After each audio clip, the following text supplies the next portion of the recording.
The Board of Trustees of the Lamar Consolidated Independent School District is called to order at 7:01 p.m. This is the regular monthly board meeting being held on August the 19th, 2021. We have a quorum with all members present. Please join me in a moment of silence to observe as you feel appropriate.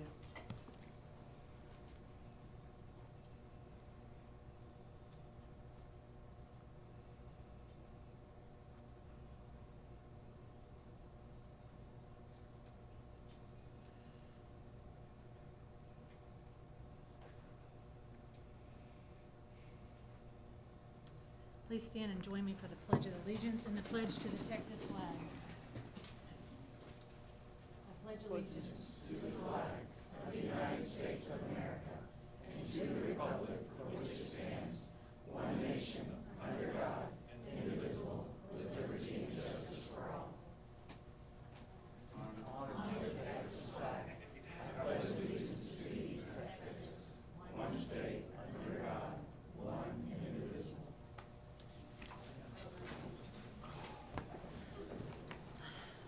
Dr. Nivens, are there any recognitions or awards this evening that you have? No, ma'am. Okay, so at this time, I will now have Mr. Welch introduce his guests to be recognized. Yeah, is Stephanie Niles here? Stephanie Niles could come in with her group.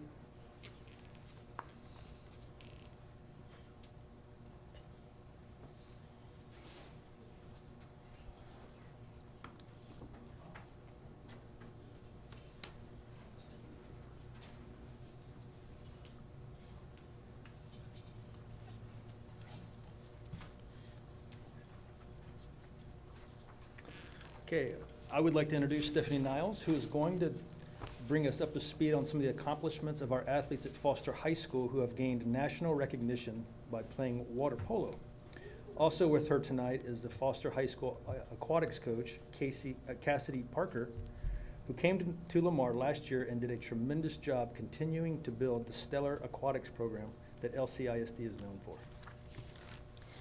Dr. Nevins, nice to meet you. So happy to have you at LCISD. Board members, thank you all so much for having us. This is a real honor for us. We're very, very excited.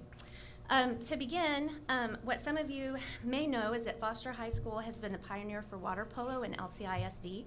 3 years ago, the Foster girls team won the TSCA Texas State Championship for Foster High School, which was the first team championship for Foster High School. We have some of those girls here today. As well as the boys team that same year brought home silver medals for Foster High School as well. So we have some of those boys here today. What some of you may not know is that these same kids play on a club team, Viper Pigeons, that we rent the Foster pool and the kids practice every single night at ages 12 to 18 years old. This gives these kids opportunities to play and learn the game. Coach Parker not only coaches our high school aquatics team, but also facilitates and coaches for Viper Pigeons as well. These kids and coaches travel all over the state of Texas playing in tournaments over the weekends, but the highlight of the season is to qualify and play in the USA Water Polo Junior Olympics that was held in July.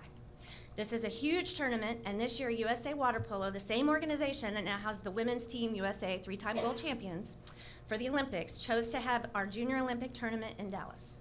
All of these kids that you see up here traveled to Dallas for a 4-day tournament and played teams from Pennsylvania, Hawaii, Alaska, New York, Utah, etc. The 18U girls team played for the national championship game against a Florida team that had recruited 3 Canadian national team members to their team. And one of the most amazing endings I've ever seen for a sport comparable to Hoosiers or Miracle, these girls battled it out to defeat Florida in an overtime shootout, becoming the first Texas team to ever win gold for Junior Olympics.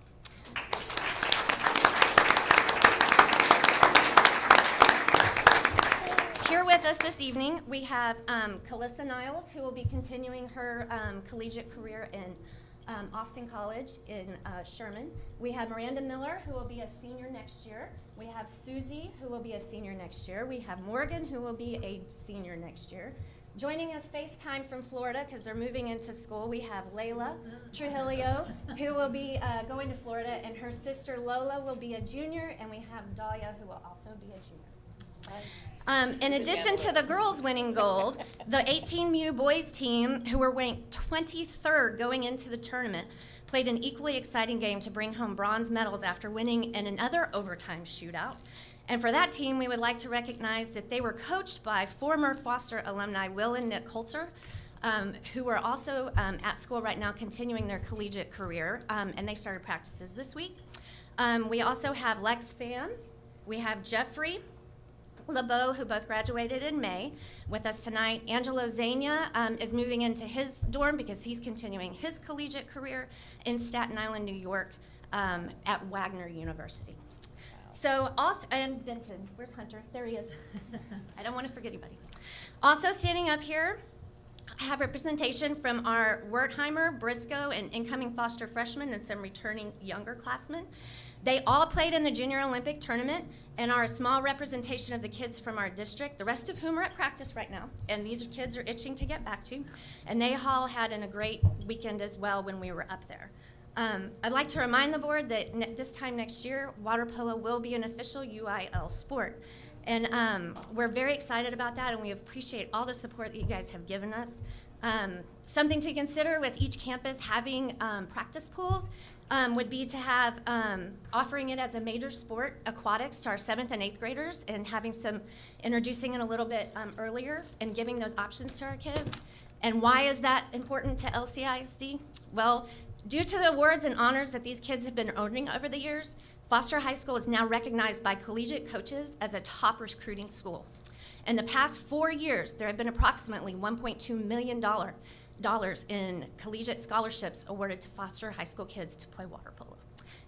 We currently have 8 kids that will be in the NCAAs this year that you're welcome to watch on TV. So. This is a huge accomplishment for our district. It's amazing for these kids. And again, we thank y'all so much for your support, and I know y'all have a lot to do today, so that's it. We thank you so much. Big round of applause.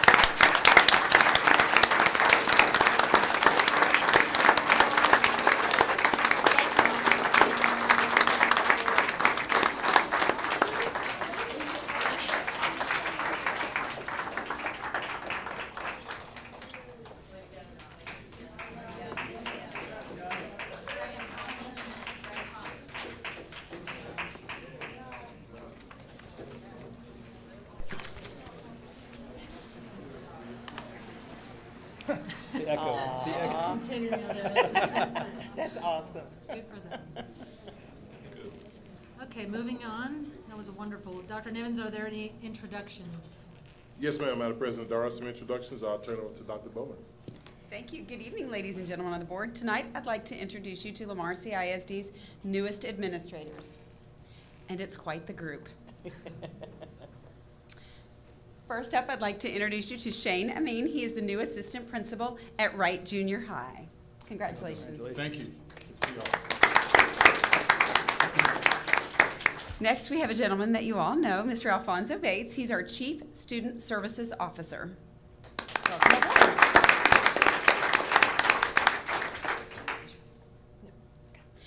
Next, we have Mandy Casey. Mandy is the new assistant principal at Carter Elementary.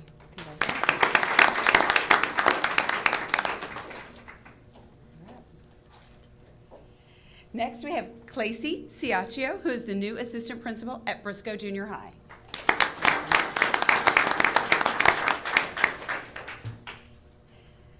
Next is the new assistant principal at Lamar Consolidated High School, Stephanie Cruz. Congratulations. And our new Chief Communications Officer, Ms. Sonia Cole Hamilton. And Aaron Forbes is the new principal at George Junior High. The new assistant principal at Wright Junior High, who is joined by her husband and children, is Tiffany Holsell.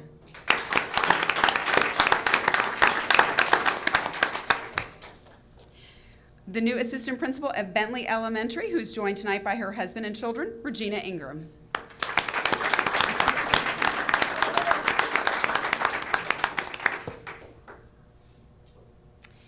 Next, the new principal at Wessendorf Middle School is Norman Jones, who is joined tonight by a family member as well.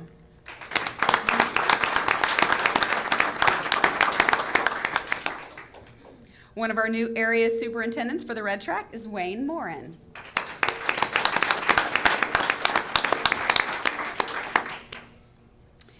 The new assistant principal at Culver Elementary is Lacey Tivitt.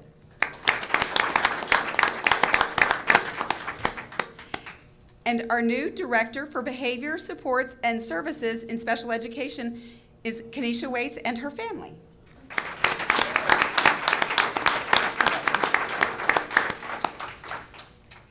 And our Blue Track area superintendent is Marlon Waits, who's also joined by his family.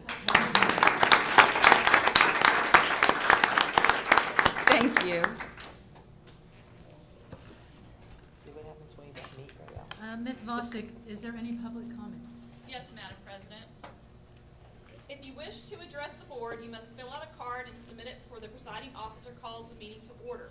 While speakers generally have 5 minutes to address the board, the presiding officer may establish an overall time limit for public comment and adjust the time allotted to each speaker when necessary to accommodate a large number of speakers. However, no speaker shall be given less than 1 minute. All of this is in compliance with HB 2840. Due to the number of speakers tonight, each speaker will have 2 minutes to speak. While the board values hearing from members of the public, trustees may not respond to comments as they are prohibited by law from discussing or deciding any subject that is not on the board's publicly noticed agenda. Speakers having complaints against individual district employees or trustees may only address the board after filing a complaint form in the manner provided for in board policy, DGBA for employee complaints, F&G for student and parent complaints, GF for public complaints. The presiding officer or designee shall determine whether a speaker has filed a complaint according to policy. Any speakers who complain of individual district employees or trustees during public comment will be directed by the presiding officer to stop addressing the board and will refer the speaker to the appropriate complaint policy. As you come forward, please state your name. Our first speaker is Jason Nichols.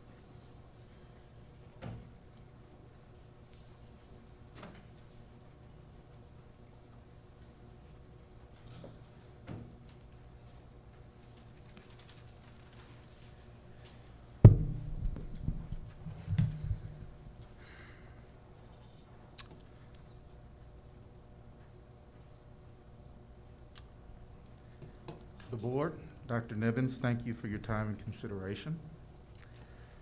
Before I begin into the core of my statements and what I want to get across, let me state and go on the record in stating that I am biased in what I'm going to say. I'm biased in regards to pediatrics and public health, but with this admission, I'll do my best to explain my perspective and experiences that have led to this point of view. My name is Dr. Jason Nichols, and I'm a pediatric hospitalist by training. The first day of medical school, I took the Hippocratic Oath, and my first solemn promise was, and still is, to first do no harm.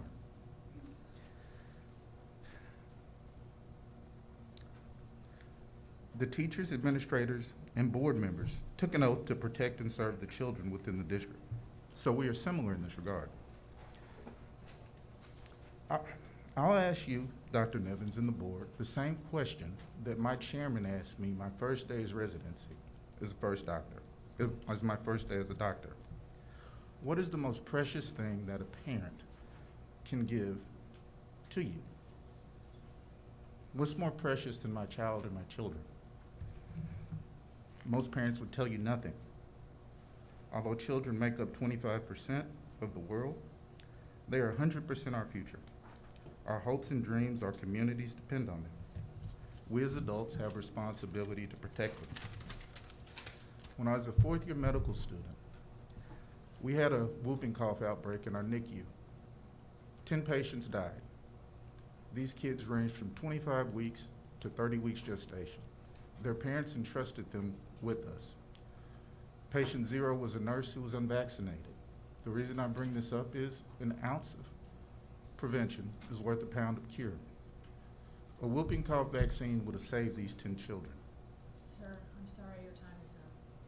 Thank you for being here. Thank you. Please consider virtual options for these children. Kim Thomas.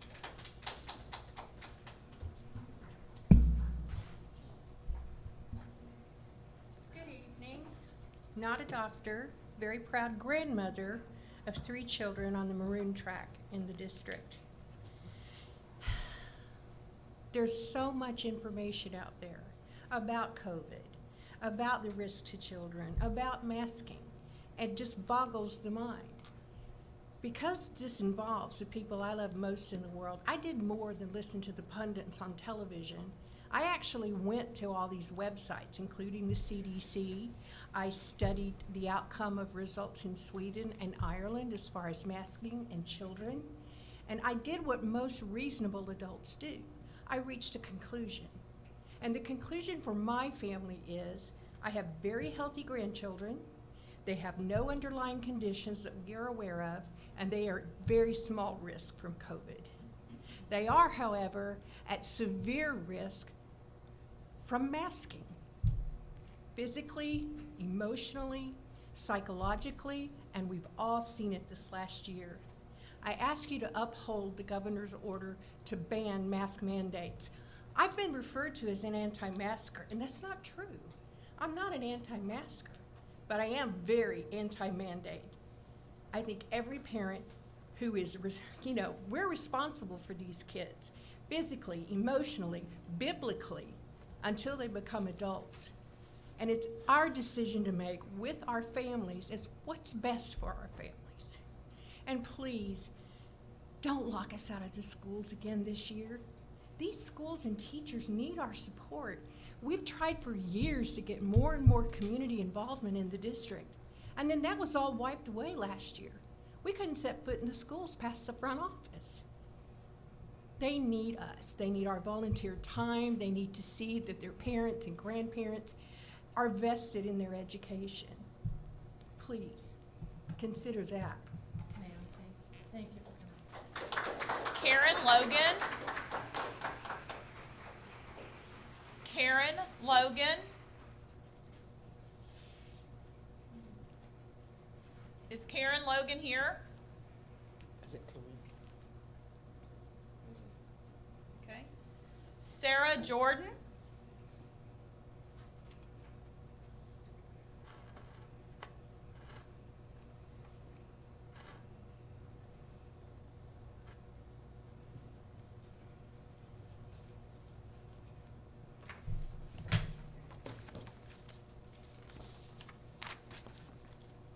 Good evening, ladies and gentlemen of the board. I'd like to thank you in advance for your time today and for your commitment to improving education in our district. My name is Sarah Jordan. I taught 4th and 5th grade for 5 years, worked in a local school district for 2 years, before taking on my current role as a stay-at-home mom to 3 young kids.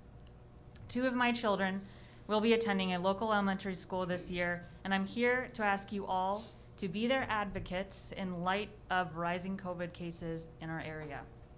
Require face coverings in school, at least until children may become vaccinated. Masks work to protect those who wear them individually, but they work best only if everyone wears them. Current district policy leaves the decision to parents, and while I appreciate this approach when it comes to most matters in education, in matters of public health, it falls dangerously short of what is needed to protect our children from contracting a potentially serious and even fatal virus. The simple truth is this: if by requiring masks in schools you can save the life of just one child, then you should do it without hesitation and regardless of political beliefs. Tonight you all have the opportunity to revise our district's policy on face coverings in schools. Please think of that one child who right now is excitedly getting ready for their first day of school next week. Consider that by simply asking their teachers and classmates to wear a face mask for a little while longer, you may be saving his or her life, while also saving others from being admitted to the hospital with serious complications. Again, if by requiring masks in schools, we can save the life of one child, then there really should be no question. Require masks and protect our kids. Thank you again for your time. Cleona Monterio.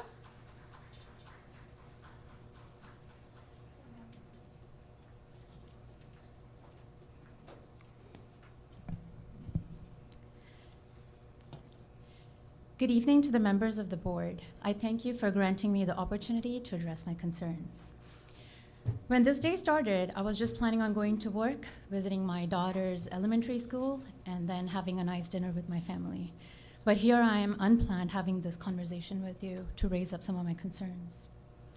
The Fort Bend district already has 452 student cases and 101 staff rising cases of COVID.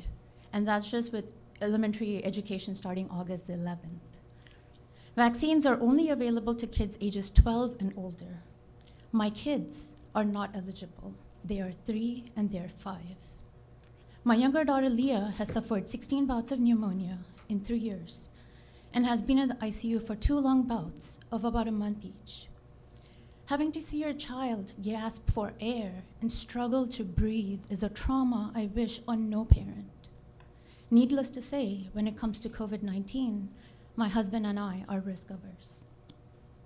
I recognize different people have different levels of risk acceptance. Given my daughter's pulmonary conditions, I would like for the board to offer, number 1, a virtual learning option for all families. Flexibility has to be granted when there is an element of risk and the lives of our little unvaccinated ones are involved. This is our next generation. We cannot put their lives at risk. My second option is this. If a virtual option cannot be granted or if it's not feasible, then cater schooling instruction to both groups, for those who want to mask up and those who do not. Split up classrooms and teachers based on risk acceptance, right? I would like my daughter to be in a classroom with other masked kids because the clause with masking is that it's a communal duty that everybody masks up and collectively we bring down the risk. So put my kid in with a classroom with other kids whose parents also share the same values. Time is up. Thank you for coming. Can I just conclude? That wouldn't be fair to the other people, so please continue talking. Okay, thank you. I ask you please not to make me Mayor. pick between education for one child Please and the be life of respectful another. for everybody else. Thank you. Jollery, Eckerd.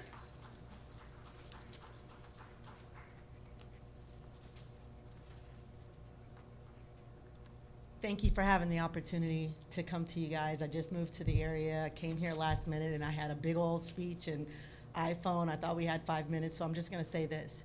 I think this is not a COVID issue. I think it's an intolerant issue.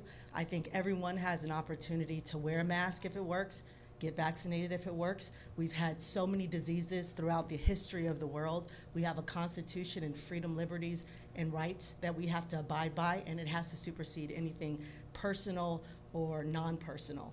We've had the flu that's killed tens of thousands of kids a year, individuals a year. I have never walked into a doctor's office, not once. Not that I've had the flu, but my children have had flu. I've never had the flu, been tested for the flu, had positivity with the flu, and a doctor came in and masked me while I was sick. It's never happened. I've never been sick to a doctor's office before 2019 and had a doctor tell me to put on a mask after I was diagnosed, or my kids or family or anyone in history has been diagnosed with the virus. This has nothing to do with any type of regulation or science or not science. Everyone knows that masking doesn't stop the viral load or the virus to enter into any room. Maybe spit or saliva and so forth, that's fine. If you are comfortable with wearing a mask, you should wear a mask. I think the freedom should supersede, and we should not allow fear to dictate the well-being and the freedom of choice for parents, individuals, students.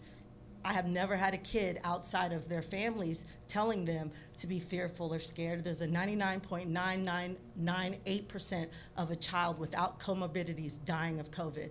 So we should not push our fears on the ones that are not susceptible to this disease just because we are playing politics or government. I respect everyone, the freedom to wear a mask, to get vaccinated, but I do not respect the freedoms that are taken away throughout this entire pandemic. Our lives have been in an upheaval, and we should not tear down the rights of children and instill them with fear just because of a pandemic.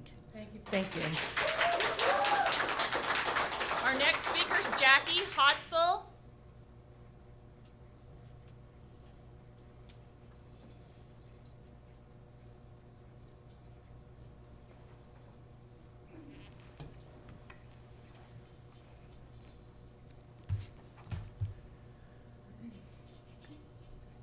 Okay, hi.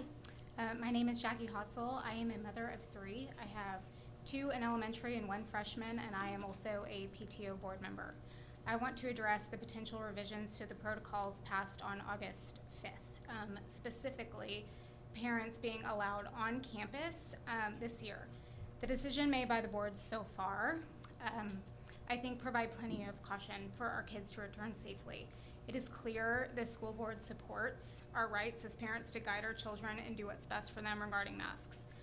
But now we also need you to support and protect us being involved on campus, to go to lunch with our kids, attend their class parties, help fundraise, and to support the staff in our various volunteer roles. When our principal mentioned the possibility we may revert back to last year's policy on this, every parent in that room, masked and unmasked, was completely crestfallen. Our programs suffer immensely without parents involved during school hours. It is not good enough to only allow us on campus before and after school. It is not good enough to only provide the school with 6 essential volunteers. COVID screenings, questionnaires, and temp checks were good enough 2 weeks ago, and they are good enough going forward. And so we are asking that you please uphold our right to make our own decisions on how best to protect our kids. I also ask that you not ban campus visitors based on so-called threat levels and the whims of KP George and other politicians who do not know our kids' names. Please continue to stand with us who want to support our schools and see our kids' smiles this year. Thank you. Jennifer Donahue? Jennifer Donahue?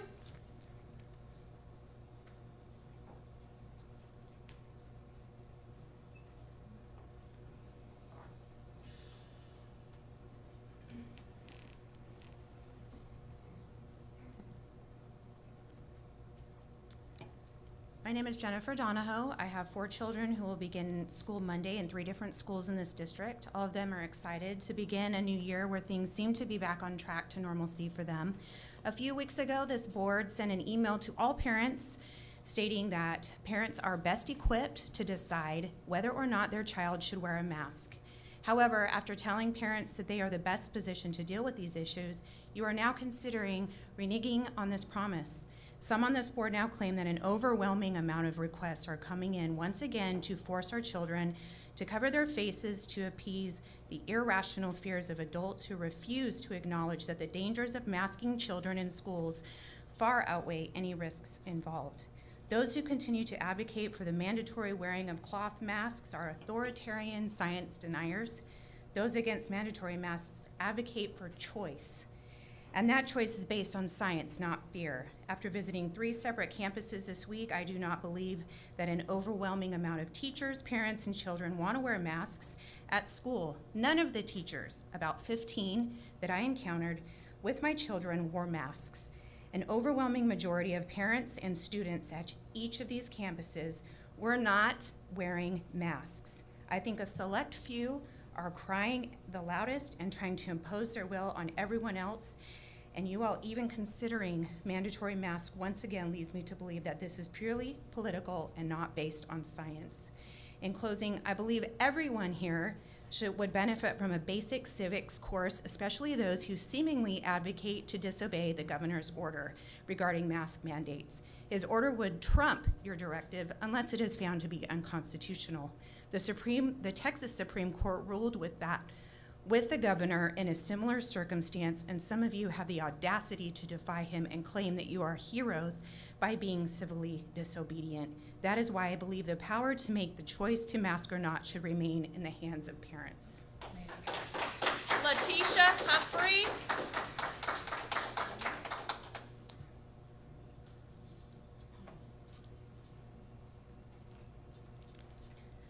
My name is Letitia, and I know that there are several of us with different views on mask on, mask off, or mask optional. Although my personal view is that we all need to be wearing our masks. This is a very contagious virus that we got, or that anybody can get, the children can get, and with the new Delta variant that's going around, it's going to get worse. The hospital beds, there's absolutely none open in Texas.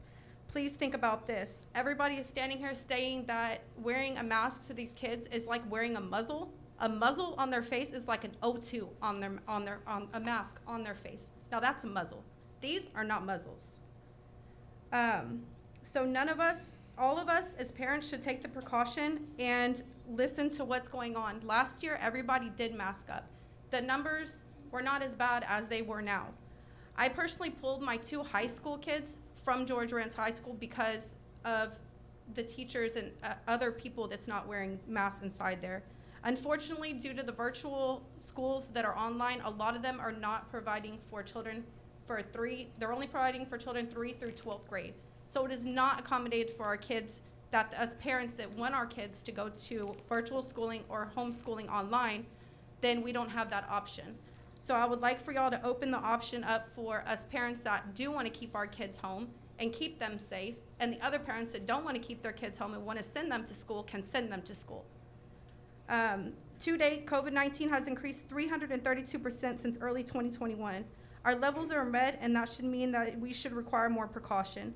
The Delta variant is a great threat to the ones that are vaccinated, like the 11 and under kids. So offer virtual learning to the kids that cannot be vaccinated and be fair about this, especially students like mine that are special needs, that stand by these teachers day in and day out with close proximities, not able to do anything. My child will wear a mask, but how about their teacher? Are they gonna wear a mask, or are they just gonna breathe in my child's face? These children have had... Thank you for coming, Tanya. Thank you. Devin Hotzel.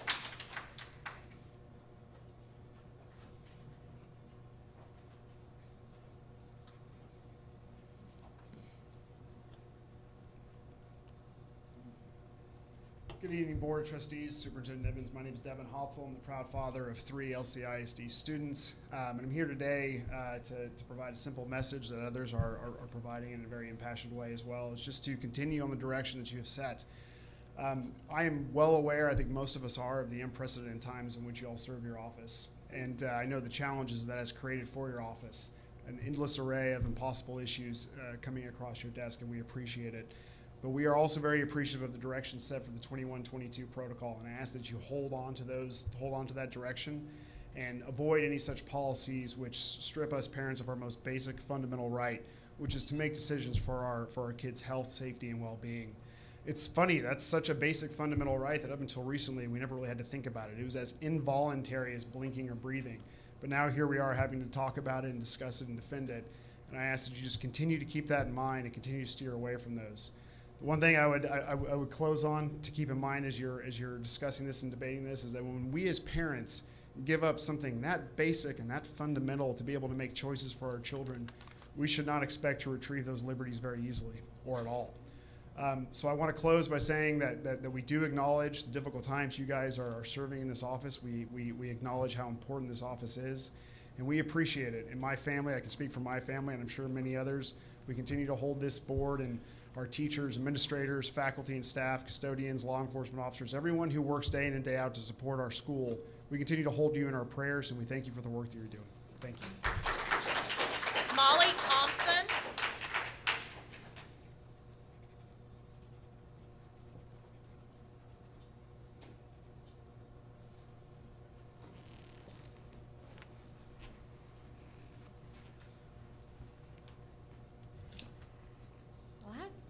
Basically the same thing as Devin. My name is Molly Thompson. I'm here today speaking on behalf of the parents of the Greatwood community. To the members of the board and Dr. Nevins, I want you to know that we thank you for your service and that we recognize that there's difficult decisions that you have made these last 2 years. We appreciate and agree with your unanimous decision to make masks optional for the current school year. By changing any of the current on-campus COVID protocols, you'll be sacrificing the psychological development of our children. Personal responsibility for our children's physical and mental health lies with us, the parents. Never before has there been a period of time where we've placed the burden of our health on our youth. By making changes to the campus policies, we are risking the emotional well-being of our children to protect the older, at-risk community members who have now had the opportunity to become vaccinated if they wish. We live in a great school district with supportive and involved parents, as proven by the academic success of Lamar Consolidated. All we are asking is that you continue to place the faith in the parents to make the best decisions for each and every child. As we know, the best decision for one child may not be the best for others. Thank you. Katie Bean.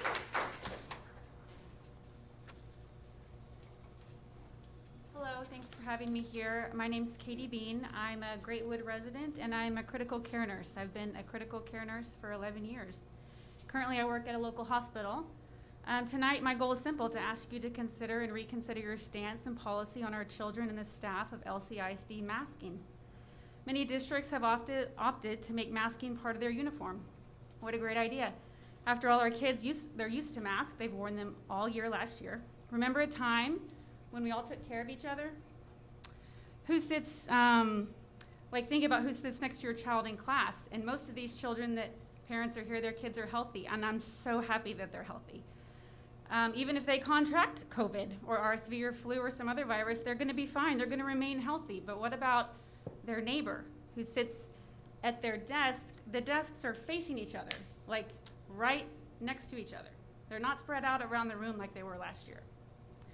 So then that child passes COVID-19 to this whole classroom. And then your child's neighbor goes home to their immunocompromised sibling and they get COVID. Let's take care of each other and wear a mask. Lower the risk and look out for each other in this community in Greatwood. I had a whole bunch of slides to present to you, data from TMC, the Texas Medical Center, reinforcing that the spread is increasing. It's not going down, and it's about community spread. Did you know that 2/3 of children in Texas have zero immunity to COVID-19? Zero. 18% of newly diagnosed cases currently were children. Over 500 are currently hospitalized in Texas, a lot of them here in Houston, right where I work. The Delta variant is more contagious, it just is. Masking slows the spread. The CDC's recommended masking when indoors, so why don't we do that? Get your vaccine, wear a mask, ask your children to wear a mask. It's for the greater good of our community and for our hospitals. Thanks. Ruth Ann Combs.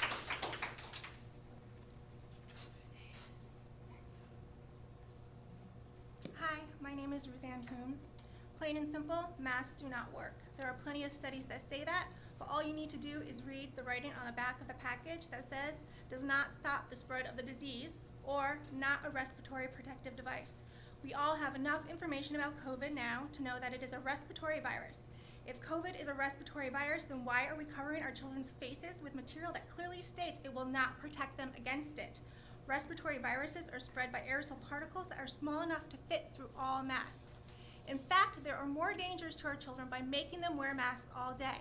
Just a few: they lower the oxygen levels, they raise carbon dioxide levels in the blood, they trap bacteria and other viruses that causes our children to breathe them in over and over again all day long. They cause headaches. That one I can confirm. My oldest complained daily about having headaches from wearing masks all day. She was even forced to wear them while being social distanced and sitting at her desk. My oldest also has allergies, which causes her nasal passage to be congested, which already makes it hard to breathe through her nose.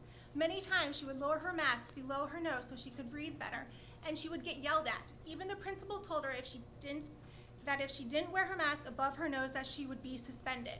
Does that make sense that my child's education should be threatened because she wanted to be able to breathe?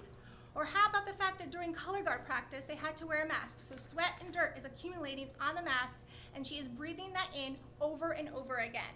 They were even forced to wear them during their competitions. While they were performing, you could literally see the masks being breathed in and out of their mouths because they were breathing so hard to catch their breath while their intake of air is being restricted. Breathing fresh air in the classroom should not be a freedom that we should have to fight for, but here we are. Please adhere to Governor Abbott's signed executive order and let the parents decide what is best for their children. Thank you. Stephanie Chinowian. Stephanie.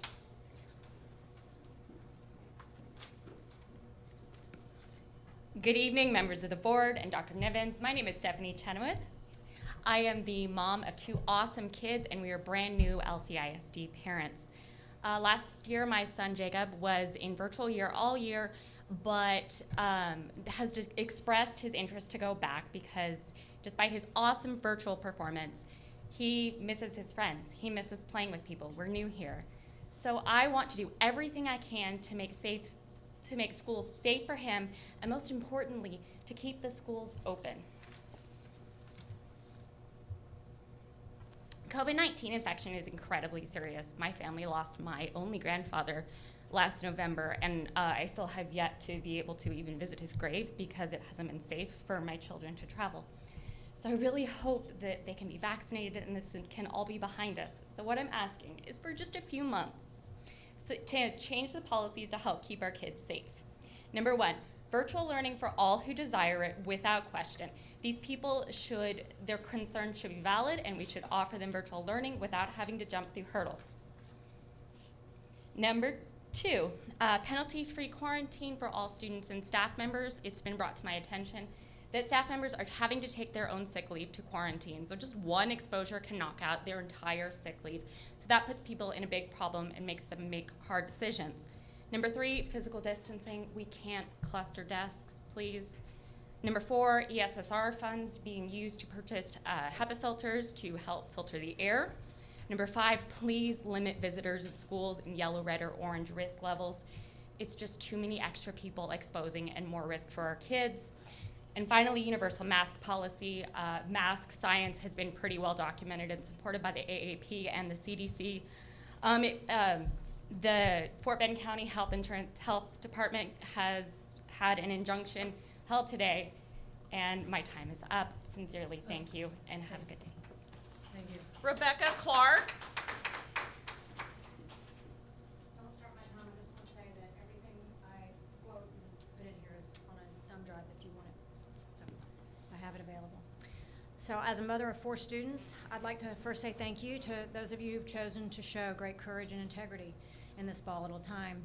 It is easy to be a political windsock, to be driven and tossed by every gale that blows, but only the bravest and most principled act on what is just and true. So let's talk about masks, which some tout as the panacea to the pandemic.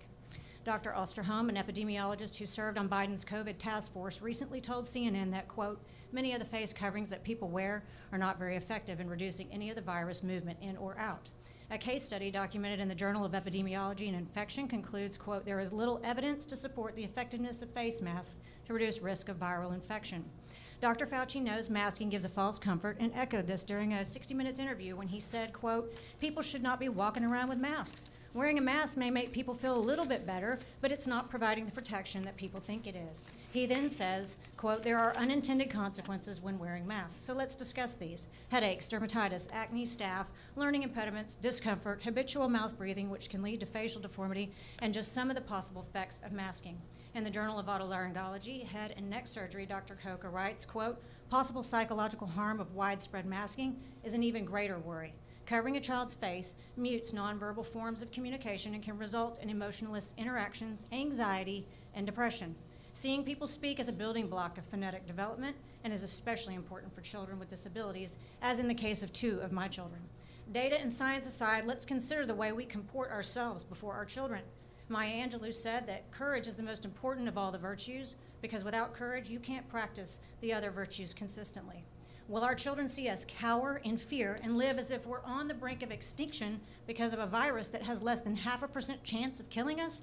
Or will they see us make wise choices, so far as it depends on us, knowing we can rely on good practices and common sense? We weren't created to live enslaved to anything, including fear. We were created to live free in Christ. I urge you to defend our children's individual liberties and protect them from having another day of normalcy stolen from them.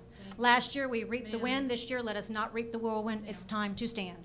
Denisha Sterling.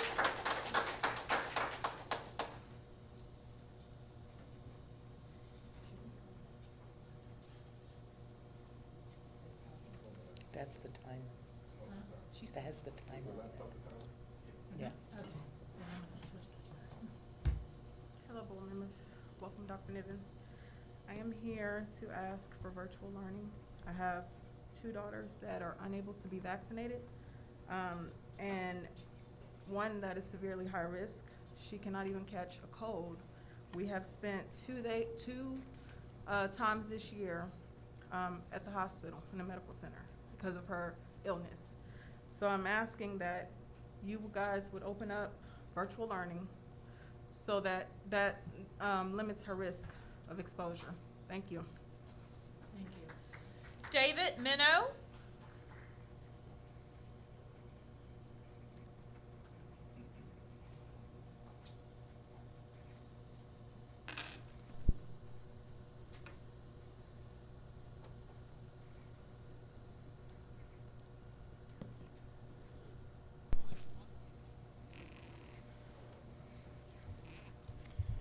Ladies and gentlemen of the board, my name is David Minow.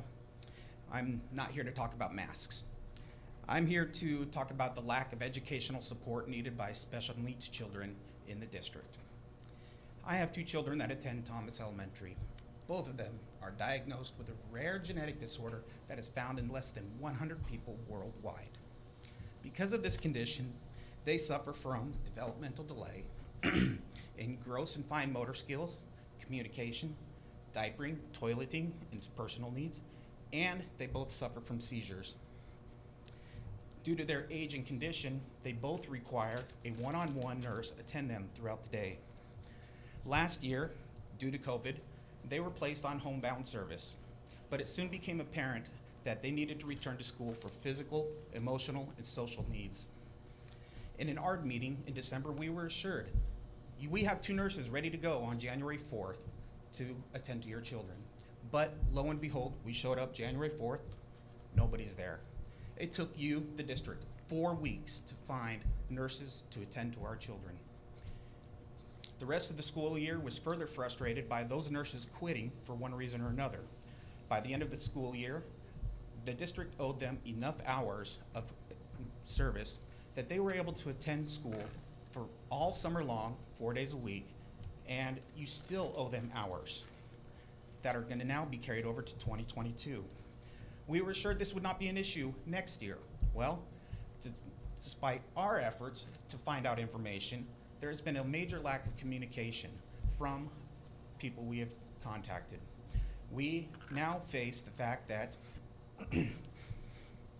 as of yesterday, an email that we finally received, there's only 1 nurse to attend to our 2 children. And we start on Monday.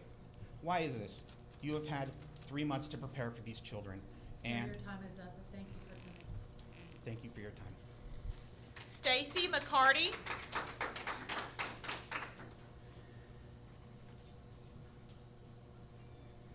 Good evening. My name is Stacy McCarty. I'm a parent of 2 boys in LCISD. I agree at this point I believe at this point we can all agree that there is a lot of misinformation out there no matter what side of the fence we're on. Therefore, I decided to do my own research on the effectiveness of face masks before COVID, the new BC. I wanted to get information regarding masks before they became a political issue. As a lawyer that's worked on asbestos litigation, my first thought was to look at OSHA research. No entity has done more research on face mask protection than OSHA over the last 30 years. OSHA is clear. Cloth masks or surgical masks do not protect against small airborne or aerosol particles. It is undisputed that COVID-19 and all respiratory viruses are spread through aerosol particles. How many of us have put on a face mask, put on our glasses to read something, and it immediately fogs up? That's because the aerosol particles are floating out of the top of our mask. I have a handout with the size of different particles, but just to summarize, the pore size on these cloth or surgical masks is about 80 to 100 microns. The size of a COVID particle is 0.1 to 0.5 microns. Even the largest droplet of a sneeze or a cough is 62 microns. There is plenty of space for all of this to get through the standard cloth masks that we wear. If you get a chance, Google viral immunologist Byron Brittle. He did a video on YouTube. He puts on 5 surgical masks, and then he breathes very hard through these surgical masks onto his glasses. It fogs up the glasses through 5 masks. Try it, put on your own mask, try to breathe through it. You will see that it quickly fogs up. Most of the OSHA research is centered around asbestos exposure, and millions of people have sued mask companies due to asbestos exposure and because they failed to protect them. Masks are not effective, and I ask you to keep this an option for the parents. Thank you. Stephanie Woodell.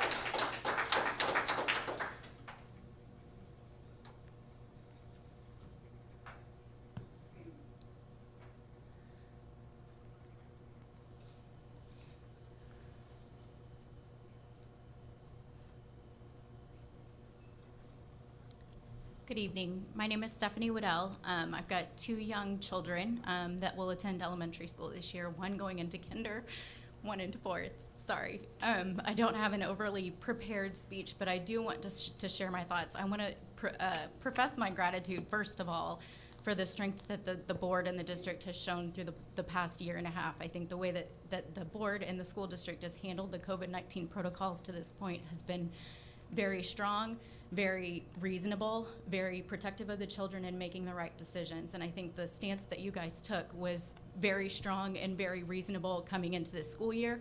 Obviously, something significant has changed in the mindset. There is nothing that's changed in the facts, in the status of what the facts say, but obviously something has changed in the dynamics. And I just want to say that as a parent, I think that it should be our choice whether our children have mask or no mask when they attend school. The reality is, and I think many people have said it, the masks don't work. There is no scientific evidence that is hard and fast that says masks work. In fact, I think from a mental health perspective, it hinders our children. They're young. My kindergarten, my daughter is going to go to school and potentially have a mask over her face, have a teacher with masks over her face. You know, my 4th grader last year was very upset that he wasn't allowed to socialize with all of his friends, that we weren't allowed to attend school. I think it is very important, especially in today's society, that we are allowed to attend activities at our children's school. It's so sad in a society that's craving that parental involvement and parental attention that we're depraved of that. And I understood last year, we all understood last year, it was a very difficult situation. But I just implore you to consider the fact that there are significant ramifications far beyond and far lasting from a mental health perspective, from an involvement perspective with these children if we consider backing up on where we stand today. Thank you very much. Trey Dulock.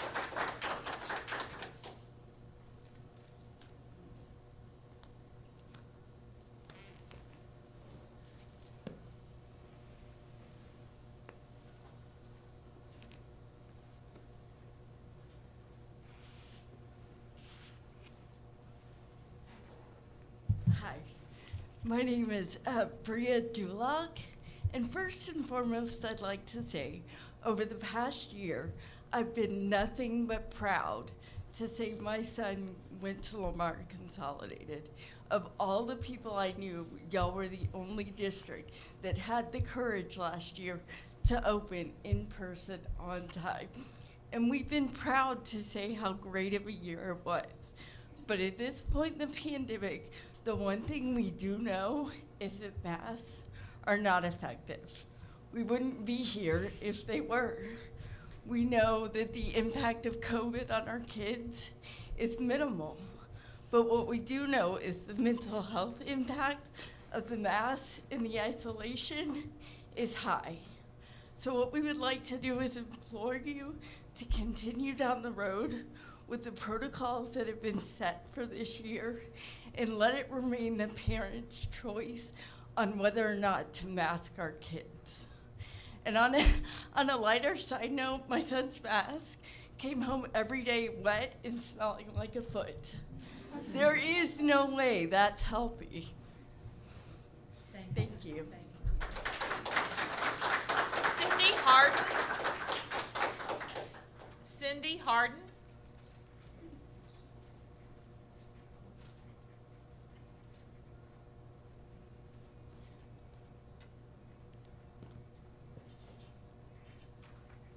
Good evening and thank you for your time. Tonight I'm here to speak on behalf of the forgotten child. I'm asking that you consider the child that suffers from panic attacks and anxiety, the debilitating condition that can often make breathing a chore, the child that finds comfort in routine and the discipline of school, the child that is finally making headway against this overwhelming and all too common struggle. Now imagine that child with their face covered. Consider the child that lives in a home full of anger and rage, ridiculed daily and abused. Home is not their solace. That child flourishes in the halls of their school. The child that relishes every warm face they encounter. Now cover all of those comforting smiles. That is his only refuge. Consider the child that thrives on hugs, high fives, and a great game of tag on the playground. The consummate social butterfly. Now imagine this child's confusion and fear as this child experiences teachers that are forbidden to hug or high five. Watch as this child coils into himself, masked in depression and longing for normal. Consider the child that is just starting school, and when asked how her day was, and if her teachers are nice and smile, she looks at her mother and says, no, they do not smile at me, because she's too young to understand that the teachers are doing their very best, but are unable to show their faces. Consider the teacher that wants to continue teaching. This is her passion, but she's overcome with the anxiety of wearing the mask all day. She is fearful and complains of PTSD. There are no alternatives for these teachers and kids. No virtual option solves this problem for them. They are collateral damage. We're pleading with you to keep masks optional. These are all true stories, and I thank you. Victor Nolasco.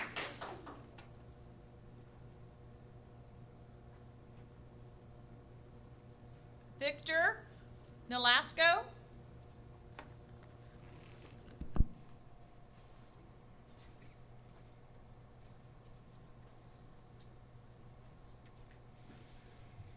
Hello, thank you, Victor Nolasco. You know, my wife encouraged me to appeal to your sympathies this evening as I ask you to issue a mask mandate for all of LCISD. She asked me to plead for your help in protecting our children, our precious gifts from God, as she calls them. I reached out to each and every one of you via email. Very few of you that replied offered up little more than a cursory response. The rest of you didn't bother to reply at all. You didn't reply to the plea of a father asking you to provide a safe learning environment for his son. I apologize to my wife, but each of you have made it clear that you offer nothing other than apathy. Right now, you have the benefit, we all have the benefit of foresight. Across the country, we are seeing already state by state, county after county, district after district that are closing classrooms. Surely entire schools are next. These closures were, and in our case, are preventable. While masks may not be 100% effective in preventing the spread of COVID-19, it's clear that masks do provide a line of defense better than nothing. Right now, you're choosing to do nothing. Aside from the masks, there are vaccines that also show to be effective in preventing the disease or greatly reducing the symptoms for those that become infected. Soon, vaccines will be made available for children from ages 5 to 11. When they are approved, I'll do everything in my power to make sure that my son will be among the first to get the shots. That's why I'm here tonight, to ask you to mandate a mask requirement at least until the youngest, the most delicate of us, can be vaccinated. Now, as much as I want to appeal to your sympathies, it seems clear you have very little interest in protecting the children. It leaves me wondering how a group of educated individuals, such as yourselves, chooses to be nothing more than obtuse. I close with this. If my son contracts this disease and can be traced back to his school without a mask mandate in place, I'm going to blame some of the people in this room. And for that, I can't forgive. Thank you. Ricky Graves.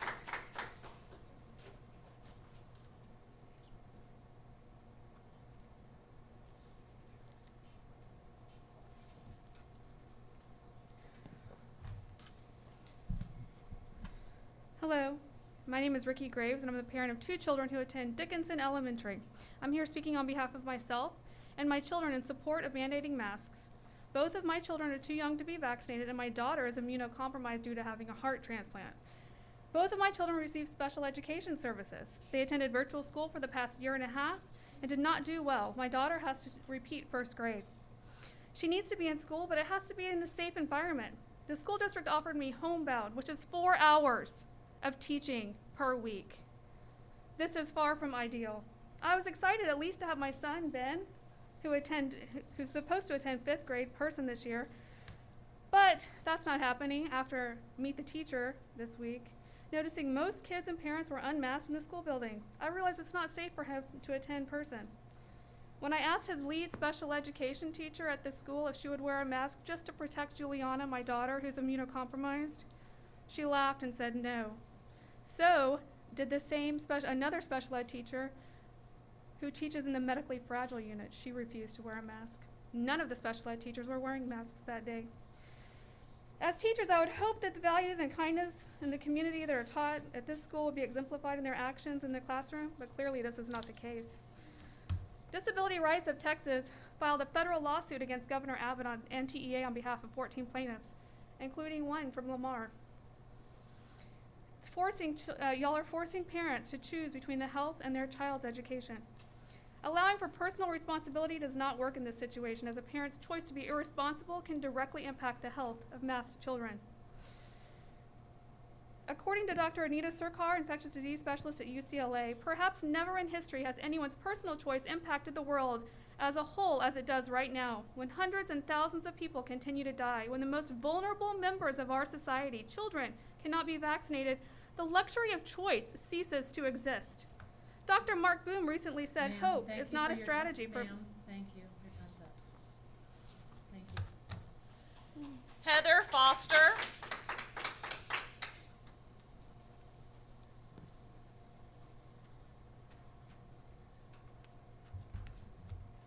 Good evening. My name is Heather Foster, and I'm the parent of an 8th grader at Reading Junior High. Again, I'm standing here representing parents and students who are pleading with you to do all you can to keep our children safe. Tonight, I'd like to share the advice of Dr. Peter Hotez, co-director of the Texas Children's Hospital Center for Vaccine Development. Last week, when asked by Houston Chronicle reporter Lisa Gray, "What do you expect as Texas schools reopen?" Dr. Hotez responded, "We're going to pay the price for not being better advocates for vaccinations and wearing masks. You have to realize that if you want our kids to go back to school, it's got to be all hands on deck. If you really want to make in-person schooling work, you have to have everybody masked in school and everybody vaccinated who's eligible to be vaccinated. That's just the reality." When asked last week, is there still time to make those policies in open schools safely, Dr. Hotez replied, "I think yes, but it means all the kids, all the staff, all the drivers, and the teachers have to be masked. Everybody over the age of 12 who walks into that school needs to be vaccinated. If we do that, we can give our kids a fighting chance. But if you fold your arms and stamp your feet and say, 'This interferes with my health freedom,' it's going to be lights out. You can't simply will a virus away." Trustees, you have the power to make our children safer. LCISD needs a universal mask mandate. Virtual learning for all who want it, or if kindergarten through 6th grade is the only option, please vote for the proposed plan that serves 4,000 students. LCISD needs contract tracing with quarantine and isolation, physical distancing in classrooms, hallways, and cafeteria, medical grade air purifiers for all classrooms, and no penalties for excessive absences for teachers or students while quarantined due to multiple exposures. If you refuse to do your part, we know that our final option is to withdraw our students from this district, but is that really what the board wants? We certainly don't. We parents are volunteers, fundraisers, supporters of our school. Dr. S. Matthew Kelly.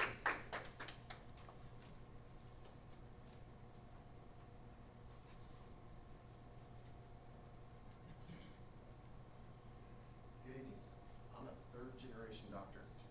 I've been in practice for 24 years, and masks don't work.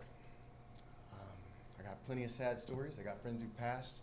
I've got people who did everything right and still passed away. Vegetarian, didn't drink, didn't smoke, dead. Massive heart attack at 58. I've got people who did everything wrong and passed away, people who did everything wrong known to man and stayed alive no matter what. They're all out there. It's all different for everybody. Masks don't work. That's not the answer to this. It's not the panacea that everybody wants, or this or that, or don't wait on a vaccine. Let's just say that. I could go for days and hours on that. An immune system is like a muscle that's got to be worked. And if you leave it alone and don't see the world and don't play in the dirt, don't go pet a horse, don't run around with a cat every now and then, don't go outside of your bubble, you're going to be sick by the next thing to come down the block. Do not wait for that time. You're going to get sick if you just play that game. Masks don't work. Kids are not the vehicle, the vector for this virus. They're not the enemy. They need to go play. They need to go outside. They need to see somebody smile. They need to see the world. I got stats. Everybody went over stats earlier. I just believe all parties mandating the use of face masks are not only willfully ignoring established science, but are engaging in what amounts to be a whole school clinical experimental trial. The conclusion is reached by the fact that face mask use in COVID-19 incidents are being reported in scientific opinion pieces promoted by the CDC and others. The fact is that after reviewing all the studies worldwide, the CDC found that no reduction in viral transmission with the use of face masks. Additionally, like we talked about, they're not the vector of spreading this disease. Healthy people should not be wearing face masks. Dr. Redfield, CDC Director, Dr. Maria Van Kerkhove, World Health Organization, asymptomatic cases are not infectious. Furthermore, Sir, I'm sorry. have a good night. Dana Kelly.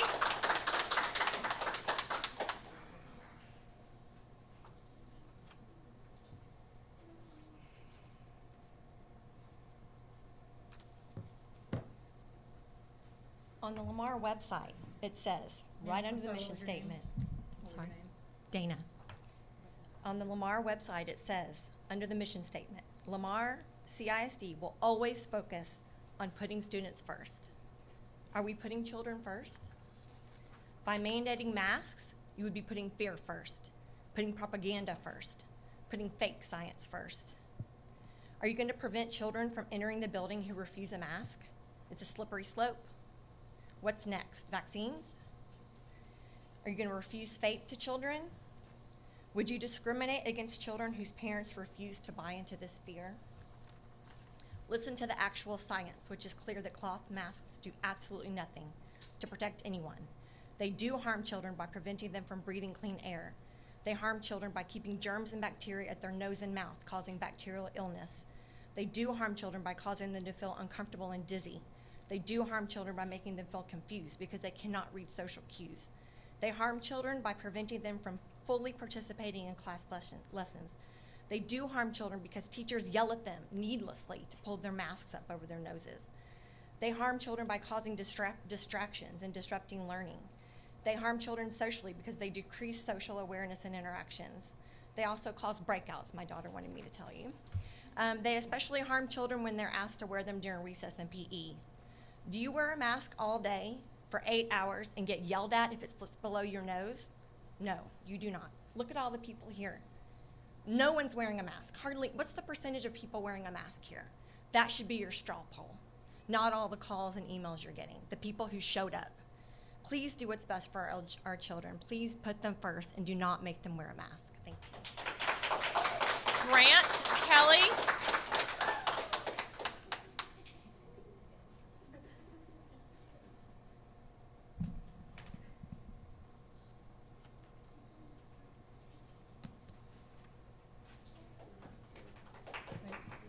Grant Kelly.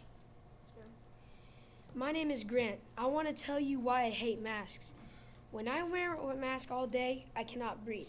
It sometimes makes me have a headache and makes me feel dizzy. When I wear a mask, it distracts me from learning. I play with the mask instead of listening to the teacher. When I wear a mask, I cannot read the emotions of my teacher and friends. This leaves me confused. When I wear a mask, I get in trouble a lot for my mask slipping down. This makes me feel angry.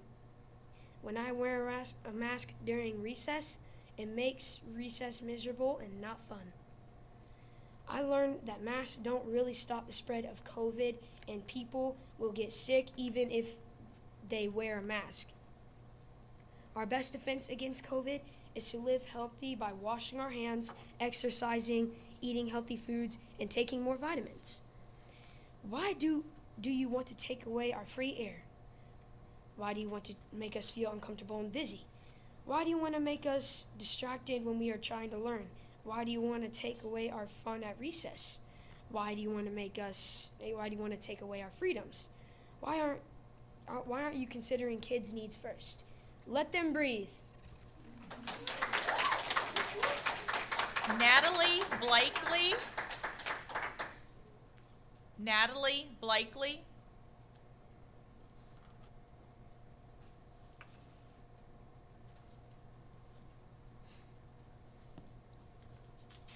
Hello. Thank you all for your service. Wasn't going to speak today, but I got encouraged.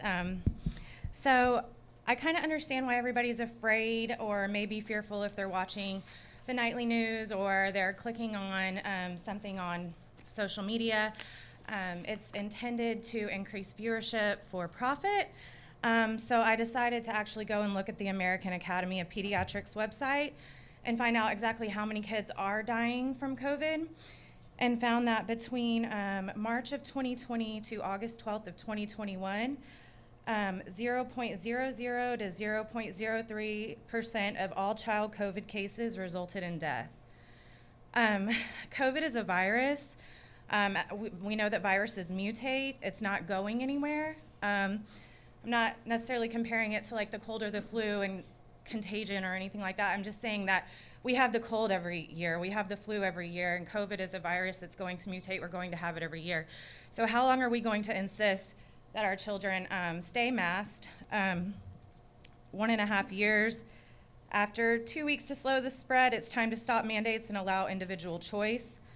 There's been a lot of talk about protecting children. I think that is very important. My mentality is more of, I think we should protect our youth from thinking it's normal to have the government control and mandate our lives. I think it's important that we protect our kids from being isolated and from not developing social skills at the appropriate age. I think it's most important that we protect our children from making decisions in life based out of fear, and protect our kids from blindly following in fear. So we cannot teach the youth of America that government mandates and control is normal, and I refuse to teach my 9-year-old child to live in fear and make decisions out of fear. Katie Martin. Katie Martin.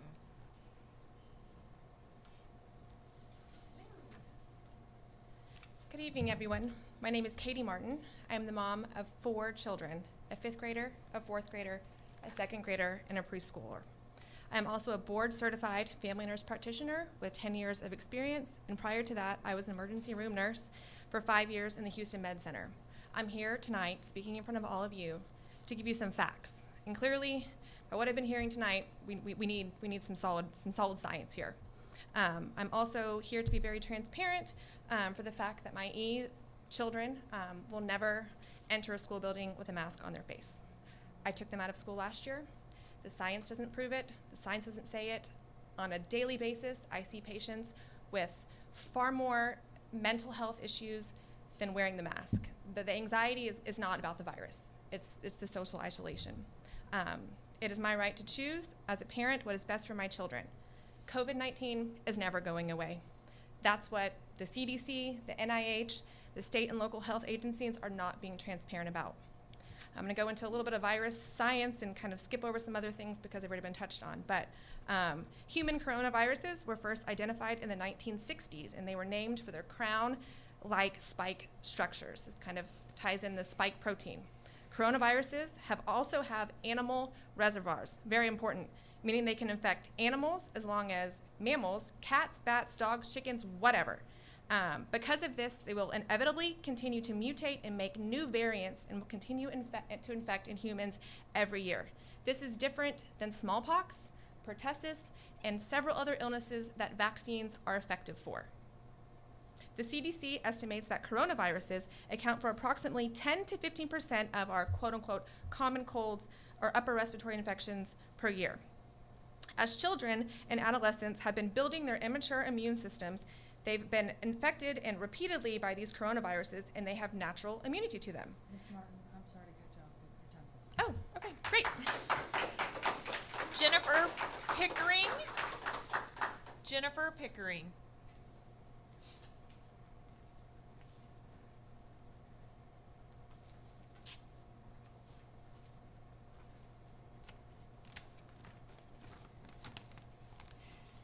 Hello, my name is Jennifer Pickering, and I'm the parent of an incoming kindergartner at Dickinson Elementary.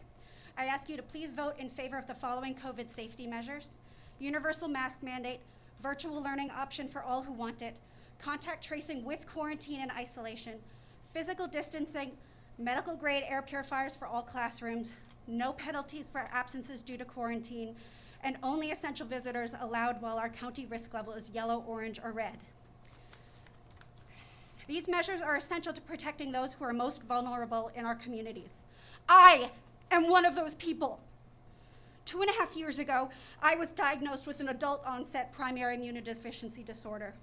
I do not make antibodies to fight off all diseases, and I am at risk of hospitalization and death from both COVID and associated pneumonias. I am scared to be here today on my birthday of all days. But some things are worth fighting for. There are hundreds, if not thousands, of severely immunocompromised community members in LCISD who cannot fight the virus. They depend on the masks of others around them to participate in daily outside life. Universal masking and other simple safety measures frees these at-risk groups from the imprisonment of their homes and is the only way that they can live normal lives during a pandemic. You must protect the children and teachers and families who risk death and disability to seek or deliver an education. According to the CoVSIM project, 80 to 90% of susceptible students will catch COVID within the first 60 days of school if no prevention strategies are adopted. That is the path we are on. Universal masks and routine testing can prevent up to 70% of those new cases. My family spent 52 weeks in lockdown last year. My kids sacrificed everything to prevent their mama from dying of COVID. They are my superheroes. Will you be the superheroes for these immunocompromised neighbors and unvaccinated children who desperately need you? Pickering, I'm sorry, but your time is up. Thank you. Thomas Kalinko. Thomas Kalinko.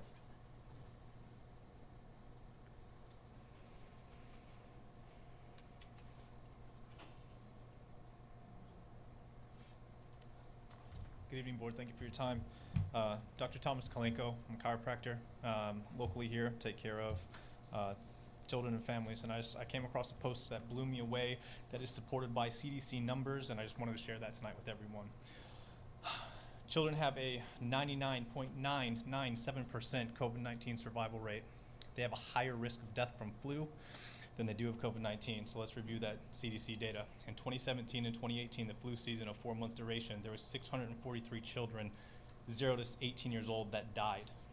In 2018 and 2019, the flu season of 4 months, there was 477 children that died. In the 2019 and 2020 flu season, there was 434 children that died. Comparatively, there was 423 children that have reportedly died from COVID-19 as of August 11th of this year. That is less child deaths from COVID-19 than from each of the last 3 flu seasons. The 423 reported deaths in children from COVID-19, however, is over a 20-month period from January of 2020 to August of 2021, not over a 4-month flu season. This means that the risk of death for children from COVID-19 per season is even lower than the flu and perhaps half as low. It's important to keep in mind that the children who are dying from flu or COVID-19 often have serious pre-existing injuries. However, a study done by Johns Hopkins found that a mortality rate of 0 was found among children with no pre-existing medical conditions. So I just wanted to share with this that based on the data, children have a higher risk of dying from the flu than from COVID-19. Both thankfully have low risks. If we're not concerned about masking our children for the flu, we should not be concerned about masking our children for COVID-19.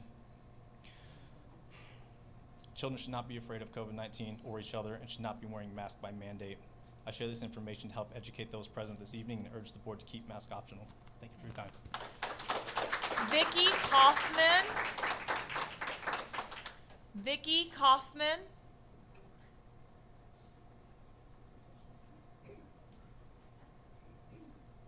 I don't see Vicky. Brandon Dewan. Brandon Dewan. He's coming.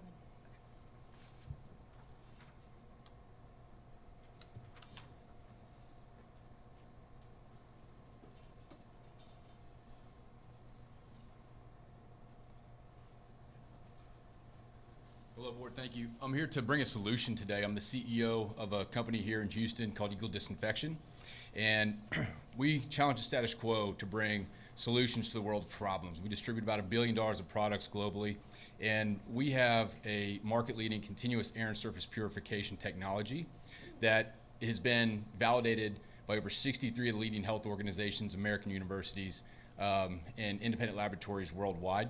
We eliminate SARS-CoV-2, COVID-19. We've been proven to do that both in laboratory testing as well as in real-world tests. We have outfitted Fortune 500 companies, the state of Texas, the state of Oklahoma.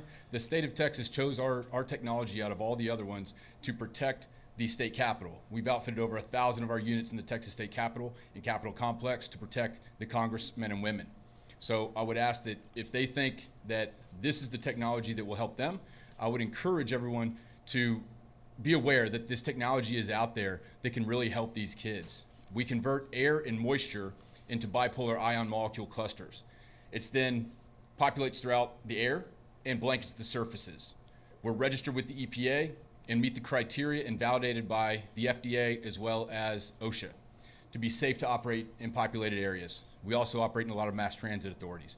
So truly, it's not whether this debate of mask or not. I'll leave that up to everyone individually. But it's 2021, and we truly have technology out there which can help all of us.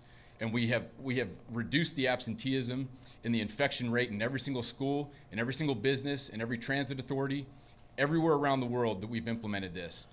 There's been $18 billion that have been funded into Texas. The cost of this is very small compared to what the capability is out there, and this is something that can change the lives for these kids, the teachers, and all the faculty. EagleDisinfection.com. If you want to read more, I'd encourage you. We'd love to talk to you in your district about it. Thank you. Matthew Martin. Matthew Martin.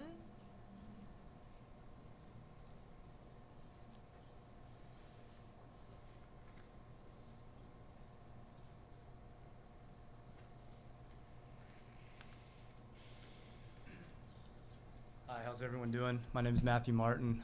First of all, thank you all for what y'all are doing and for your public service. I really appreciate it. My mom's a 40-year retired teacher, and my dad's a 40-year retired law enforcement officer, so I understand what you guys are doing and giving back to the community with your community service and everybody that works at LCISD and the board members, so I appreciate that. I think I'll hit on a couple things. A lot of people have said a lot of what I was going to say. Time's reduced, so that's fine. I want to put into perspective the actual size of the SARS-CoV-2 virus. It's been mentioned, but it is 0.1 micron to 0.3 micron.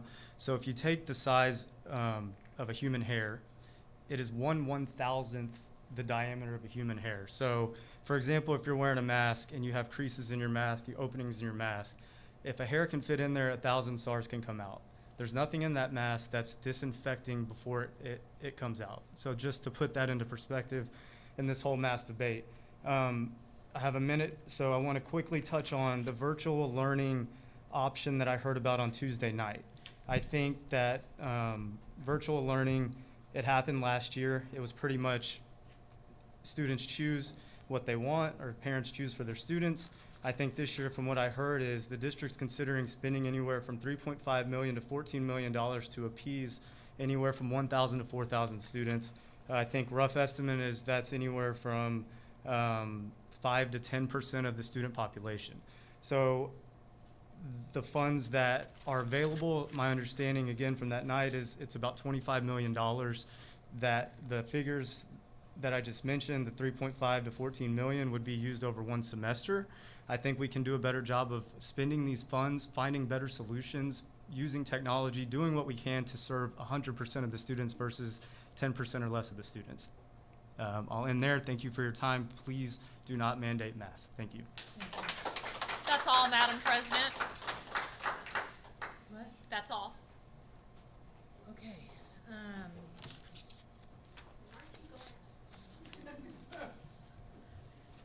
I'm not going to comment. At this point, though, the board will go into closed session pursuant to Texas Government Code Section 551.071 to consult with our board attorney. It is The time- 8:25. I'm sorry. You got me. Thank you, Karen. I apologize. No, you're good. You're good.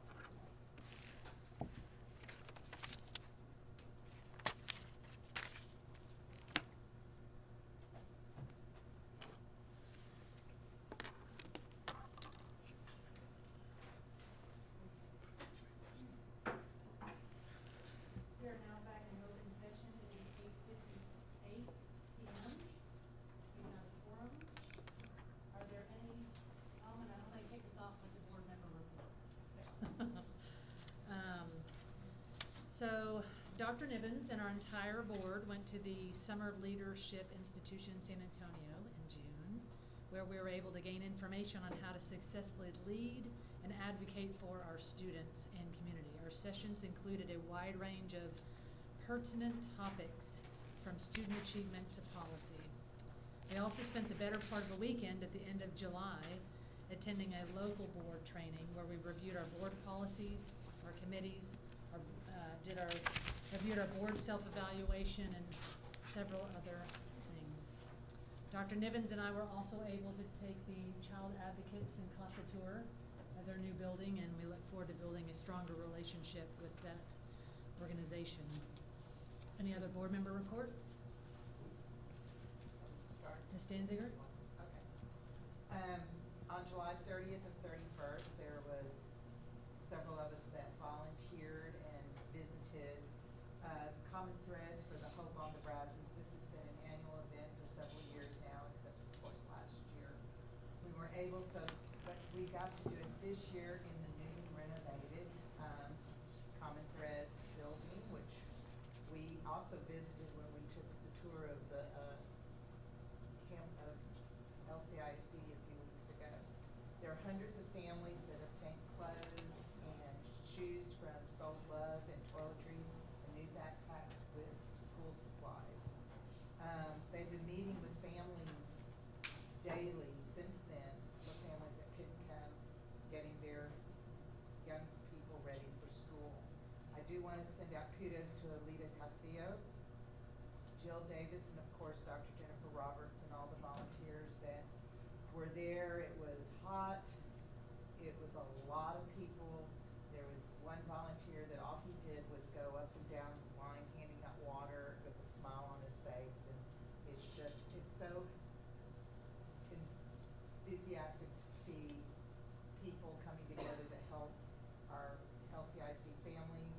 It takes a village, and we definitely had the best there that day.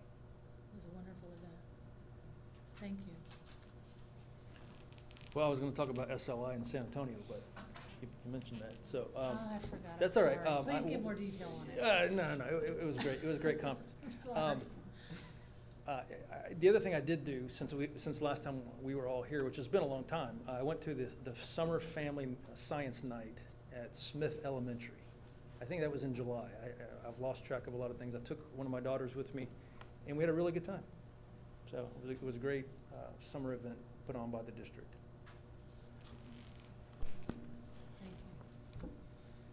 Myself and a couple of the board members recently went to the new teacher dinner at Safari, Texas, sponsored by Leaf, and it was so good to see. And the Leaf shirt, a nice green, leaf green. April and her team did a fantastic job. The buzz in the room was people were just happy, and these new teachers are excited. And I got to meet a good number of these new teachers, and I know some of the other board members did as well. And we got some good people. We got some great teachers coming. They're excited to ready to love on our kids, to teach our kids, and to speak life into our kids. So April and the team did great. The Leaf board, thank you for supporting our new teachers. We had an opportunity, myself and some of the board members and Dr. Nivens, to tour the new Morgan Elementary School. The building looks great and looks like it's on track for November to be completed. And we had an opportunity to tour along with some city council members from Fulshire and Weston Lakes. And then we also, this is maybe about a month and a half, 2 months ago, we had an opportunity to have a meet and greet at Fulshire High School with Dr. Nivens and the Fulshire-Katy Area Chamber of Commerce. And the very best part of the tour was getting to take a look at the CTE program that Fulshire High School has. It's really neat to see all the incredible projects that they're doing, and it was a good time. Let's see. Dr. Nivens, do you have any reports? Yes, ma'am. Just quickly. So, of course, convocation went well, and we were able to utilize Second Baptist Church, and it was a phenomenal event. And I thought that, again, everyone was excited to be there. The energy in the room, and it's just great to see when you have a bunch of adults that are passionate about helping young people. It was just exciting to see. And myself, so I've been kind of on a tour, met with some coaches, met with all the coaches today, high school coaches today, child nutrition team, operations team, our gold track assistant principals. I went to Arredondo to shoot a video, and I walked into the gym, and they played my song. And so we all did a little bit of line dancing for a minute. It was a spur of the moment. And so we've had a great time getting ready for school. And so last thing is, we released a video just a couple days ago, and just want to keep reminding people to be intentional and be mindful about making sure that we treat each other with kindness and respect and dignity during this stressful time. Time is very stressful for us all, and a lot of families have been impacted, and we just need to make sure that we're mindful that our young people are watching us. They watch how we treat each other, and what we do models for them. And so we just need to be very intentional about making sure that even in our differences, that we still treat one another with kindness, respect, and dignity. Yes. All right. So this month's a little bit different as we transition from 2 meetings into 1 meeting next month. So we're working through that process right now. So if y'all will give us a little grace here, we're going to try to make the best of it. So we're going to take action on the consent agenda and current action items.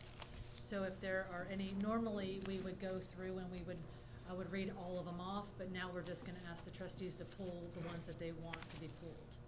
So that's one of the changes. So are there any items that the board would like to pull at this time from the current action item consent agenda or action items?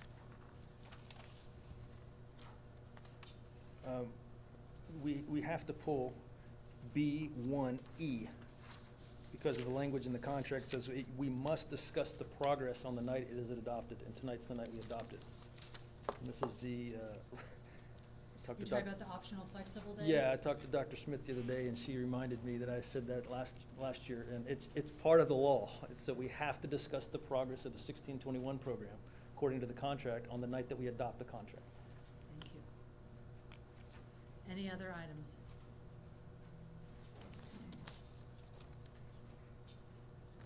I would also pull B2J.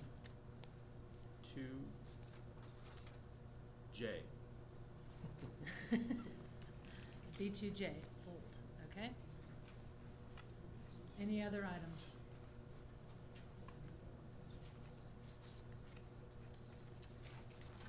Okay. So, in these books, it was added, since then, everybody looks like they're a little bit frantic over there. It was added to the new agenda.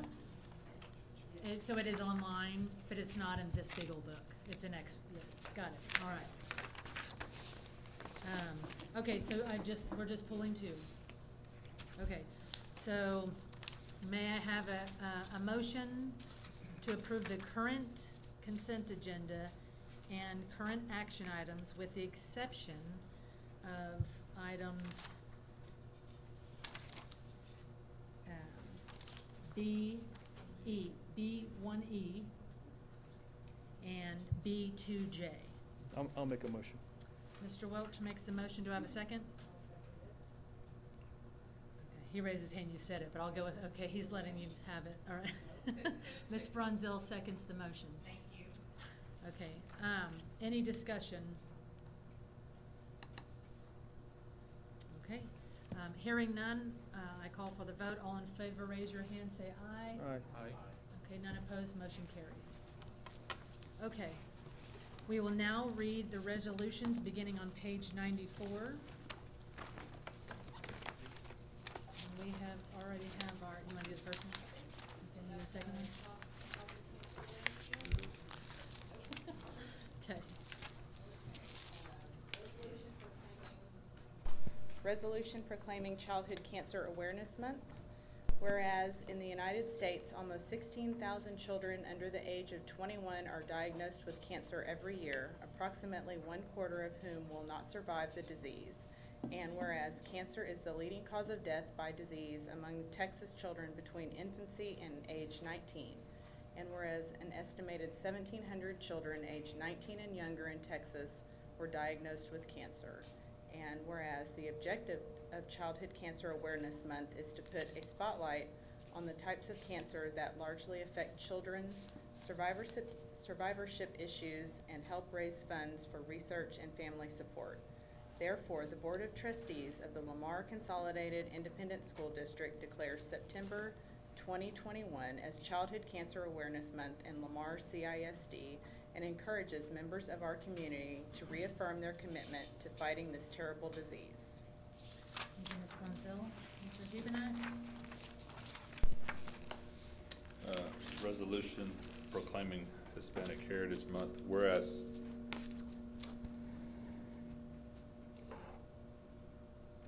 back away from it a little bit. Whereas September 15th is the anniversary of Independence Day for 5 Latin American countries, it is celebrated as a major cultural event by Hispanics in this country and across the Americas. And whereas it is appropriate at this time to recognize the rich heritage and the significant contributions to American life by persons of Hispanic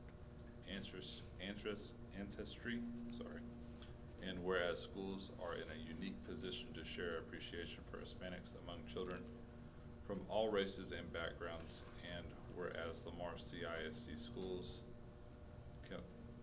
commemorate Hispanic Heritage Month with special activities and observances. Therefore, the Board of Trustees of the Lamar Consolidated Independent School District declares September 15th through October 15th, 2021 as Hispanic Heritage Month in Lamar CISD and encourages members of our community to share in the celebration for our diverse American heritage. Thank you, Mr. Hubenak. I will now read the donations on page 97. So it's the consider ratification of donations to the district.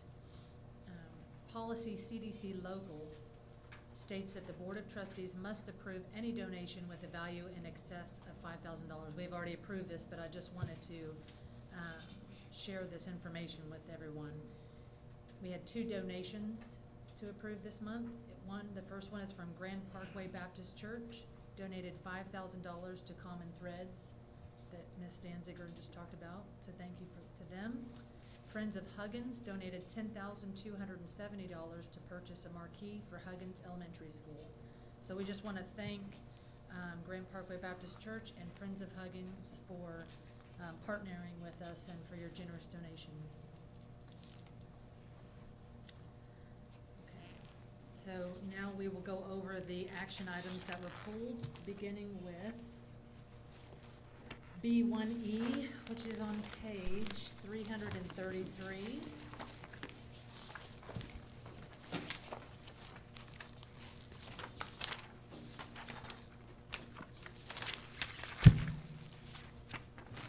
So, Madam President, Mr. Bates is ready to complete the presentation that he did on Tuesday. Wonderful. I thought he was.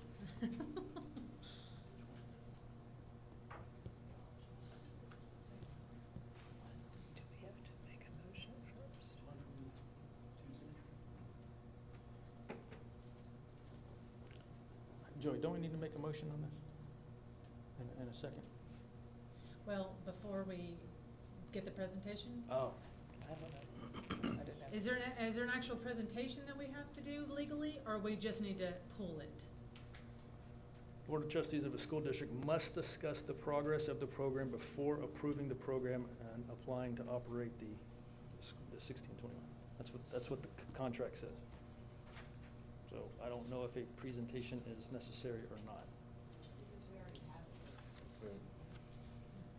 I'm prepared at least to once again to talk about the progress from beginning in 2014 to 2015. Okay. So if you can jump to the final slide, because once again, as you guys kind of stated tonight, of course we're requesting for the renewal of the program. And as you can see, if I can pick up at this slide, we've had the program for the last 7 years. and we've had a total of 352 night school graduates. 352 night school students at the 1621 place. The program is actually known as the flexible, the extended flexible program, but we know it as the night school program.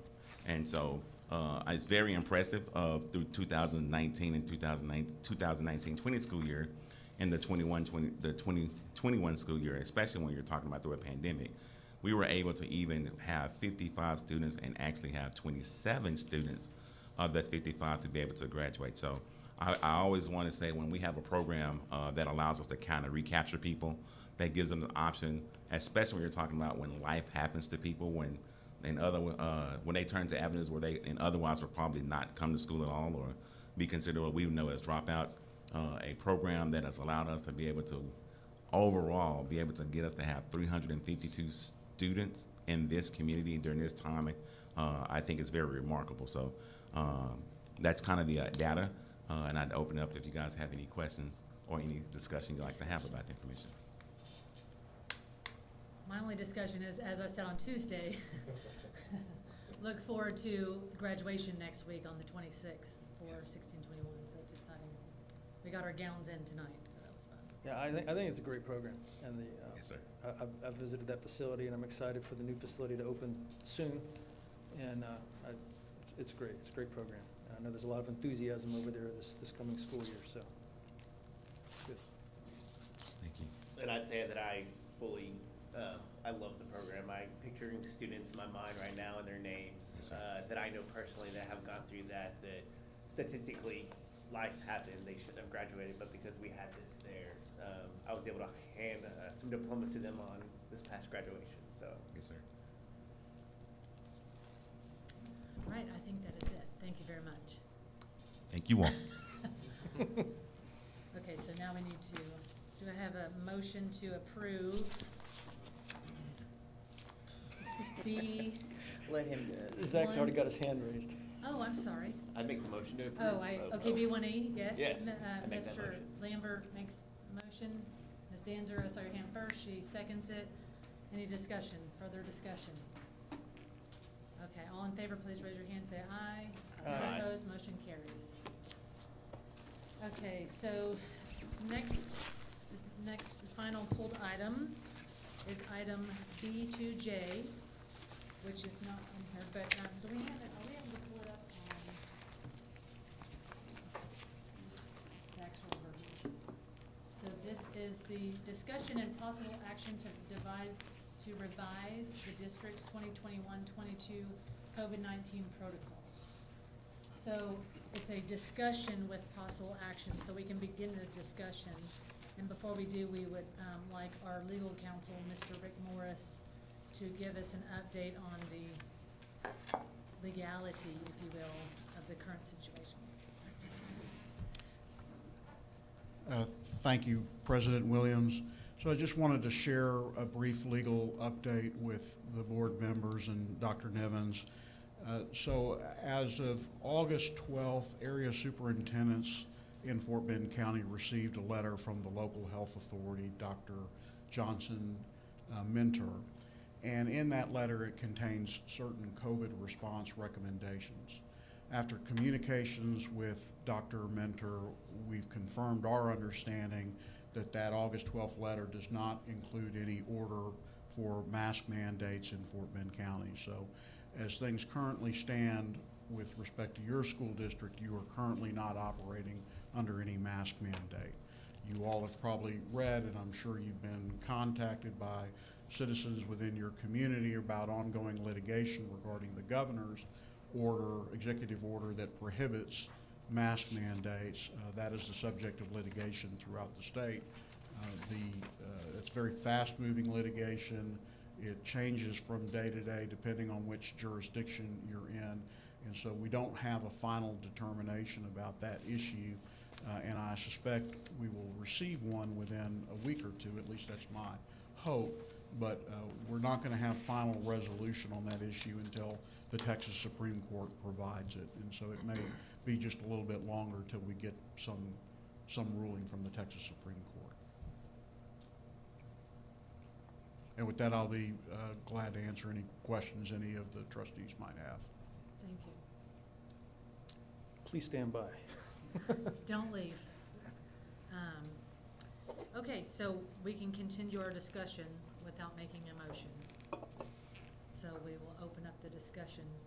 Mr. Hunt, would you like to lead us? Sure. I previously provided this to Dr. Nivens, but I have some proposals and then some information. Thank you.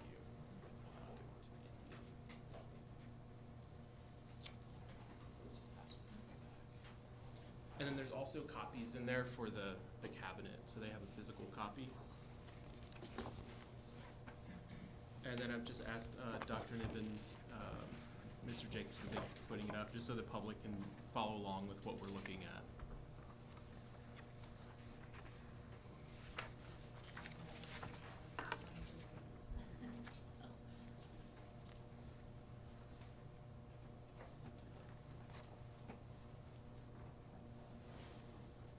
Ready? Yes. Okay. Thank you.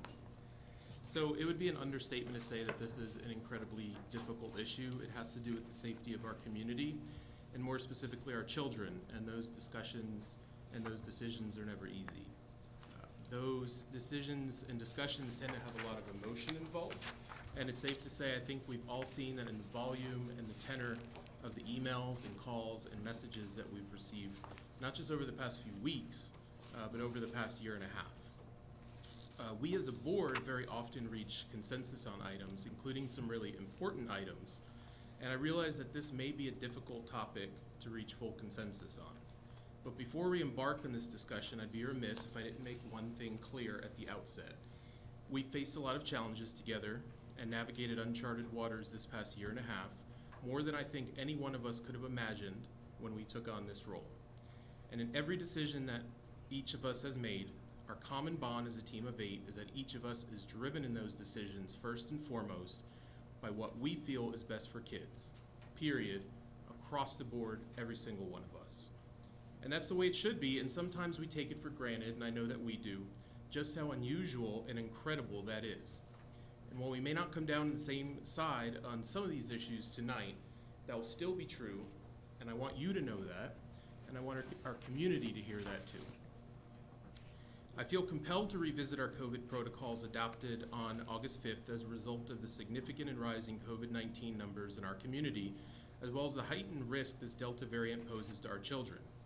The dire nature of the situation was brought to light for me by 2 data sets of active positive cases here in Fort Bend County that was presented as a heat map superimposed over a map of Fort Bend County school districts.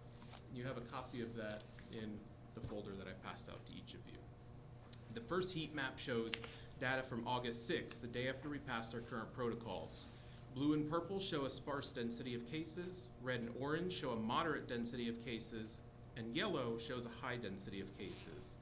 There were small pockets of yellow, but the density was mostly sparse and moderate.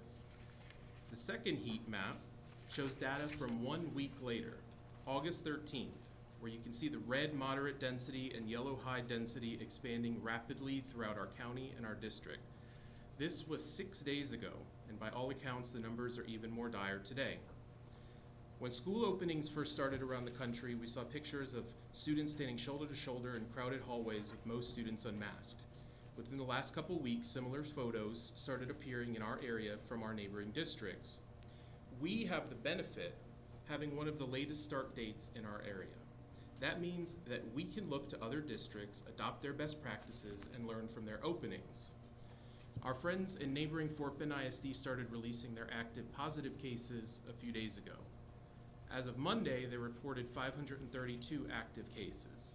On Tuesday, it climbed to over 600 active cases, and as of yesterday afternoon, it stood at 732 active cases. Other districts throughout the South and in our state have had to shut down and quarantine before we've even opened. I desperately want this pandemic to be over and for us to return to a sense of normalcy, and I thought this summer that was done. But the situation changed, and we are now at the worst stage in this pandemic for our Hospitalizations have more than tripled in the Houston area in the last month. The Houston region is currently at its highest point of COVID hospitalizations of the entire pandemic. 790 patients, including 112 critical patients, were waiting for a bed. Our hospitals are overwhelmed. Our frontline medical workers are exhausted. The state had to call in 2,500 additional out-of-state medical workers to help handle the rise in cases, particularly among children. Our ICUs are overwhelmed.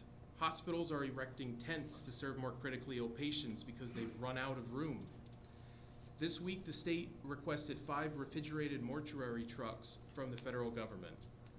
Patients are needing to be transferred out of the Houston area because the healthcare system is nearly at a breaking point. My understanding is that Oak Bend Medical Center down the road has no ICU beds available. Patients that need ICU beds are getting treated in the ER and stacked there because there's no room, and they can't be transferred to other hospitals because there's no beds available elsewhere. Our pediatric ICUs are filling up and running out of beds. Dr. Minter reported to me earlier this week that the Houston area is down to just 30 pediatric ICU beds. She said Memorial Hermann Sugar Land, one of the largest hospitals in our county, has no pediatric ICU beds left.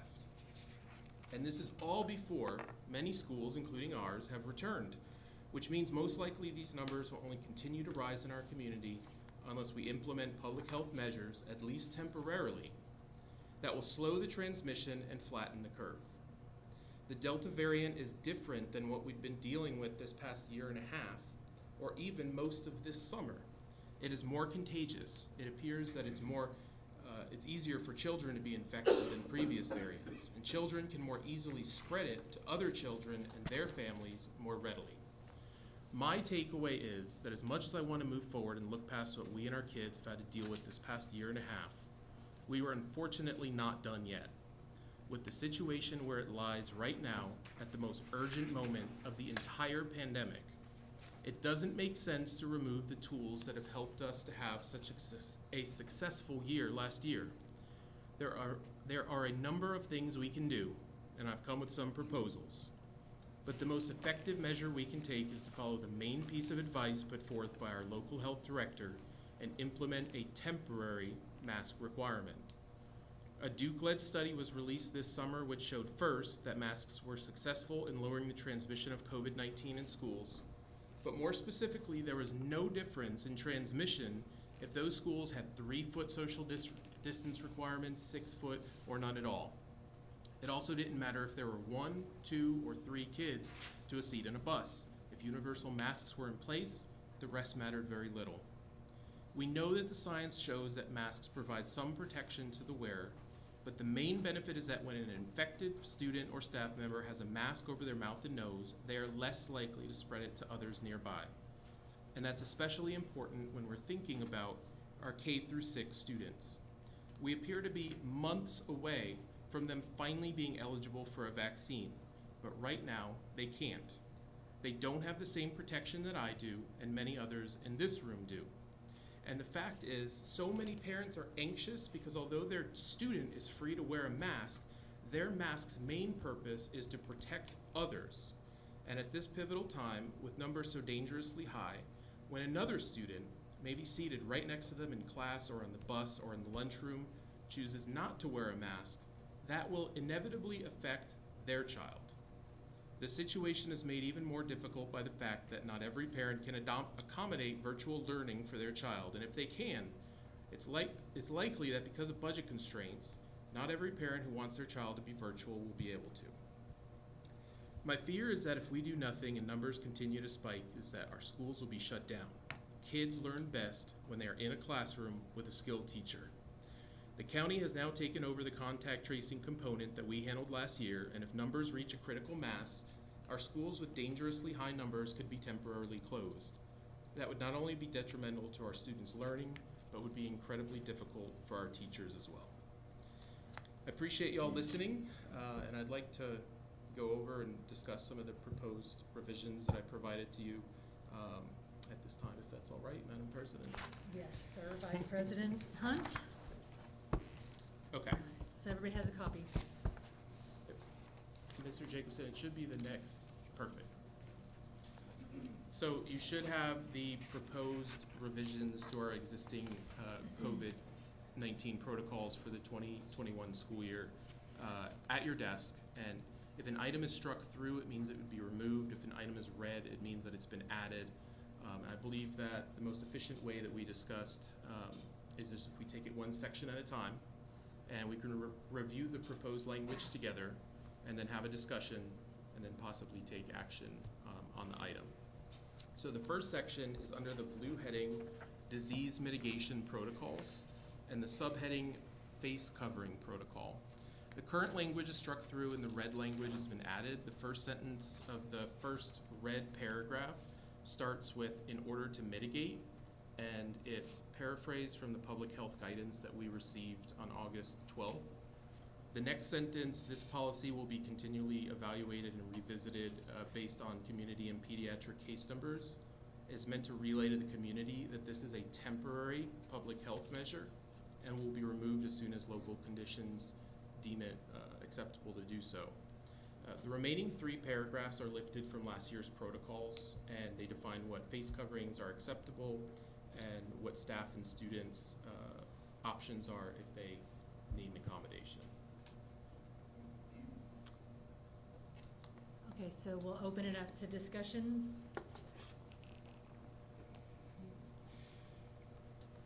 Trustee Welch, you look like you're anything. I'm willing to go second or third or fourth. I'm often the one that jumps out first, so I would like to ask Mr. Hunt a question. Were you approached by any local, state, or state authorities to make these presentations to us or to pull the item? Or is this all your original ideas and thoughts? Yes.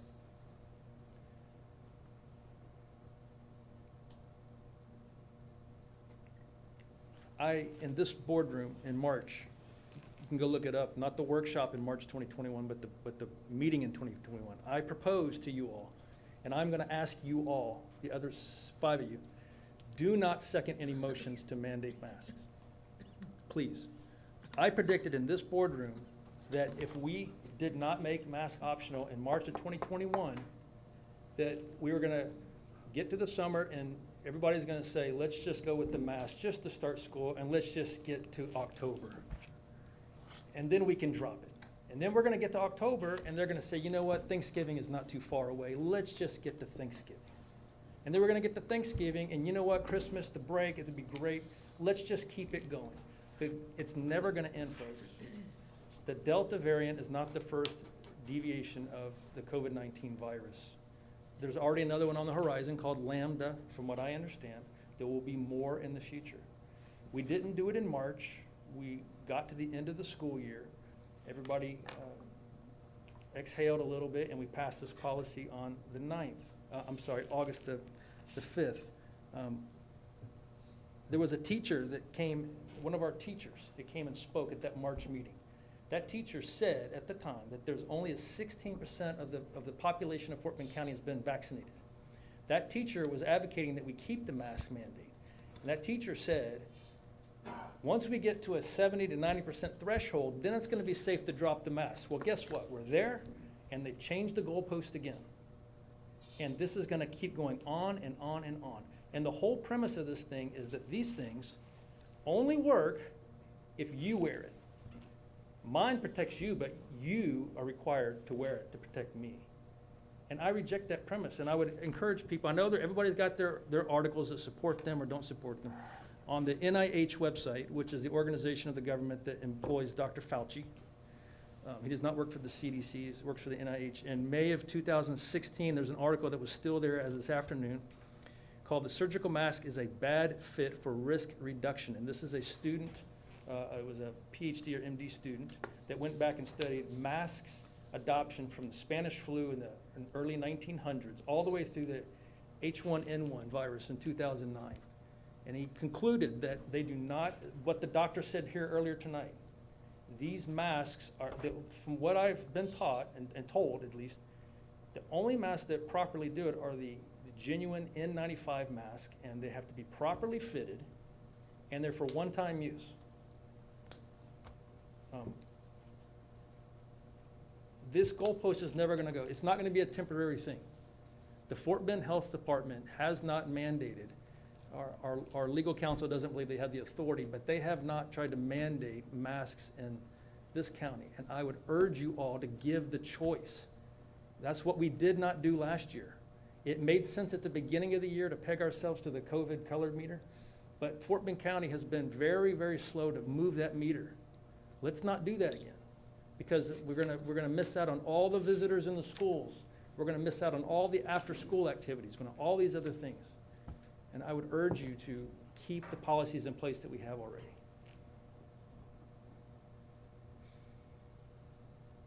Ms. Brunzel, excuse me. Alex, I appreciate all of the work that you did on this, I really do. Personally, my opinion is I think it needs to be a parent's choice on masks. That's kind of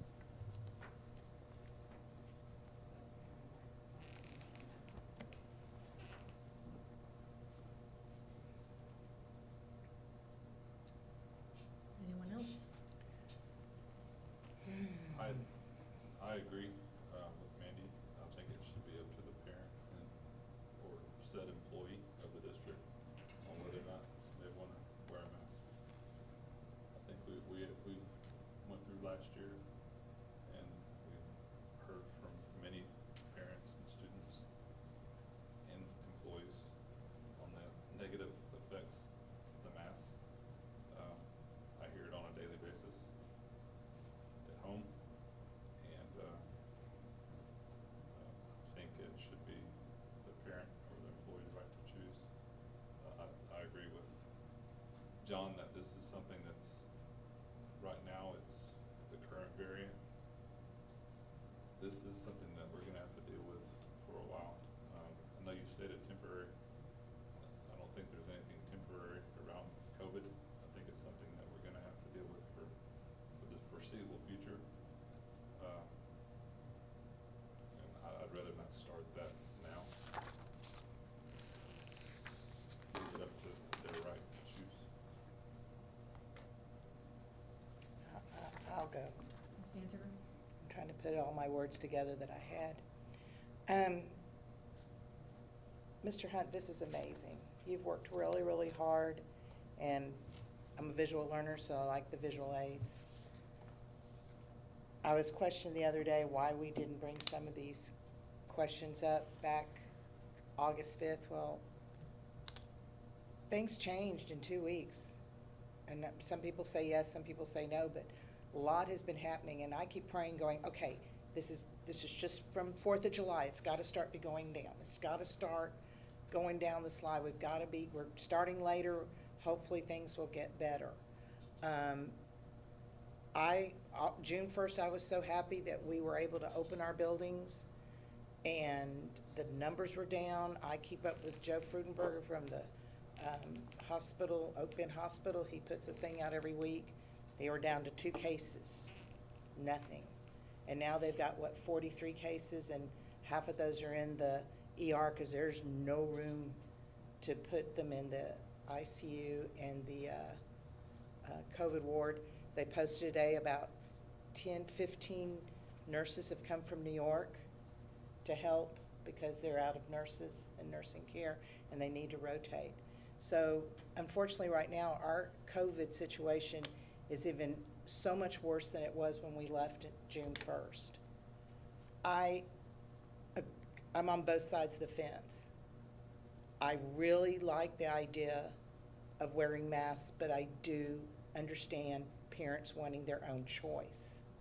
Where I would like to see us go, because of all the litigation that's going on, and we're like a ping pong ball, and we're the little net in the middle, we don't know which way the ball is bouncing. If we could just agree that even though the parents have a choice, that their students wear masks for now until they can get vaccinated, and that we should, as a board, highly encourage and strongly recommend masks until the unvaccinated students can get vaccinated. And that because we can't really social distance because we're opening the schools and the kids are coming back. So we're starting the school with a lot more kids than we started last year. So it's very hard to social distance on a bus.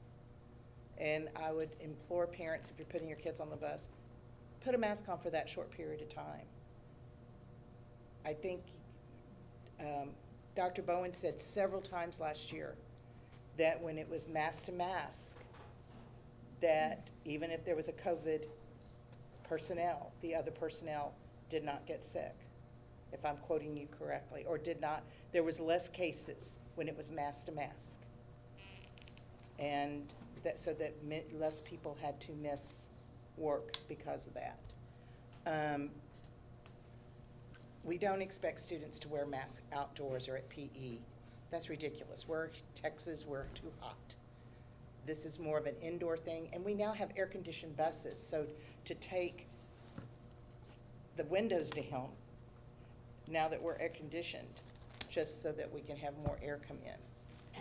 But it would be nice if we could social distance, which I know is not possible because of so many students.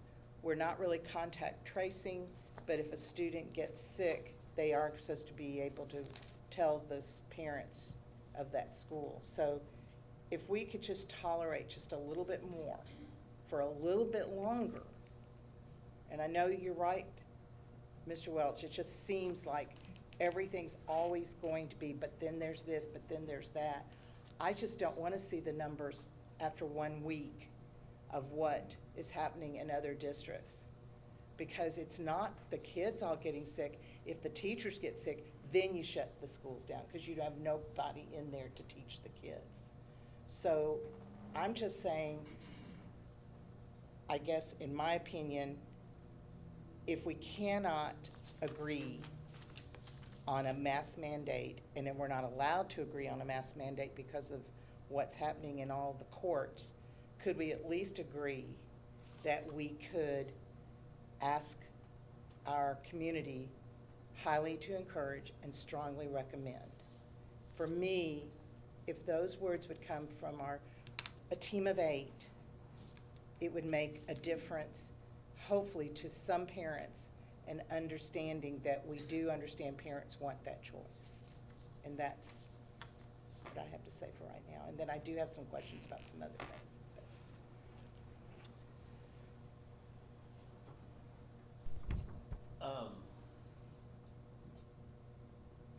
You don't know what you don't know, and we don't know a lot, obviously. We put, as a society, as a community, as people, we put a lot of responsibility on things that responsibility doesn't need to be on. We put emphasis on sending our kids to church to be fixed. We put emphasis on sending our kids to school to be fed. I would encourage and charge and plea to our parents to take responsibility back for their students, in a sense of the school's here to educate, the school's here to teach.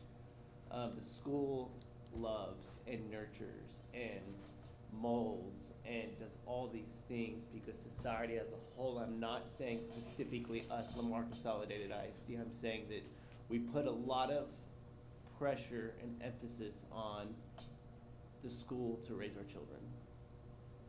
And one thing I see with the students that I serve and I work with and I talk to daily that come from these broken families is that the school's doing it because no one else is going to. The school's keeping them safe, the school's keeping them fed. And one of the reasons I want to get involved with our district is because our school system and our district does such a dang good job at that. But we need to encourage, we need to charge, we need to put some responsibility back on parents. And it's going to be hard, it's going to hurt, it's going to be painful, it's not going to be fun. But for us to grow stronger as a community, we need parents involved. And I absolutely love that every single parent was here speaking up for their child. That we had community here voicing, and that's what it's going to take. I err on the side of parental responsibility. I'm going to have a relationship with my 3 babies that if I ask them to wear a mask, they're going to want to wear a mask because I had that relationship with them. and I want our students, I'm gonna get emotional because we're talking about our babies, but my kindergartner girl saw her, well, she's first grade now, she saw her kindergarten teacher today for the first time without a mask. And to see her, that face of like my little girl, look at her like there was something there. Yeah, I can keep going on and on, but our students need interaction. Our students need life. Our students need to breathe, but our students also need to be safe. So it's not a head or tails coin. It's a coin that has, any way you flip it, it could be any different thing. But good night, y'all. What the heck? I mean, I love our district, but I love that we can sit here and have this freedom to do that. But I also want our parents of our district to accept ownership and accept responsibility for their babies.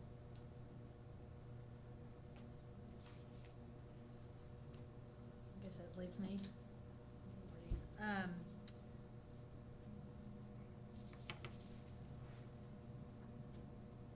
I am for leaving the verbiage as it is.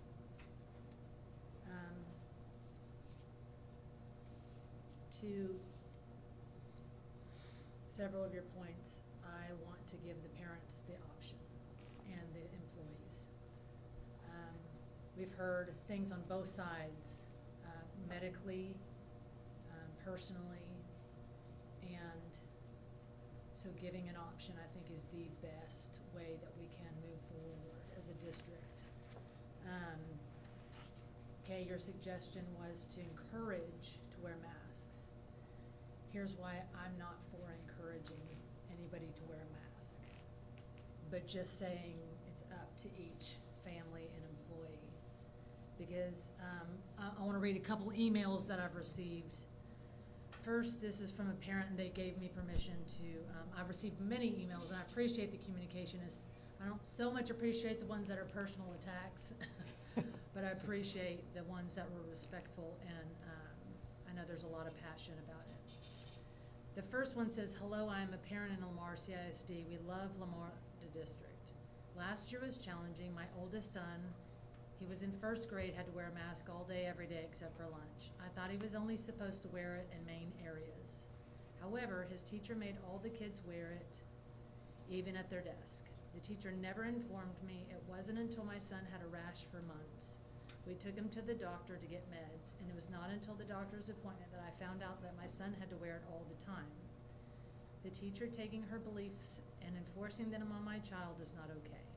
The doctor even wrote a letter to the teacher asking that he be allowed to take it off at his desk. She did allow that for a little bit, but then made him wear it again.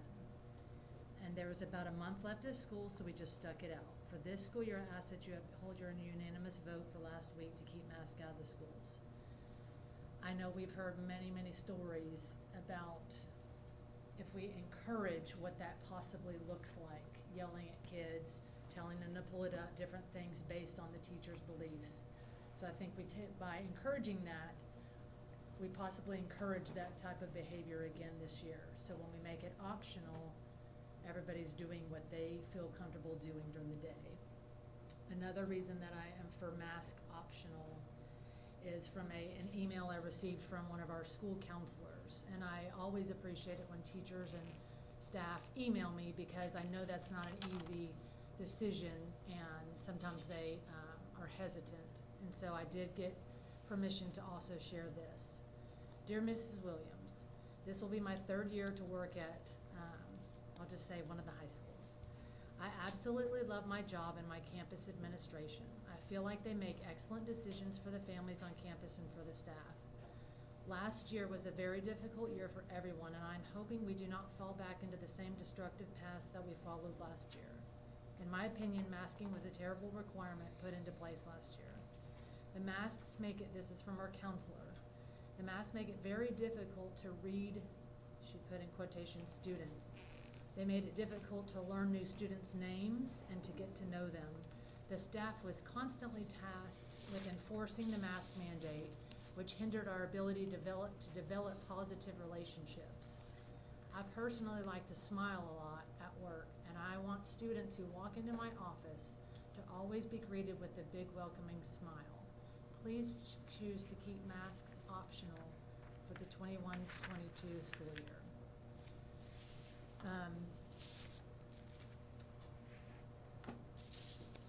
So that is where I stand on keeping masks optional and the verbiage as it stands.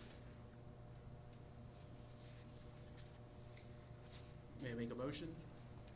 Well, do you want to do one final, or are we just doing it piece by piece? What makes the most sense?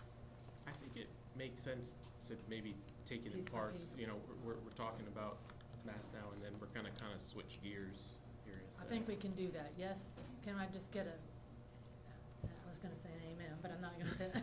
I just- Okay, So I move that we approve the changes as presented to my colleagues under the subheading face covering protocols,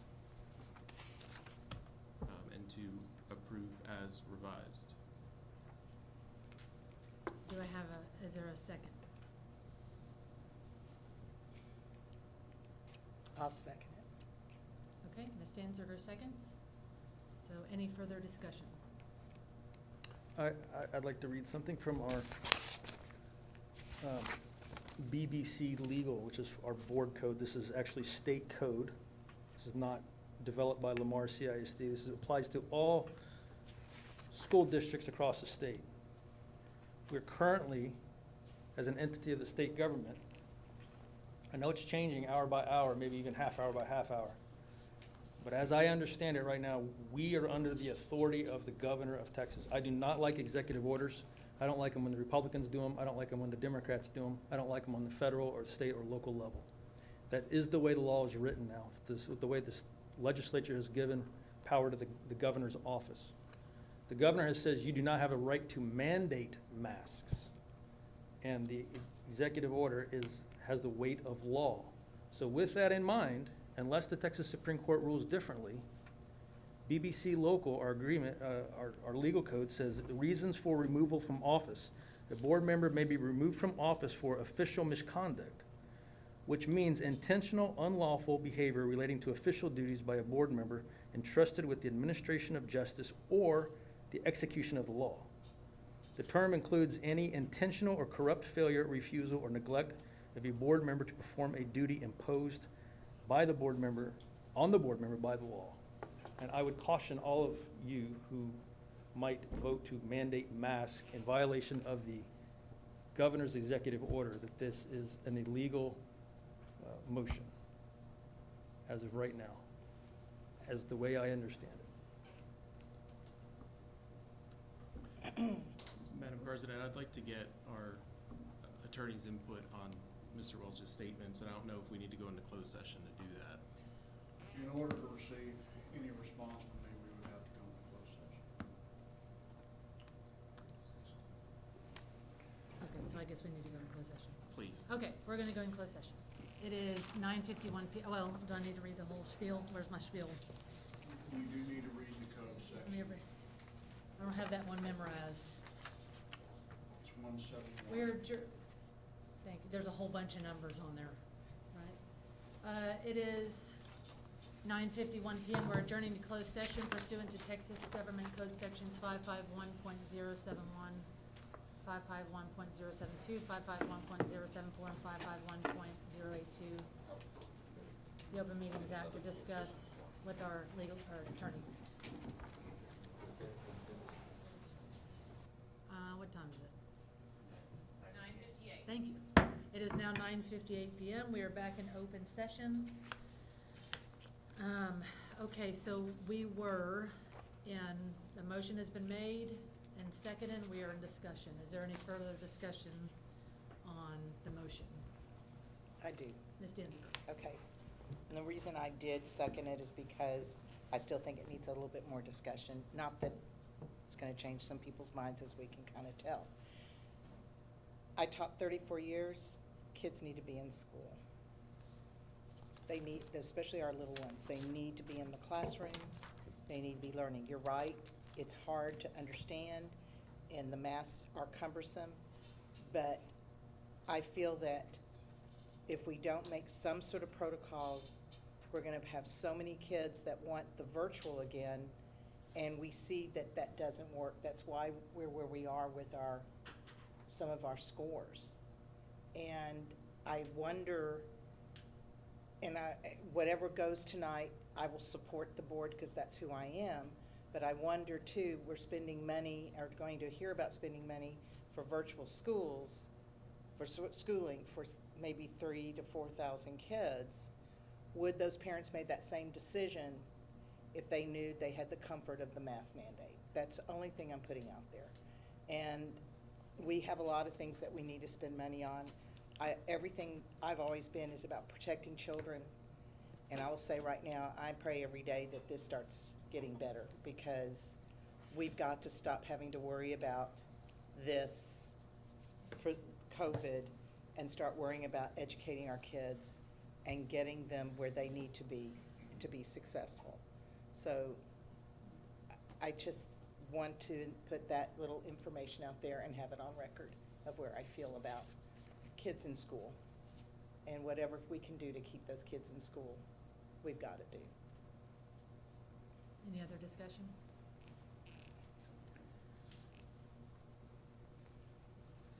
My final, I guess, I do want to say is something to that point was the ESSER funds are for COVID reasons, so spending them on virtual is part of that. And so it's not coming out of our general fund. I know. I just want to make that real clear for everybody that may not understand that piece of it. Also, I mean, as we heard tonight, everybody's all over the place with, do masks work? Do they do what we think they are? Is it a comfort? That type of thing. And so I feel like us, again, recommending masks is almost giving medical advice that I'm not comfortable because I see things all over the place. And so that, again, I want us, my hope would be that as a board, that we're making a decision, and our vote tonight would stand as a board and not based upon another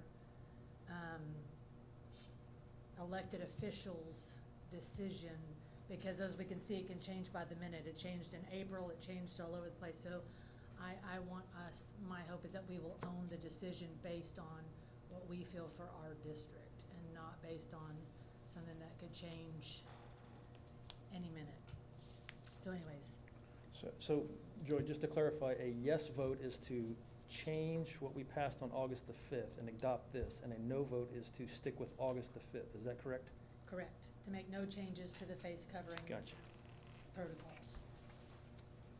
Any other discussion? We're good to make them? Okay. So all in favor to amend the current face protocol, face covering protocols as presented by Mr. Hunt, raise your hand. All opposed? Okay, so motion does not carry, so face covering protocols will stay as stated in our current protocols. Okay, so next.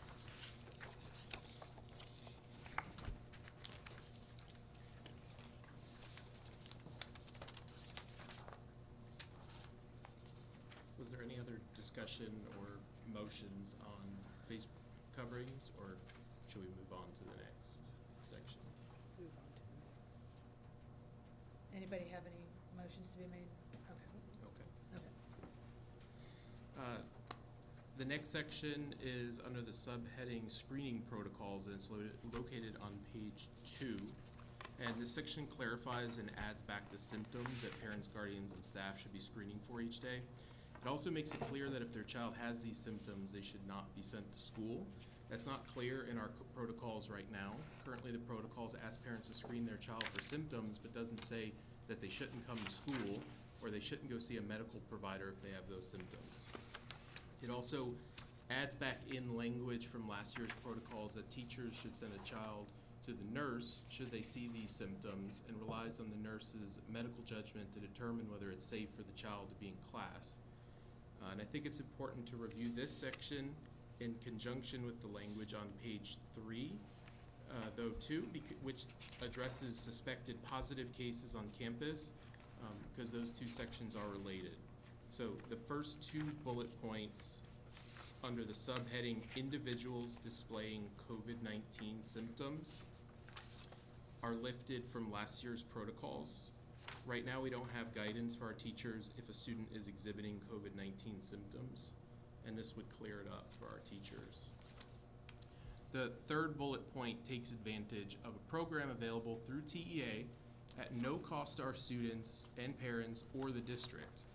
Our policy as it was written last year, and to some degree in this year's policy, if a student exhibits COVID-19 symptoms at school, they'd be sent home and need to quarantine for at least 10 days. They can return to school, though if they get a doctor's note or got a negative COVID-19 test, though that has the potential to place a difficult burden on our parents, not just to find the time and availability to get to the doctor or find a COVID testing site, but a financial burden as well. So this proposal would relieve those burdens while keeping our students safe. It would allow students with parent permission to receive a rapid COVID-19 test, get results in 15 minutes, and return to class if negative. It would keep more students in school and out of remote conferencing.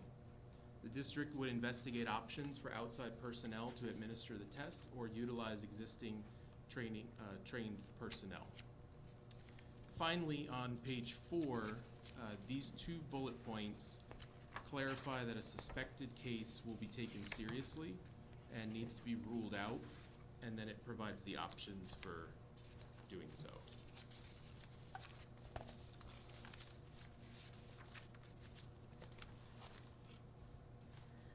I was looking at the initial one, you added the testing.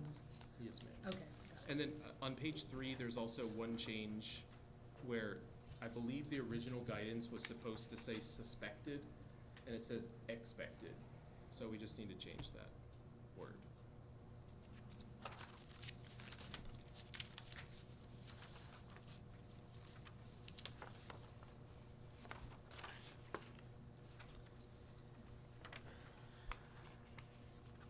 So are we doing discussion and then a motion? Because it's the second one, so we're still just discussing.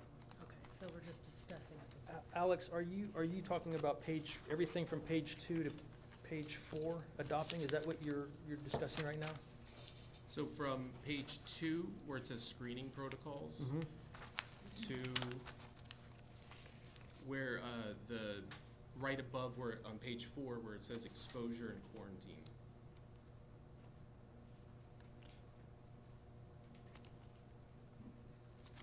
My late father taught me that if you're ever rushed and you feel pressured to make a decision, just pass on it. And this is a lot of information to digest right here, right now on the fly. So I'm really hesitant to want to do it without being able to read it and study it and kind of compare to how the changes are. It's too much for me, just to be honest.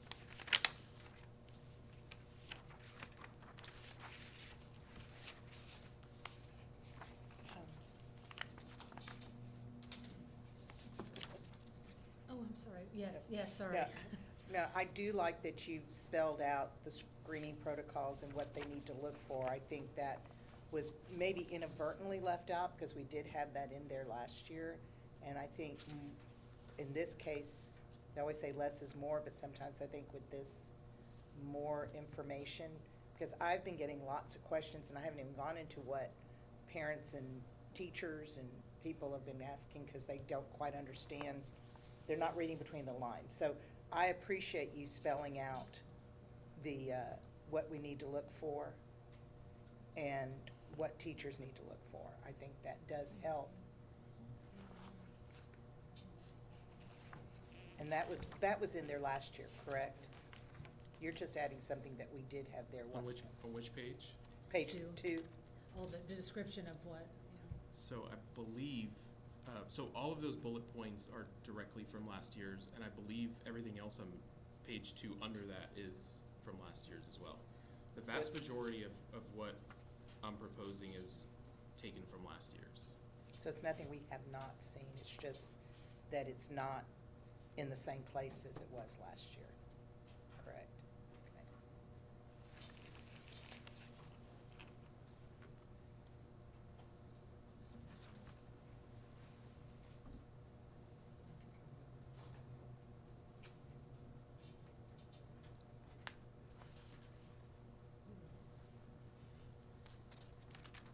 discussion maybe. Sorry, is most of this taken from what we had last year? I mean, quite a bit of it seems like it was. So if I understand, Most of it. yeah, if I remember correctly, everything under screening protocols on page 2 is taken from last year. Everything on page 3 is taken from last year, except for that third bullet point. Let me ask you about the COVID test. Is that something, I don't know who to ask this question to. Is that something that we can do, give a COVID test? I mean, is that even in our wheelhouse? Is that? Here comes That, Dr. I Bowen. don't She know who coming to up? ask that question to. Here she Dr. comes. Bowen.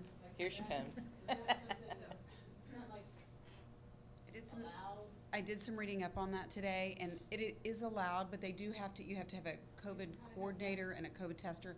They do have to go through a training and a test protocol. You would have to have permission from the parent, correct. Those things are. And is that something that the district can purchase, those COVID tests? I mean, is that? Dr. Nibbins, TEA is making those available. Are they for purchase? No, TEA is making those available to the districts for free. But I believe, as we found out today, to midnight is the deadline. Tonight. Correct. Is the deadline for us to say that we want them. Correct. I mean, that's kind of a nice opportunity, probably, for parents. I know, like, today I drove around and tried to buy those rapid tests from CVS, and they're like sold out everywhere. So there was another section in here that Mr. Hunt brought up about another trained professional. We had spoken with our nurses about being willing to administer a rapid test. Go through the training and administer that, or if we could find an outside agency that could deploy a staff member to a campus, you know, if a parent wants their student rapid tested. And so on the commissioner's call today, we learned that tonight at midnight is the deadline. That wasn't previously communicated on our calls. So it looks like what we have to do now is try to find, Marcia Beck, our lead nurse, is currently investigating how we can get a company deployed or partner with someone that could deploy an employee to the campuses to rapid test a student. So what would it take for us to request from the TEA those tests before midnight? Less than 2 hours? What would it take? Do we need to pass a motion here? Somebody or can email someone go them. get on a phone? There's, on the website, there's a form that you go in and complete, and I think Jill is actually looking at it. There's a form that you complete. We're allocated so many, so there are limits to it. It is not unlimited. You're allocated so many that you can have. And I Yeah, believe our they numbers. do give them to you on a monthly basis. You get so many per month. Okay, so if we didn't start it this month, we could apply for another month? Tonight at midnight is for No, the whole year? I believe you have to opt in, Oh. is your deadline for the 21-22 school year, is at midnight tonight to opt in for the year, correct? I like, Yes. the fact, I mean, not being part of the board last year and being part of this process and the whole, again, I said it earlier, you don't know what you don't know kind of thing. And so the fact that we may have new families to our community, the fact that we're laying it out, saying these are the symptoms that we as a district and with the medical advice that has been given to us and all that, I like that it's laid out. The administering of the tests on campus, I think about our families that would be a financial burden to. And I think about, you know, the families that are, we have families in our community that are afraid to go to the doctor because they may go in some sort of system, whether it's legal, whether it's, I don't know. But yes, there is that fear. So I think the fact that we can offer that with it from a trained professional, that's a good thing. If we can, we don't know If that we we can. for sure could. Sorry. We will work on that tonight. That's what the board wanted to do. We will work on that now. Mr. Welch? I'm all for getting the free test from TEA, so I say, as one man, I say, let's get that in motion.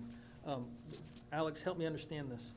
And I think this is part of the confusion from last year. A student's at school, he's got a headache. Student's at school, he's coughing and sniffling.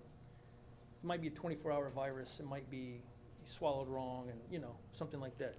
But if we adopt this, because you list headache, you list congestion and runny nose. And then it says right below, if your student is exhibiting one or more of these symptoms, the student should be evaluated by the medical provider and not return to school. So if a kid has sniffles and he goes home and the mom says the next day, oh, he's fine, you're gonna send Johnny back to school, is this gonna force her to go to the doctor to get a note? Because I thought before we did not do that. I thought they didn't have to have a doctor's note to return.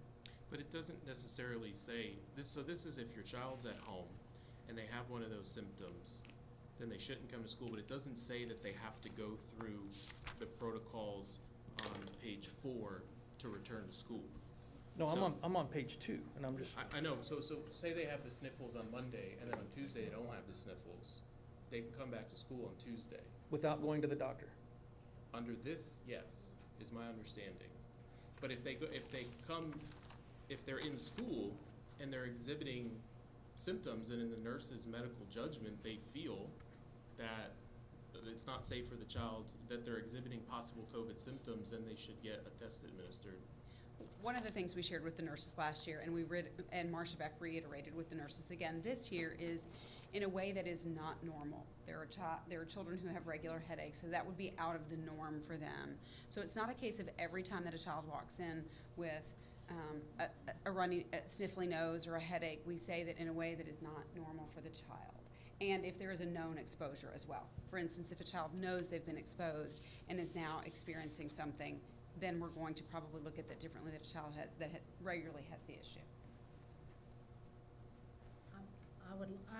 My suggestion, because we're giving a list of symptoms, and I brought this up actually earlier, and Alex, we was saying, fine, take out the headache part, because I thought it was extreme last year of, you got a headache, you're out for 10 days, going down that road again. I don't think I wouldn't be willing to, I would not be in favor of that. So if we took out the first sentence, What page and are you on? just said, here's, What page are you on? I'm sorry, I'm still on 2, on Okay. the list of symptoms to screen for. If we screen for them, we can still provide a list of things to screen your kids for. But I'm not for saying if you have one of these symptoms or more, you have to be evaluated and don't come to school. So by taking out that first sentence, it's more of like, here's what we're asking you to look for versus you can't come back to school, right?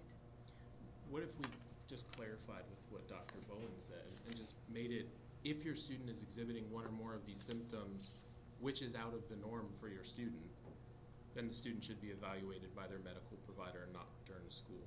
So if you know that your child has allergies and gets hay fever, and they've, they are maybe sneezing a lot, you know that's your child. The same thing with the nurses. The nurses know our students, and so they'll say, Billy has hay fever, and that's not outside the norm for him. But I wouldn't want to take the meat out of it that if your child is exhibiting COVID-19 symptoms, they shouldn't come to school. And right now under our policies, it doesn't say that. It says screen your child for these it just says screen your child for COVID-19 symptoms. It doesn't say what they are, but then it doesn't take it to the next step and say, please don't send them to school if they are exhibiting COVID-19 symptoms. So as we talked about at our board training, the should and the Shall. should and shall. Very different. So the should is a recommendation, it's not a have to. So they should be evaluated and not return to school. It's not they shall be we went down this road with should and shall. Well, he uses should. So this is a recommendation, this is not a must. So I think that would need to be clarified, because not everybody has a discussion on should and shall. So. And that would be, if this were to pass, that would be the guidance that you're intending to be communicated to the school nurses at each campus? Well, this is from home though, right? Right, the page 2 is when you're screening your child before sending them to school.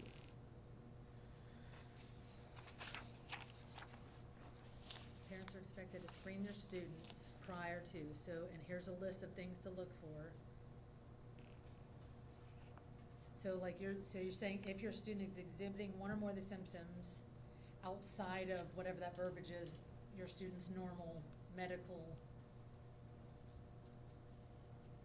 I mean, essentially, like, the takeaway that I have from it right now is our policy says, screen your kids for COVID-19 symptoms, period. It doesn't say, so this says, and it takes it directly from last year's protocols, you shouldn't send them to school if they're exhibiting COVID-19 symptoms. Yeah. I mean, I realize that that's, to many parents, is going to be obvious, but I think that it's important that we include it in our protocols as the document that's guiding our COVID-19 response. And here's why I just want to be super, super clear on this, especially this year, because I know if some people think it's from last year, I had already received a phone call this year. Before, school hasn't started yet, but different camps and different sports have started, and there was conflicting information given from different staff members. I want us to be crystal clear. One said you can come back with a doctor's note, and one said, no, you can't come back for 10 days. I know it's no fault to what, and it's been cleared up, everything is good, but that is in my mind, and I don't want one teacher to say, because they read this differently, you can't come back without this. So I just want us to be crystal clear of what we say, so there's no interpretation of it. It's just, it's there in writing, and everybody reads it the same way. Ms. Williams, could we do something like, because I have what we did before. It said parents and guardians expected to screen their students for COVID-19 symptoms each day prior to sending their students to school. Symptoms such as, so that we're giving some things for them to look for, because we're trying to give tools to the parents here, correct? Correct. So I think that's what Mr. Hunt's trying to do, is say, so maybe some parents are new to this, they're first, so I just think if we, and again, the should and shall is very important. And this page 2 is lifted from last year's. So that's why if it says should instead of shall, or it doesn't say such as, I just took it from last year's just to keep it simple, and it's what staff members are already used to. So as long as, I guess, all staff are consistent with understanding what this means and can relay it to students and families as well, because they're the ones that will be relaying it if they don't read this, you know what I mean? Right, it'll be clear to all staff members. We'll make sure we do a good job of over-communicating. But we also have our current practices for students that go home sick. I believe. Is that right, Dr. Mouse? Did you have us ready? She's coming. Pull up that elementary handbook, please, page 38. Phenomenal team, y'all. Right? She's good. Even at 10:20 They're all something good. at night. Right? Motions to him. This It's is under parents, general information. Oh, I'm not driving, I'm sorry. Go down to the handbook, elementary student handbook. We'll start out at page 38.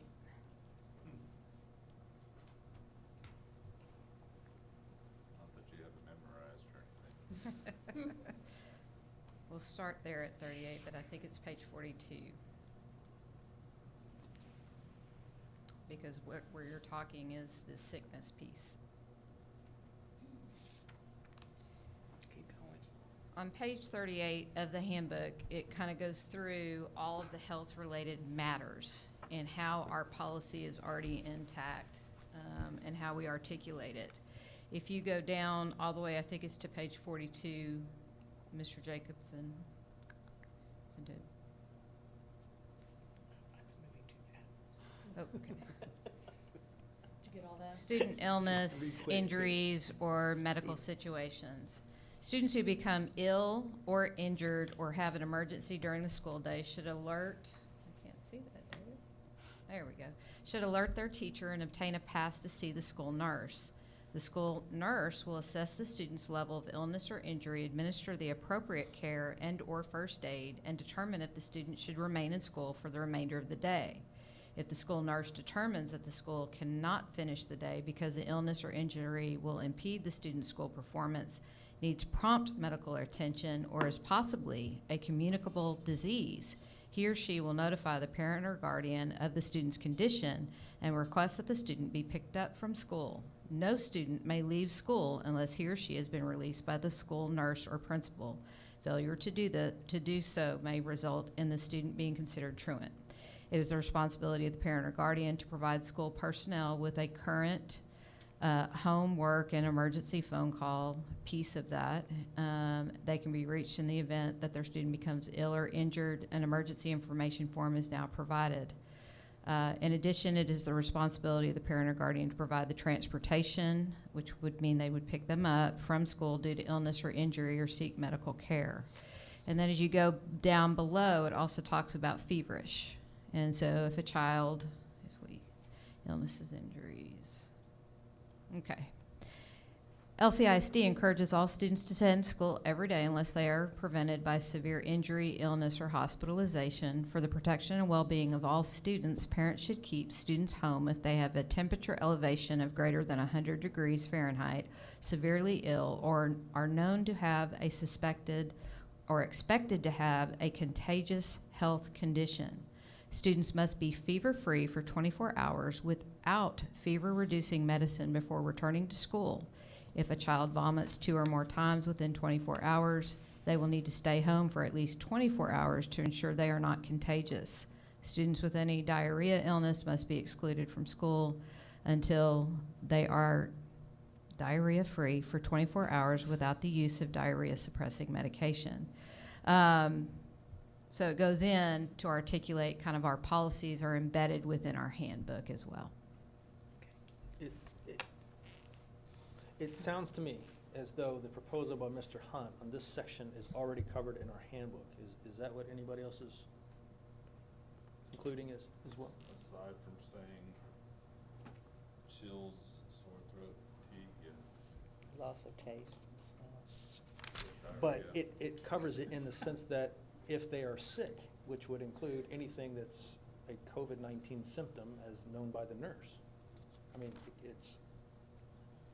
On the last paragraph of that does talk about the district is also required to report certain contagious communicable diseases or illness to the Texas Department of State Health Services or local regional health authority, and that the school nurse can provide the information on these notable conditions. Please contact the school nurse if you have questions, if you are concerned about whether or not your child should stay home. And so that would be in reference from that even paragraph of COVID or suspected.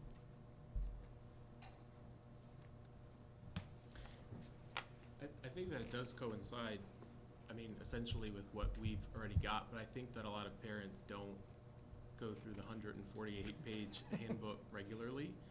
And when they're looking at our COVID protocols, they're looking at what we've got on the website, at the very top of the website. And so I don't think it would hurt to add this to our COVID protocol just so it's clear not only for our staff members, but also for parents that are curious about how we're handling these cases. Can we add, what about adding that here? So it aligns with our sick policy. But we could also, in taking out this piece, if that's not already in there, because it may conflict with that, but we could say some COVID symptoms to also be aware of and just list this. I personally feel that it's important to continue what we did last year and to list out the symptoms in our COVID protocols. That's what I'm suggesting. Oh, okay, so. Sorry, just not the sentence saying if only if it's these, then to maybe stay home, but all of that and then list out these COVID symptoms. Well, I like the idea that you had if your student is exhibiting one or more of these symptoms outside your child's norm, so that way if they regularly have one of these symptoms, you know, they don't have to go to the doctor every time. But you know, if your child has a sore throat and it's outside their norm, then we really want them to get that checked out before they come to school. Okay. we reference the handbook? That's what I'm saying, just take this piece, But I mean, or just reference it. but like if Alex is saying they're not gonna even be like, I'm not gonna take No, that time. list some can of we these just- that we know are basically COVID, but pertaining to the handbook, and then reference it for more information, but whether they do or not, at least we're giving them the opportunity to look for it if we're covering ourselves too. Right, I guess we need to probably go ahead and, do we wanna, is there any more discussion on this one? Well, there's also page 3 and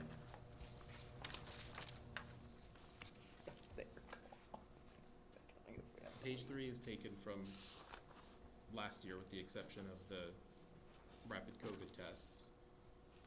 And then I believe page 4 is taken from last year's, and I think there was one change where on the first bullet point it says have completed the same set of criteria listed above. I think it said like 3 points above or something like that, but out of context with last year's protocols it didn't make sense. So it just needed to be paraphrased so it made sense with this year's protocol. So basically there was some grammatical reworking that needed to have there, but essentially it's the same as what we had last year. Well, on page 4, I am opposed to the piece that says the individual is assumed to have COVID. That is the third paragraph down on page 4, second line.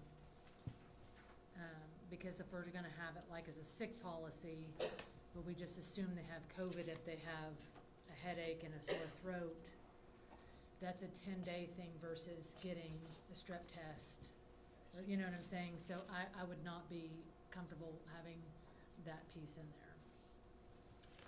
So Because these could relate to the flu, these could relate to strep, these could relate to seasonal allergies.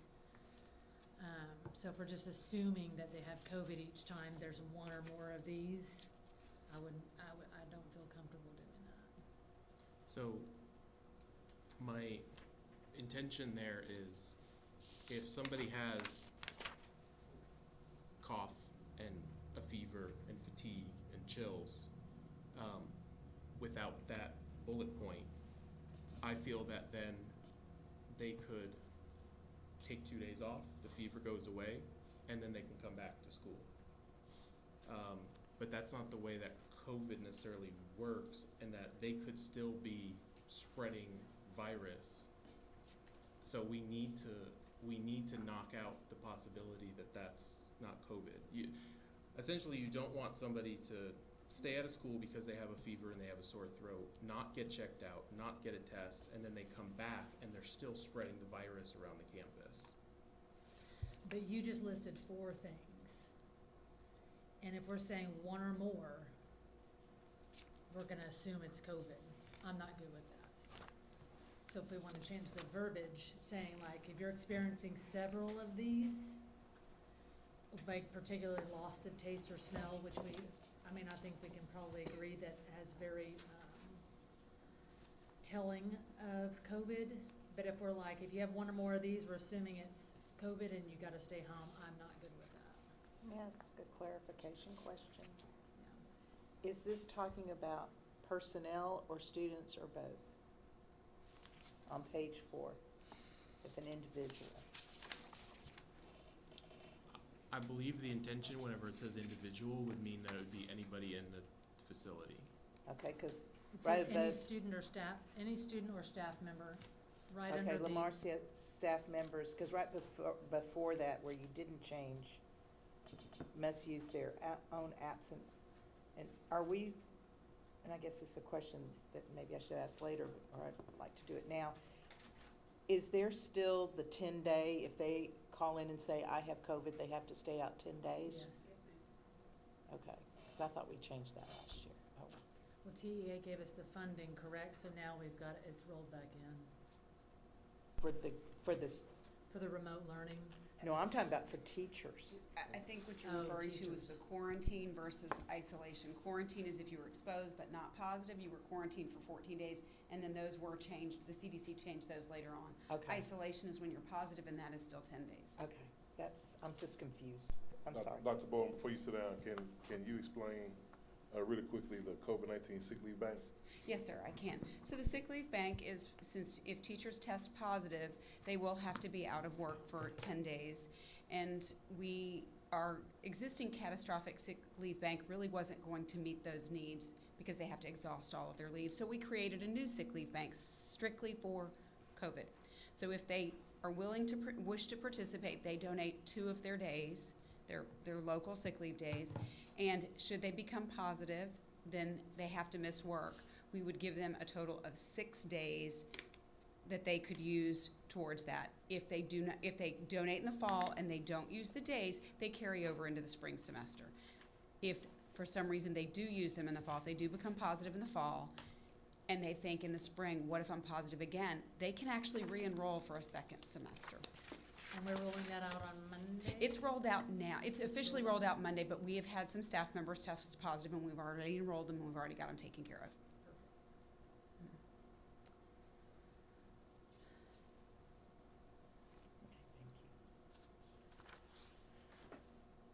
May I ask a question? Does anybody else have objections to that first bullet point on page 4? The one in red? Yes.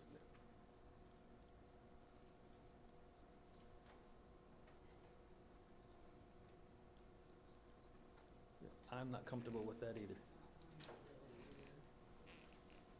Is there language that, Who's gonna police that? Well, none of this can be policed, truthfully. Well, but we have to go by it, right? I know, but I'm saying, The first red one.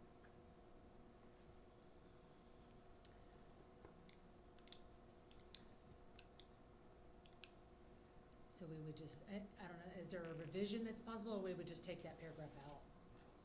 that's, yeah. Does anybody have any suggestions for what you would find acceptable? Or is it, Mike, I'm sorry, go ahead.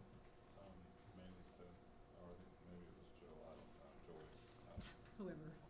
Whoever, you know, people still do get regular sick, flu, anything else.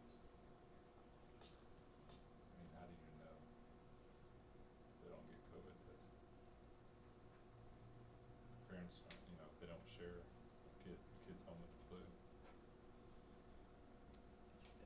don't know that they're home with the flu. You don't have to report that they're home with the flu. You have to report that, you know, I'm sure there's some contact to get work or whatever. But who's gonna police all of that? there's a lot of parents that don't take their kids to the doctor even if they have the flu. They just, Some parents, they could just send their kids to school sick. oh yeah, medicate them. What if we changed it to, if an individual who has symptoms that could be COVID-19 is not evaluated by a medical professional or tested for COVID-19, the individual should not return to school or work until they've completed the same set of criteria listed below. So we're using should language.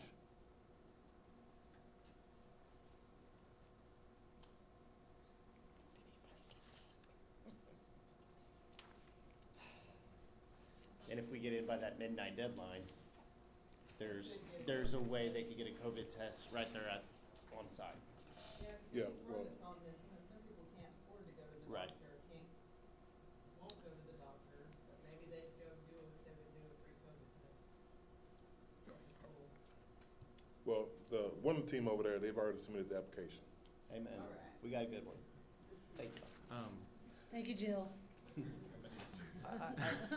Ms. Ludwig, excuse me. Alex, because this is Based on enrollment. so much information, and of course, we're going through it slow, I think that I would be comfortable amending the August 5th policy to say,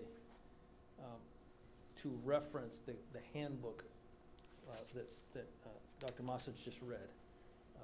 Maybe reference the pages for the secondary and say, you know, COVID will be evaluated in a similar fashion that other sicknesses are or something. I think that encapsulates a lot of what we're trying to do here. Because no one wants 6 children to get other children sick, regardless of what it is, the cold or anything. But it seems like our handbook, from what she just read, already covers that. So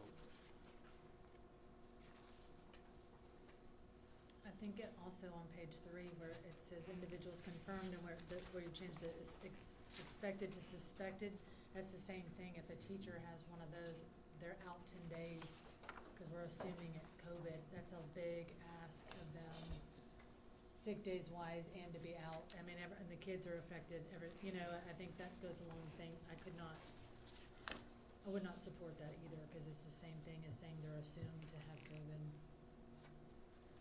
And teachers, at some point we have to, teachers do, teachers are more experienced.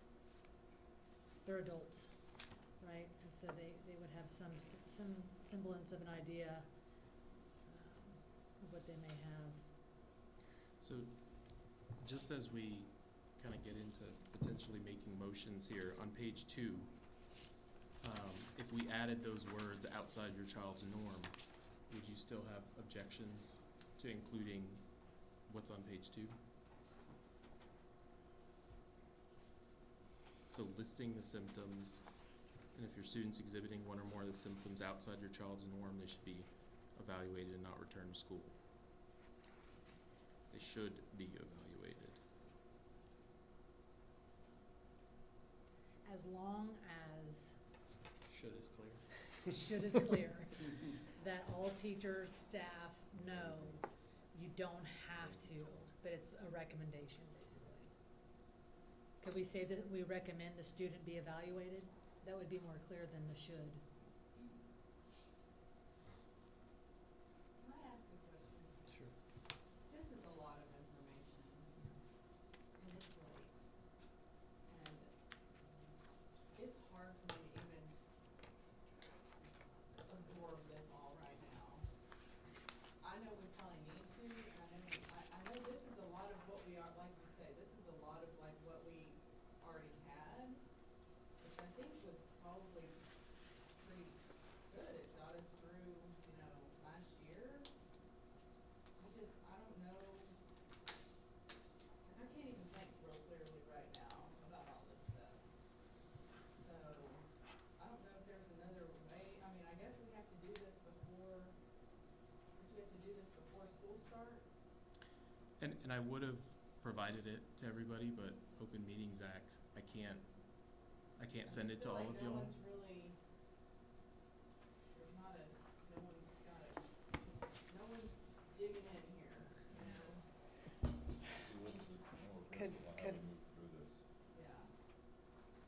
Could we, I'm sorry. Sorry, I was just gonna ask Mr. Morris, what are our options now that we've seen this and we've discussed it and we've shared it in open meeting to consider it? I completely understand that, and that was part of a discussion that I have had with folks about, I wanted to send this earlier. And I understand that. And I was advised, can't do that, can't send it to somebody else to send to you, because that's cheating. And so I understand it, I don't see any other way to do this. And there are some things later on in here that I think are really important for the first day of school, and I don't know that we're gonna have an opportunity to get this in, and things that we would potentially need some time between now and Monday to get in place. Would you be comfortable, Alex, if we moved on from that piece to some of the other ones you're talking about that we may be able to knock out quicker? You know what I mean?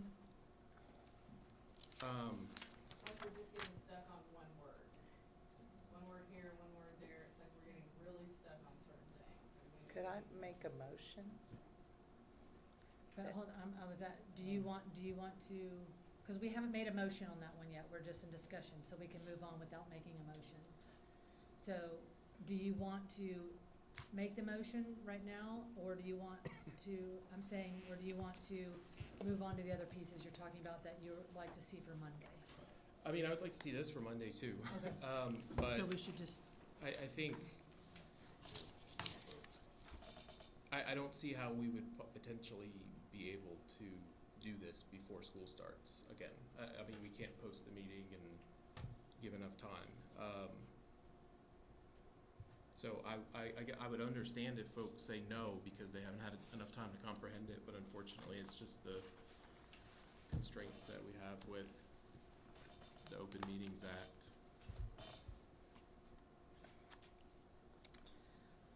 okay, so, I guess what I was trying to ask is, if we were all kind of looking at trying to get the COVID rapid tests in our district, do we have to make a motion and just pass that for sure tonight and then move forward? but you wanted just to make the motion on all of it tonight, right? I mean, we could still, but I'm just saying so that we can, if that's Just something that piece of it? that, The rapid test does not need board approval. okay. So Then we we're can scratch good. that. Okay, because I was worrying, I'm looking at the clock and, The- We've already submitted for it, so we're good. okay, okay, thank you. And I think the air went off. Can we add that to our COVID protocol though, so that way families know that that's available?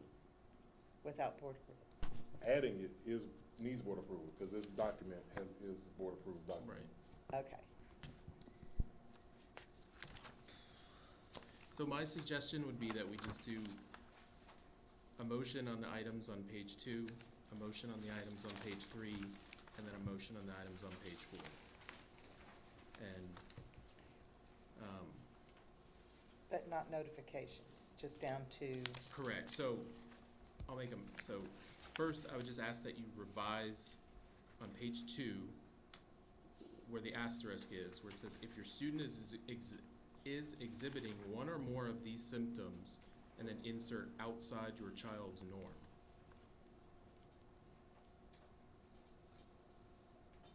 And then I would move to accept the revisions on page 2, starting with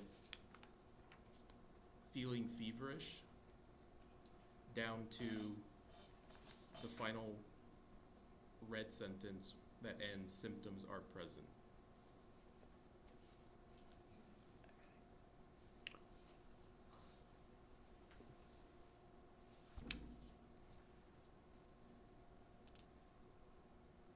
Is there a second? I second that motion. Okay, Mr. Lambert seconds. Any further discussion? Yeah, I'm not gonna support this because I feel like it's already covered in the student handbook. Over communicating is always good. And so if we have it the same thing in the 2, why would we not want to have the same thing twice?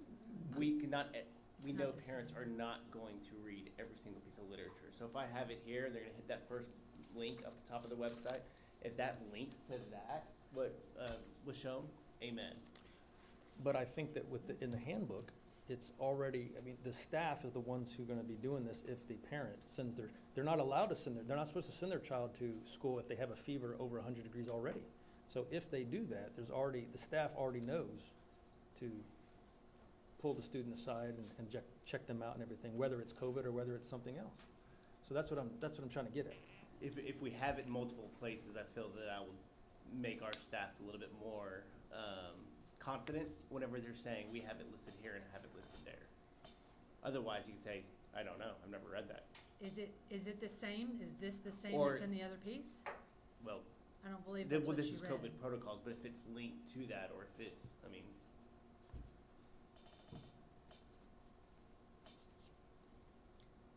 or we put a line supporting. Any other discussion?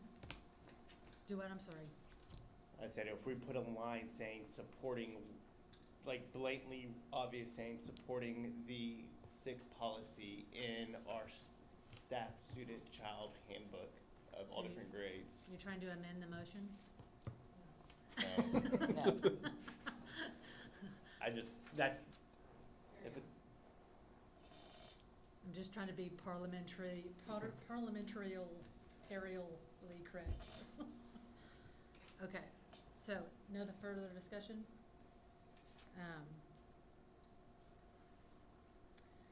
Okay, all in favor, raise your hand, say aye. Aye. Okay. All opposed? Motion carries. Okay, so we will add this piece with the outside your child's norm. So, the next motion,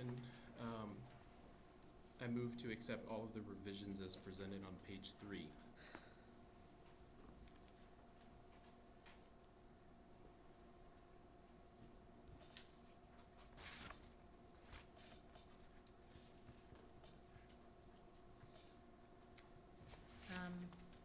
So just for, Was this taken from, I'm sorry, give me a second. No, go ahead. Was this taken, this was just taken from before, you think? I think that all of this was taken from last year's with the exception of the third red bullet point, which is the rapid testing. I'll second that. wait, oh, Did somebody already second it? No. no, Ms. You're good. Bronsell seconded. Discussion. So my discussion is, I believe it's very negatively impacts our teachers if we pass this piece where it says suspected of having COVID-19 shall be excluded from attendance or work. That's 10 days that they just lost. If they suspect they may have it. I don't think that would be supporting the teachers. You don't think that we had this last year? If we did, I'm not for it this year, because they were covered with sick leave. This year they are not, so it's very I different. thought this is just through page 3. Now, is it page 3 and 4? No. Page 3, the word suspected. Where is that? There's only one word at the bottom that's highlighted red, the suspected.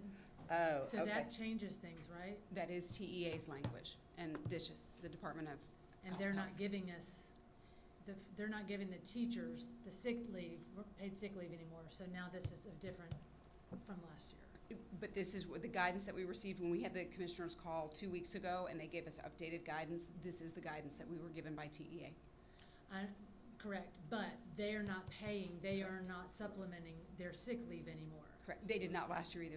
That was locally done. Okay, well, it's not being done at all anymore. Correct. So Correct. that, I think, would very much negatively impact our teachers if we expected them just because, you know what I mean? Just to Dr. Bowen, just to clarify, was the TEA language expected or suspected? It was suspected. We did look that up. It's a typo, yeah. Okay, so I mean, the intention for this was just correcting a typo. This, And, okay, so I'm glad you caught that then, because I think that is, needs to be changed, because if we are expected or suspected, whatever it was, this is different this year because they're not getting reimbursed locally. So they're just out if we suspect it this time. So I think that's a big deal. So I would strike that we take that piece out. I would amend the motion to remove that. Unless you're just talking about this one middle section and not, was that part of the motion as well? You said page 3? the whole page. Okay. Just the red in page 3. Well, and then that is red, so not the But that was grammatical just a piece. misspelled word So on it. I'm focusing on, Well, everything on page 3 that's been revised, everything in red or struck through was in the motion. so maybe I would need to do my own motion to remove that piece and not the grammatical error. Like yours can still stand with that grammatical change, right? But then I would need to make a motion to remove that piece, is that right? Sounds right, okay. While you're figuring that out, can I ask a question? No, You just Joe. did. Yes. So if an employee runs through their sick days, and they're being cared for by a medical professional, can they file disability? If they have disability insurance, yes, they can. And they do qualify for FMLA, which is not necessarily paid leave, it is job protected leave. I do want to clarify a point though. If they are suspected, they can go get a negative test and immediately return to work. And if we have tests, we can do it right there. Gotcha. But what if, there's a lot of false positive tests out there, and I know that. what I'm saying is, if last year was a different beast, it just was. So if we are just assuming and suspecting that and then you have to be out, I'm not for that. Because they will have to take, we're doing the sick leave bank for a reason, just for COVID. Correct. So it is a big deal if we're asking our teachers, if you suspect that you're out for 10 days, that's a big deal. With no, we're not covering that this year. But that can be separate from your motion, so I will move on with, okay. To that point of the teachers being out, on the TEA guideline that was released today, it says for staff who meet the close contact threshold with a COVID-19 positive individual, so this could be like suspected or in contact, it says if the staff continue to work on campus, rapid testing must be performed at the start of the day at least once every other day until the end of day 10. So if they're suspected or if they've been in close contact, TEA is saying they can do rapid testing at the start of the day and then continue to work. They can or they have to? If the staff continue to work on campus, rapid testing must be performed at the start of the day at least once every other day until the end of day 10. So does that change? Shall, not should. Must. Madam Chair, can I make a recommendation? Yes, sir. The deliberation that you're currently engaged in is really in anticipation of a motion that might be made and not really related to the motion on the table. Correct. So you probably want to go ahead and finish your discussion with the current motion and then entertain another motion. Yes. Sounds good. Okay. So no more discussion on this one? Right. Okay. So, will you repeat it one more time? I moved to accept all of the revisions on page 3 as presented. That was seconded by Ms. Brunzell. Ms. How about Brunzell after? seconds. All in favor, raise your hand, say aye. Aye. All opposed? One opposed. Motion carries.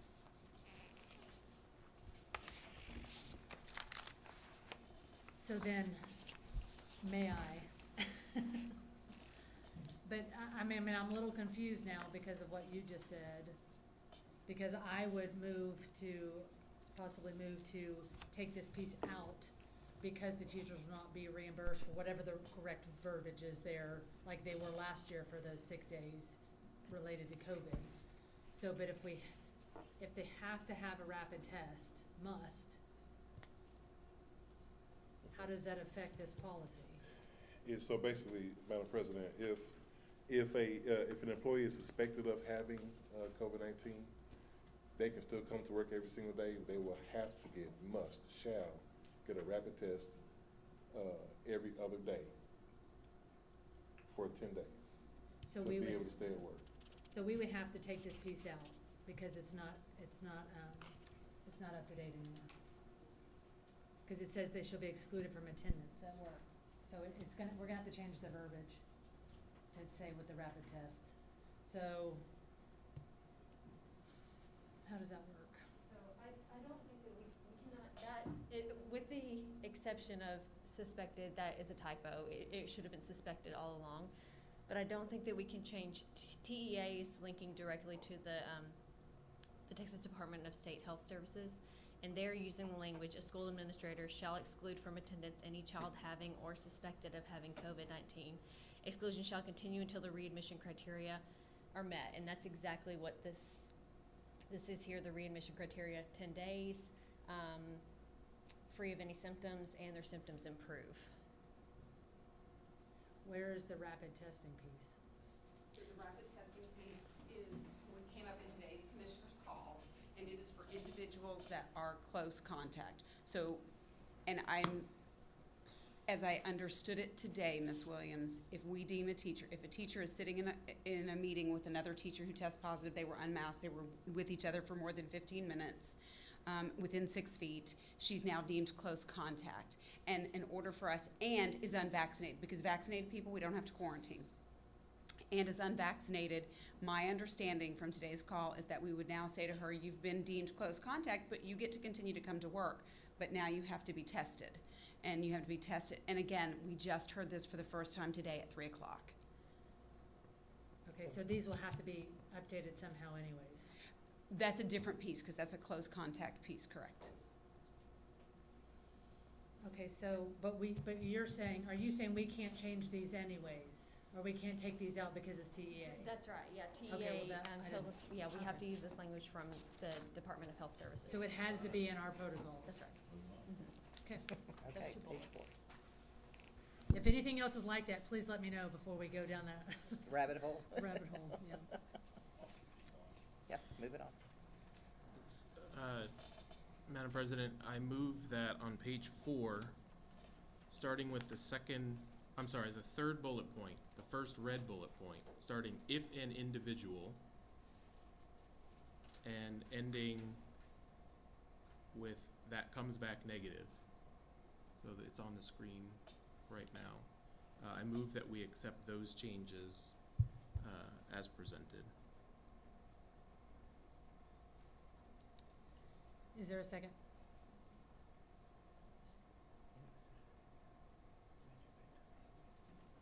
I'll second. I think some folks are digesting it. I'll second it. Okay, seconded by Ms. Danziger. Do we have discussion?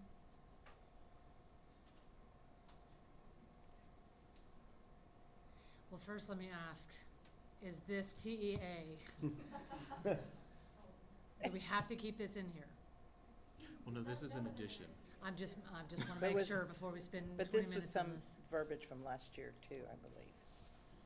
'Cause this was verbiage from last year that you're adding back in? Correct. So, okay, but if it wasn't in our other protocols, that, if he's adding back in, period, okay.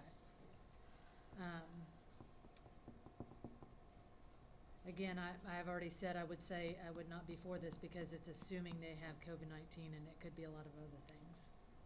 On the first paragraph, the third paragraph, the first highlighted red paragraph.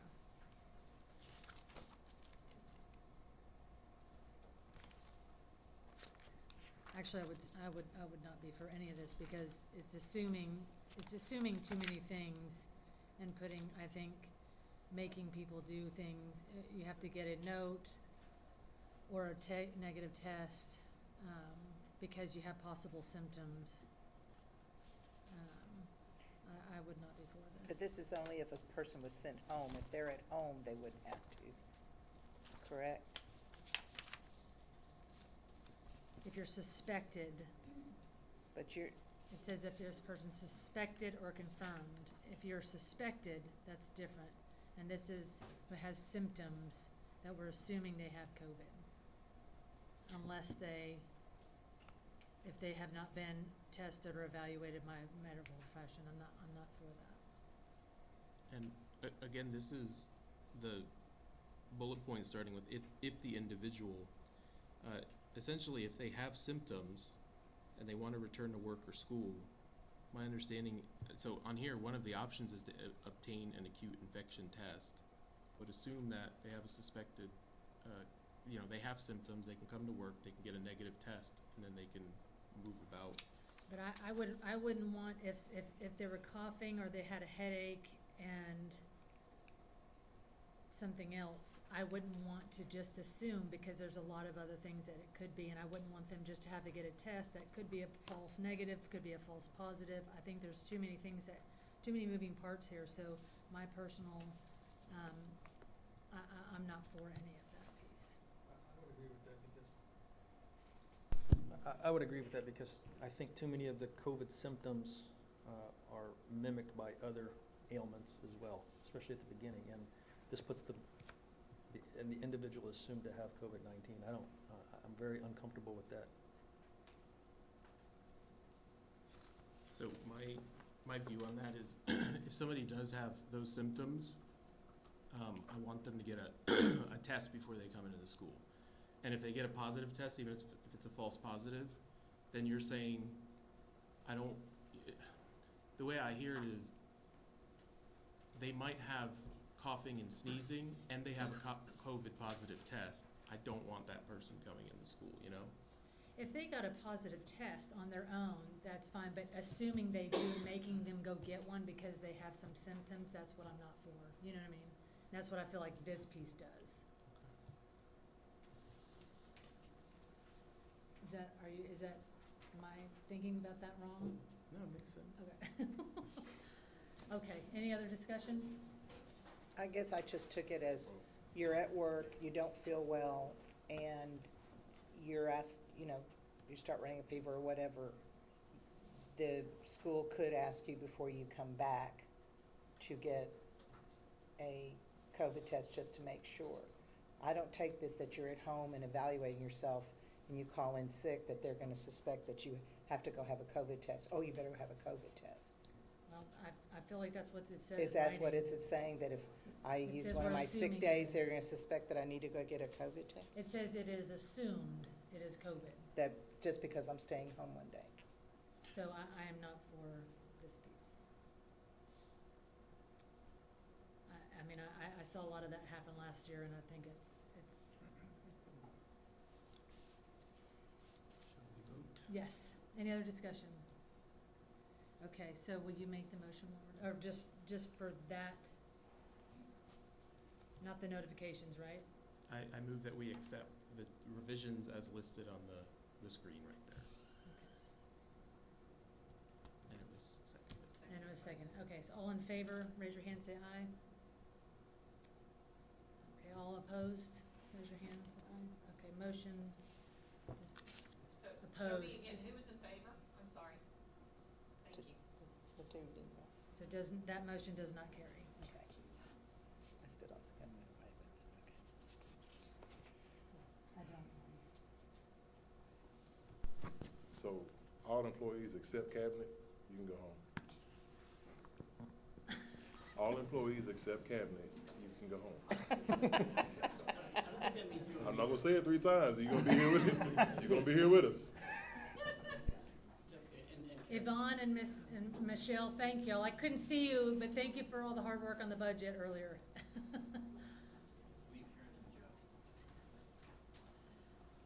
Okay. All right. Give me your keys.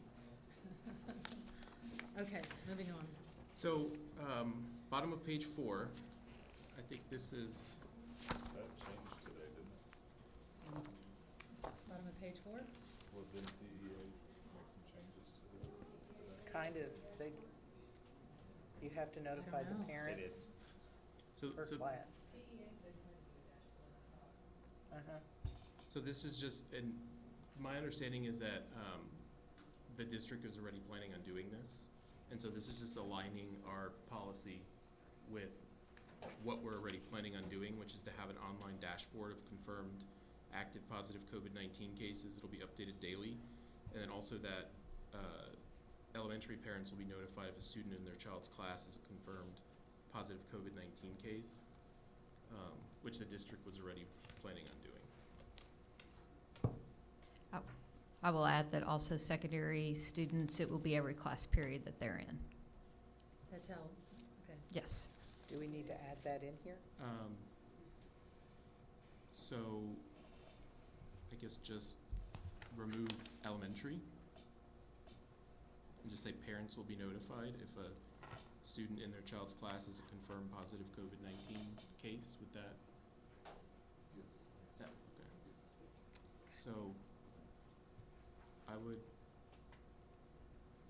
move to accept those changes in the paragraph under the subheading COVID-19 notifications as presented, with the exception that we're striking through elementary. Okay, any discussion? Okay, all in favor, raise your hand, say aye. Aye. None opposed, motion carries.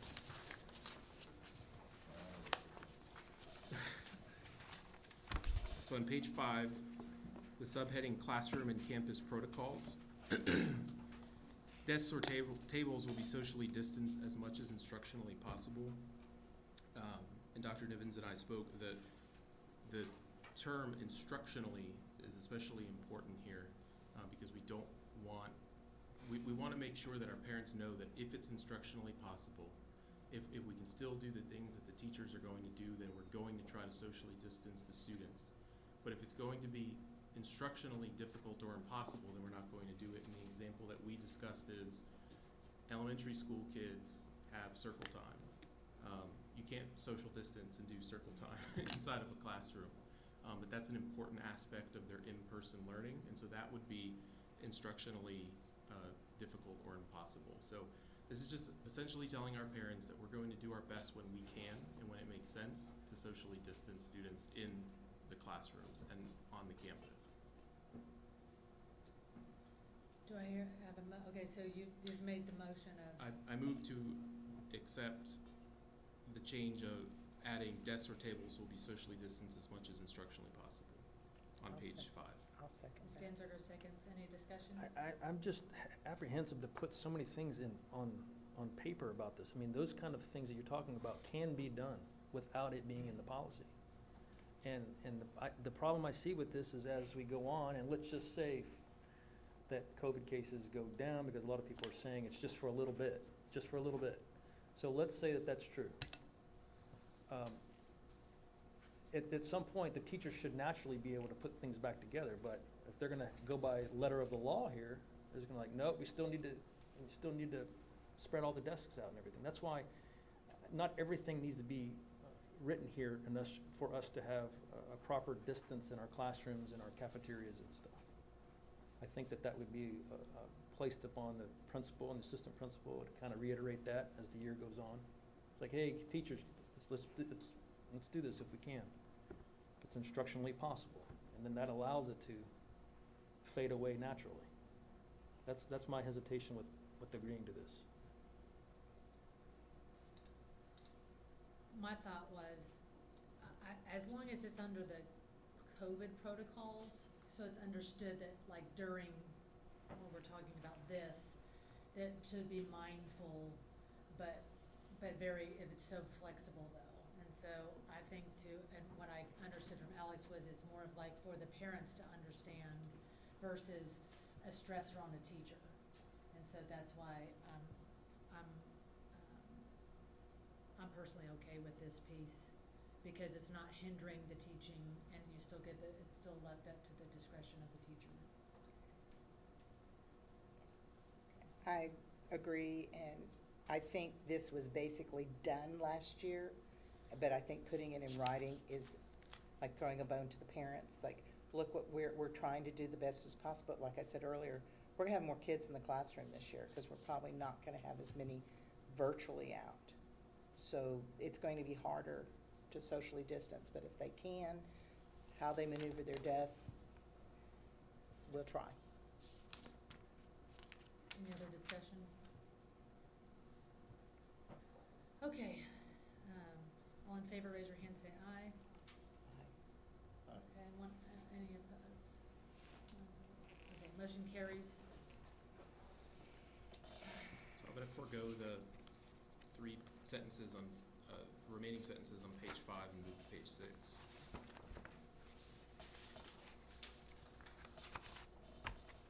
On page 6, because students are unable to wear masks during breakfast and lunch, students should be socially distanced at least 6 feet apart while eating. And depending on the number of students enrolled in grades pre-K through 5, plans for lunches to be eaten in the cafeteria as well as the classroom will be developed accordingly. This one, as a parent, is especially important for me. So we tell our parents that they're welcome to send their children in masks if they feel like they need to protect their child. But it's impossible to eat a meal with a mask on. And so right now, we don't have any social distancing that we're telling in our guidelines at lunch. And so a student can be wearing a mask all day and doing exactly what they're supposed to be doing, but they have to take their mask off, and they very well may be sitting shoulder to shoulder with another child.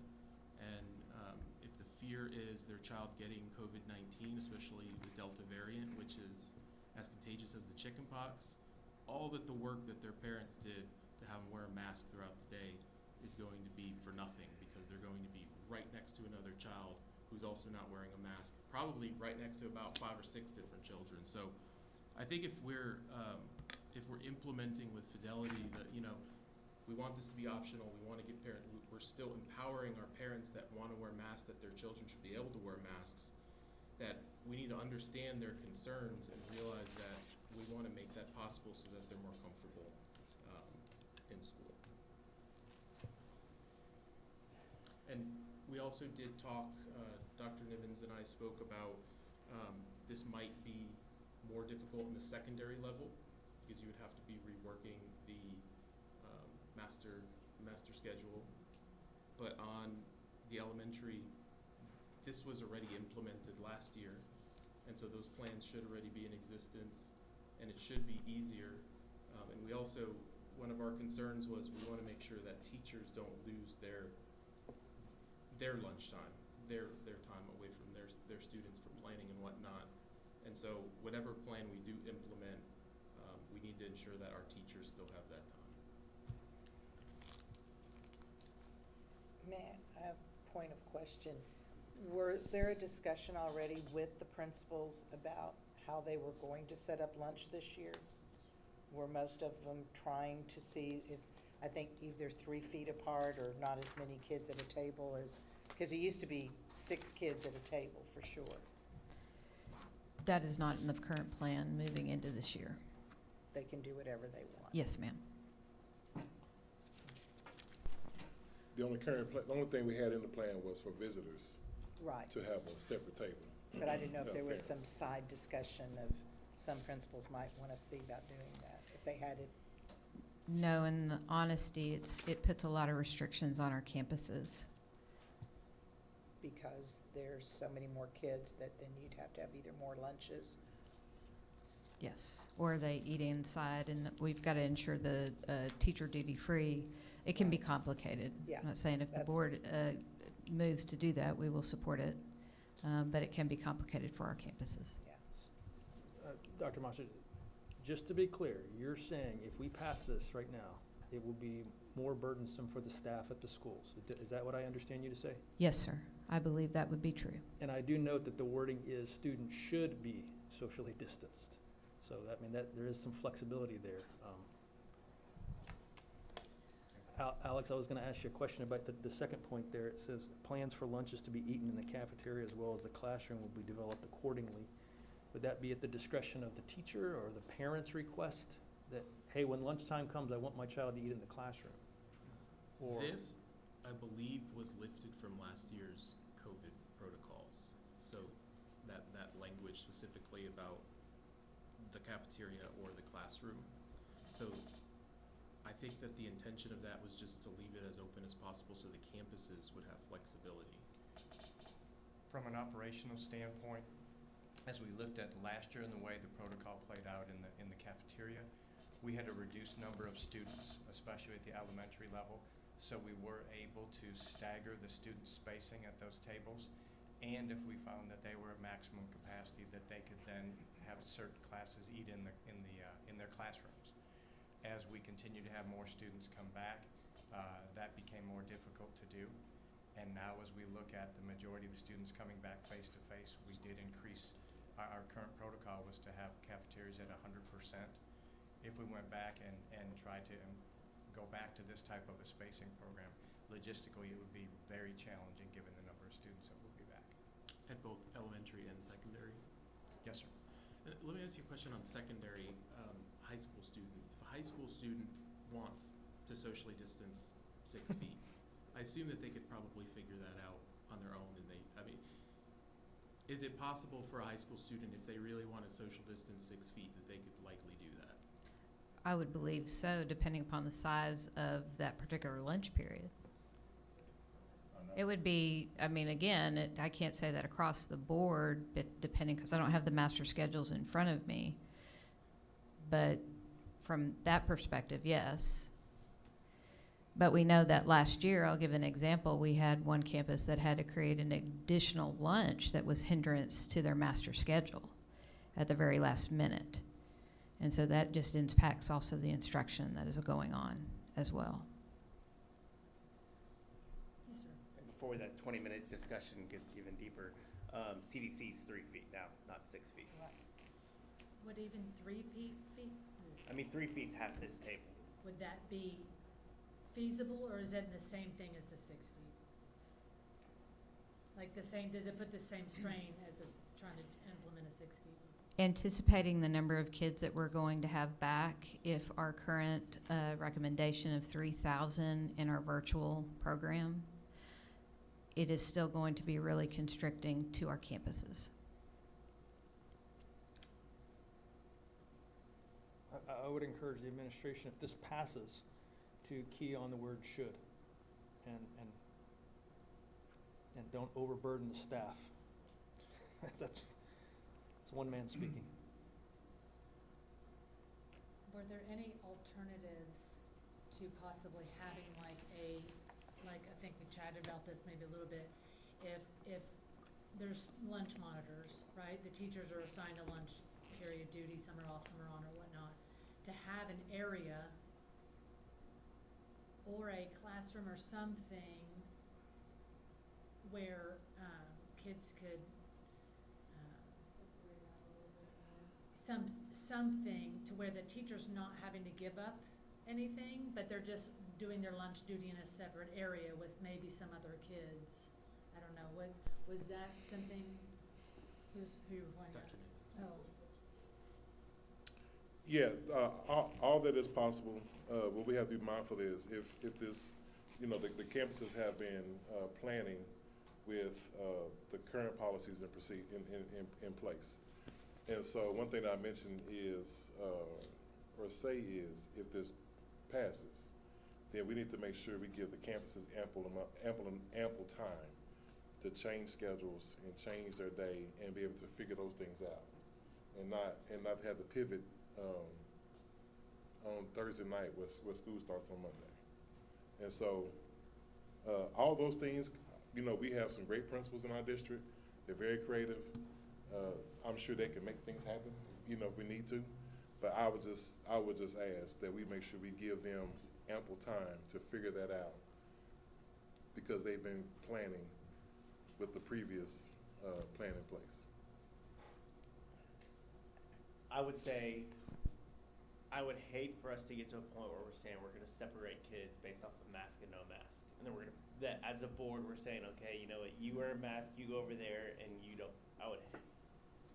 I guess my point was, is there an alternative for you to this if we can't social distance in the cafeteria? Like if there was like sometimes it was a treat for kids to go eat with their teachers in their lunch. I mean, like you want a pass to go eat with your teacher at lunch. You know what I mean? Maybe that was just me. Not always for the teachers. It's a treat for the kids. That was just you, Joy. It was just you. May I? My suggestion, because my understanding is that this would be easier to implement at the elementary level than it would be secondary, is that a compromise to make this, instead of just all students, K through 6 students, since they have not had the opportunity to get vaccinated, and that we do this temporarily, and that we figure out some way to socially distance those students. It completely defeats the purpose of a parent having their child wear a mask and then potentially coming back to a family member that's immunocompromised or whatnot. They can't get into the virtual program, and then they have to sit shoulder to shoulder with 6 kids that all are not wearing masks and are, and with this Delta variant, if you're that close, it's gonna spread. So there's not an alternative to this piece. It's this, or I'm Not just that I can asking. think I was of. trying to rack my brain on something. But Matt, yes, Ms. Jansen. I kind of agree with Dr. Nivens. This is a real curveball to especially elementary, because I know how hard they've been working, and they probably have everything already, their lunch times and where they're going to sit and all of it already set up, because they're going to show their kids when they visit. Is there a way that if a parent was that concerned, they could quietly tell their teacher, and then that's, maybe not ostracize them, but they could, the teacher could help maybe make that child or children, because it might not be as many parents as you think, they think they go in there for 20 minutes, sit down, eat, because it's supposed to be 30, but by the time you get them settled, it's not. And even though I would like to see them socially distance at lunch by at least 3 feet, or if they're a table like this, no more than 4, I just think it's gonna put a big burden on our elementary school teachers and principals and staff at this late date. Unless we just say something to the effect, if it was possible, the first few weeks of school to try social distancing the kids at lunch to a minimum so that they're not on top of each other. But I think we're getting in the weeds now, and I think some of the principals and parents and teachers will probably do some of this anyway. I really do. I would hope that they're not jamming each kid so their lunch is on top of each other. Right, would agree. But, I mean, as much as I really would like to see it, because that is, lunch is very difficult. And eating in the classroom, then you teacher have lost your duty-free lunch, unless you can find somebody to watch your class. And that's not always gonna happen, so. Again, these were great ideas last year. Teachers made a lot of compensations. Teachers look forward to just getting away from their kids for 30 minutes. It's just, you know. Okay, any other discussion? Is there a way we can just say, Okay, so Not this was just mandate. for this one piece.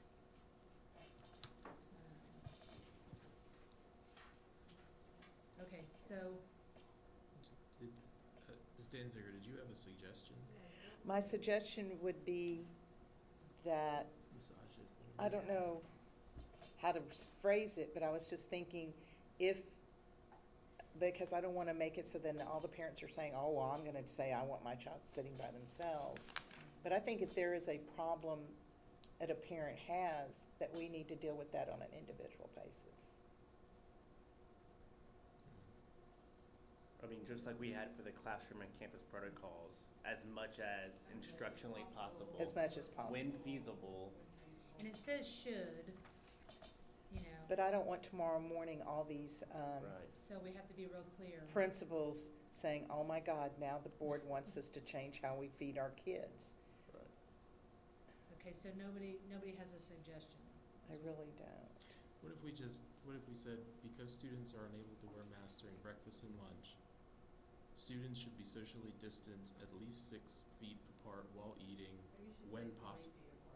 3 feet Not be apart? able to get 3 feet 3 apart. feet, because that's what the CDC is. Yeah. While eating Whenever possible.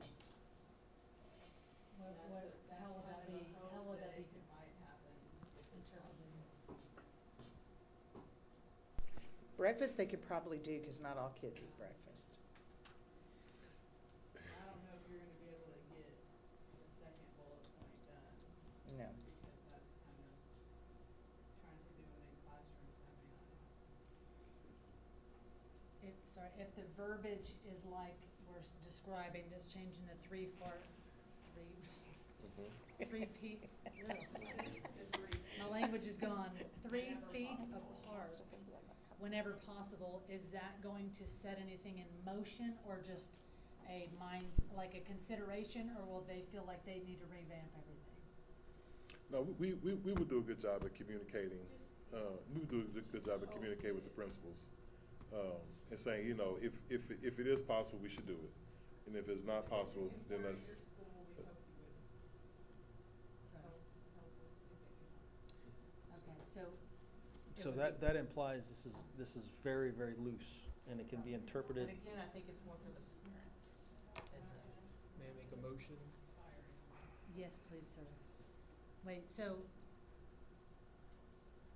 you're amending, we were just discussing that Did we piece? make a motion? There was not a motion. There was not a motion yet. Perfect. Yeah. It's been a while, I can't remember.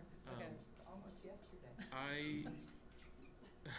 We're gonna get through this, we're almost. I move that we add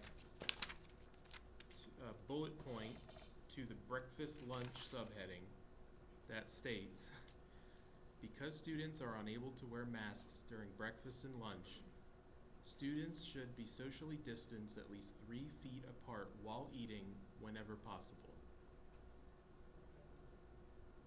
Ms. Danz, I mean, I don't know who it is, Ms. Bronzell seconds. Any more discussion? I look at it the same way as the tables in the classroom, as instructionally possible. It's not necessary to put that in code or our policy for it to happen. So I'm gonna vote against this. Okay, so all in favor, raise your hand, say aye. Aye. All opposed? Motion carries. All right, last one. On the bottom of page 6. Oh, wait, we scratched the. I scratched You the scratched last that. bullet point. On the bottom of page 6, PE classes will be conducted outdoors whenever possible, and students will be socially distanced as much as instructionally possible. So you can't socially distance when you're playing basketball, but we can, as a board, give guidelines that when it's instructionally possible, we would like best efforts to be made to do so. And I think they did that last year. I went to see some of the PE classes, they had special little dots they stood on and did some activities on, so and they do that anyway, cause kids hurt each other. Whether it's go for fun. May I make a motion? Yes, sir. I move to,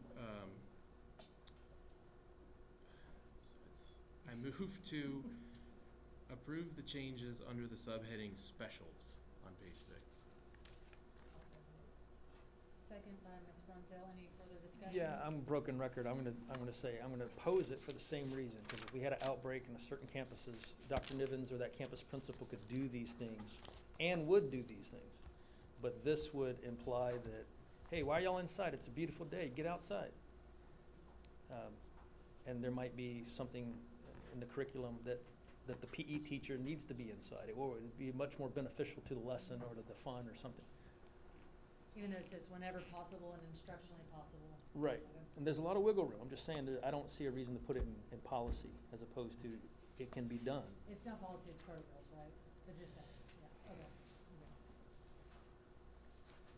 okay. Okay, any other discussion? Okay, all in favor, raise your hand, say aye. Aye. All opposed? Motion carries.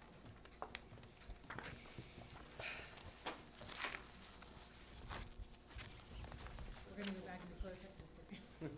Oh, wait, we are. Oh, snap, we still have.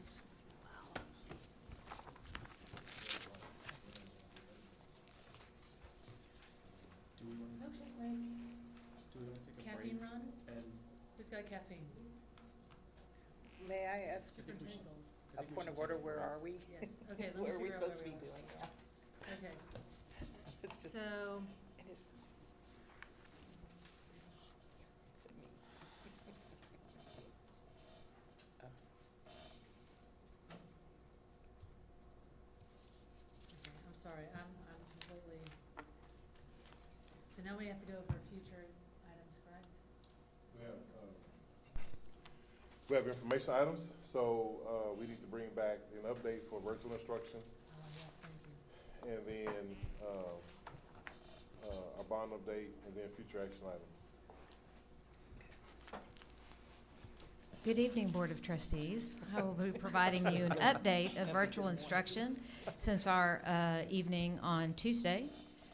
Again, our recommendation is that we move to 10.5 million with ESSER funds for the first semester, which would be up to 3,000 students. That would include 50 teachers, which would be more so an AM and a PM session. And so every teacher class load, a teacher would have 60 students, but they would only have 30 at a time. As we begin to look at acceptance, we're looking at the following criteria. There are 2 now: immunocompromised household member by a documented physician licensed to practice in the United States, and K-6 students where families are concerned about sending students to school due to COVID-19. Students who meet the following criteria: those that are immunocompromised or those that have a diagnosis of anxiety, will not be eligible for virtual instruction and instead would qualify for homebound services. The program will be for a limited number of students enrolled in kindergarten through 6th grade, and that, again, the program will not allow for traditional ADA at this time from the state, and ESSER funds will be utilized. The requirements of the program: students must commit to an entire semester in the program. For 6th grade students, it would be until January 4th. For K through 5, it would be the end of the second 9-week period, which is January 18th. Students would not be able to participate in extracurricular activities or clubs on campuses, and students who are not academically successful in the virtual offering after the documented support would be required to return to on-campus learning. Our communication plan is as follows. We will begin public notification tomorrow. Applications will open Monday and will run through Monday, August 23rd, and will run through August 25th. Acceptance notifications will occur no later than Friday, September 3rd, and that will be via email, and our classes will begin September 13th. Campuses will begin contacting parents of students who are no-shows the week of August 23rd, so next week, to determine status of all students not in attendance the first day. If needed, between August 23rd and September 7th, the district will provide digital resources to parents to assist their students in learning as they await confirmation or denial of acceptance into the program. Specifics of the program are being finalized this week and will heavily rely on the asynchronous model of instruction with limited synchronous activities throughout the week with the assigned teachers. We will be communicating more specific details next week as well. Students not selected for the virtual instruction program must enroll at the campus within 48 hours of notification that they have not been selected for the program, and no later than Tuesday, September 7th, 2021. Campus and district staff will work with families to ensure that students will not fall behind in learning, whether in virtual learning or in on-campus. Do you have any questions? So I thought it was September 7th, so they don't start till the 13th. That gives us time to mobilize the staff, communicate. It kind of got pushed about a week. I hear you. And so the September 7th, they have to report back in person. Correct. So they would have been out 2 weeks. Yes. So that we would be prepared to make up that 2 weeks somehow. Yes, we will be working with the campuses and the teachers. The principals will be working with the teachers and the students, and we'll make sure that our curriculum department is already working on that and looking at compacted curriculum as needed.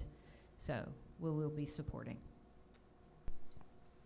But we also said that while parents are waiting for notification, that we would post resources for parents and families.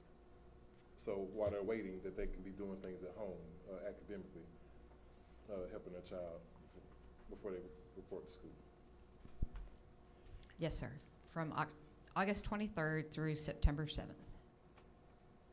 Any other questions? All right. Thank Just you as so a, much. I just wondered, with the younger kids, would there be a waiting list if some opted out or moved, or, I don't know, there's always something that comes up. Would there be a waiting list? If somebody We could can do- hold a waiting list, yes. I mean, there might be some, whatever happens if they didn't get chosen. Our recommendation would not be to totally disrupt the campus as far as back and forth. Right. That's what we saw a lot of concerns with last year. But we definitely, if somebody is enrolling in, could definitely look into that. And what if someone moves into our district, it's just they're automatically in face-to-face, no questions asked, they don't have any opportunity because moves do happen? At this time, that would be true. Okay. Thank you. Thank you, Dr. Wilson. Okay, well, okay. Okay.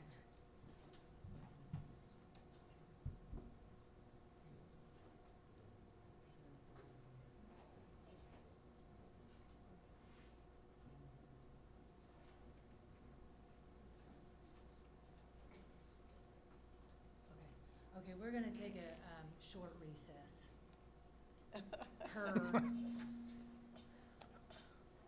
Because we can. Okay. It's 11:39 PM. Thank you, Karen. I've never been. It is, 11:45. 11:45. All right. You have 2 seconds. I'm working. Good evening. Very quickly, we're going to run through some projects in F&P. First, our payments for construction projects. In June and July, we had a total of 70 pay applications processed for $12,845,703 during those 2 months. Questions? Wow. I missed that. Could you do that? I have to watch this on YouTube tomorrow. So bond update, first we'll look at 2014. We have our site for Ag Barn 3. The design meeting occurred on August 3rd.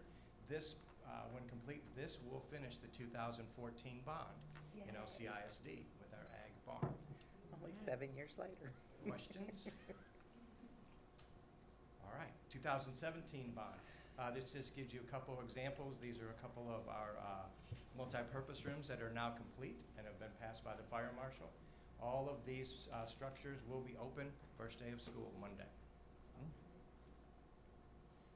One other, Fletcher Morgan Elementary again is on track for a November substantial completion date.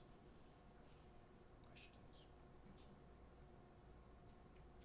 All right, some future action items, some things we're going to come to you for in the future.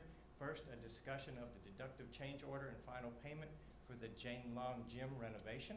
Substantial completion was achieved on May 17th of this year. We'll come back to you with an amount at that time. And so are we going through all these now? Okay, so this is on page, in your, the future action planning items, so we're going through these one in order. That was number one, A1. All right, next. Just very quick, we use this phrase a lot, wanted to define it, our design development phase. Just that's where we finish all the preliminaries like geotech and the topographic surveys. And then we are able to detail and function the structure of that facility that's going to be created. And then we move to construction document phase. So in doing that, first, we will have a discussion of the design development for the orchestra additions at the secondary campuses. PBK will do that. That is Fulshear, Lehman, Foster, Briscoe, George Ranch, and Reading. So let's go back. So what are they actually approving? That we will be designing those facilities. Approving the design or approving what? Approving the development process. It'll be the design. Yeah.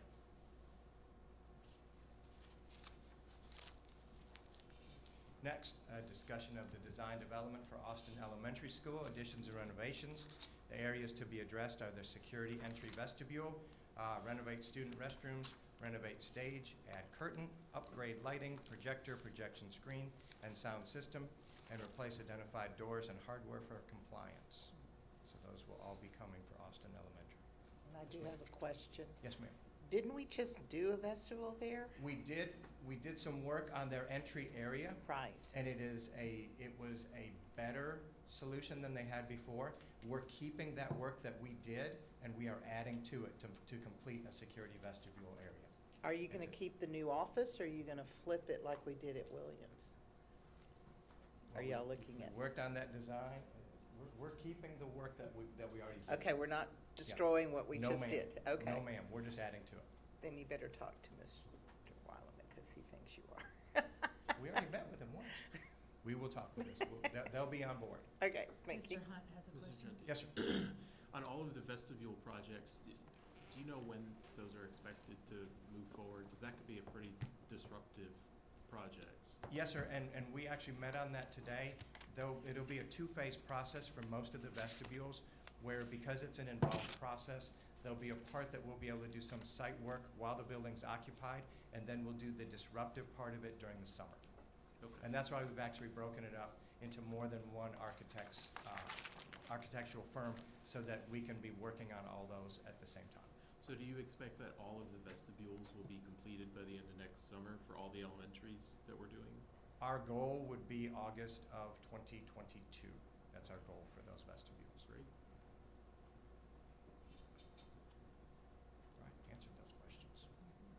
Next, discussion of design development for Jackson Elementary School additions and renovations. Items to be addressed: the security entry vestibule, repair some structural issues, upgrade lighting to LED, upgrade electrical panel there, replace sound system in the gym and the stage area, add additional security cameras, and replace identified exterior windows at the campus.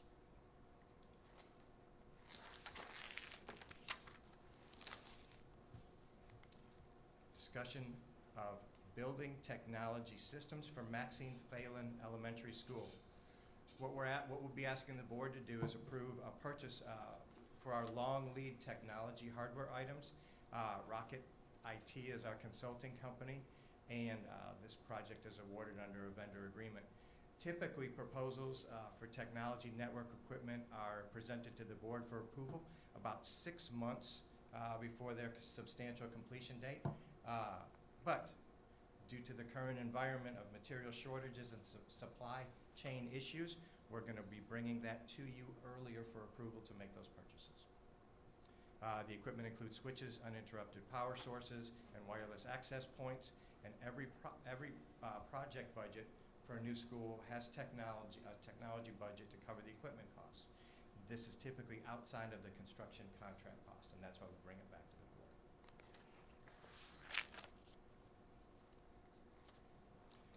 Next, discussion of design development for the Lamar Consolidated High School tennis courts and parking project. The awarded architect will design and manage this project, and the reason we've stated that is because the architect award was in your consent agenda items for this meeting. So we couldn't list that on the slide yet. This project includes a new tennis courts, some new parking, and a new shot put and discus area on the campus. And finally, the last item is a discussion of the foundation investigation for Austin Elementary School. And it's an investigation by a structural engineering group. Will verify current foundation conditions to determine what repairs are needed. We know we have some issues, and this is a project separate from the other one that I referenced earlier. And they've done a lot of foundation work over there over the years. We've had challenges, and we're going to continue to There's some identify classrooms that are repair heading to those. Morton League. We're gonna get those It's taken bad. care of, but we've got to get that engineer in and come up Good. with some Thank structural you. information. I appreciate it. Any other questions? That's it for me. Thank you so much. Okay, so now we will ask for items we're moving on to the future consent agenda piece, which is new for us. That, if you already know something you'd like to pull for discussion for September's board meeting. So you wanna talk about it? Yes, so, future consent items we have here. So, and again, the reason why I put the change is to make sure the board has plenty of time to ask questions and get their information, before we ask you to vote on anything. So if there's anything on future consent agenda that you would like to pull, if you could tell us that, now, that'd be great. But also, the beauty about this is that we have an entire month, and so if you let us know anytime between then, if you'd like to pull it and discuss it, that way the team can be ready to go in depth, have an in-depth discussion with you about it in September. So, Mr. Welch, I believe you have one? A future information item is what I want to propose or pitch. Oh, to add? To add. Okay, we'll do that in the next Right, part. tell me when sorry. I'm up. Yeah, okay, so future consent agenda items that you would like to pull for next month. And again, you can do it, over the next couple weeks as well, but if you know one tonight, it would be helpful. What is the discussion of the video system for the Fulshear Satellite Transportation? Like to pull that? Well, I just don't know what it entails. So, anything we pull tonight is so they can Okay. gather information and maybe we Okay, can do a presentation. then I would like this, You yeah. wanna pull that one? Okay. It's actually the very last one, CC. 11 CC. I agree, because I was thinking the same thing. Future consent agenda 11 CC.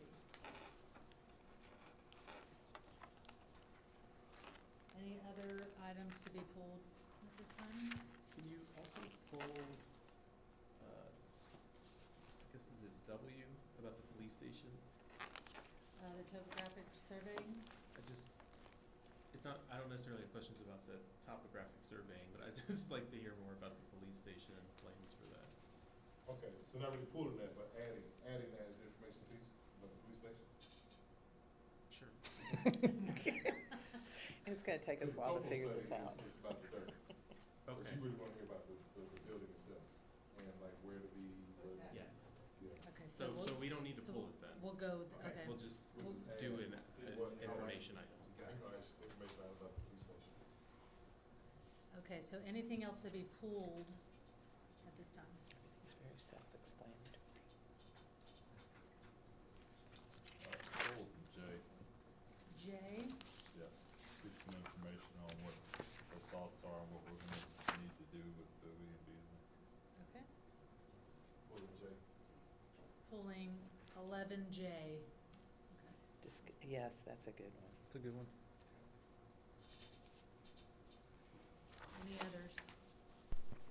And again, if you don't see it tonight, that's okay. That's the beauty of this. So if you see some, as you're dreaming tonight about this, and you're dreaming about it, you say, you know what, I want to talk about X, and that's fine too. Or any time between now and then. Okay, if nothing else, And you had we are not, I'm sorry. Well, that comes after, let's see. Okay, yeah, I was just gonna say we're not gonna go into closed session. We're not gonna go into closed session at this time. We are going to postpone that Can we to do next, another? next month.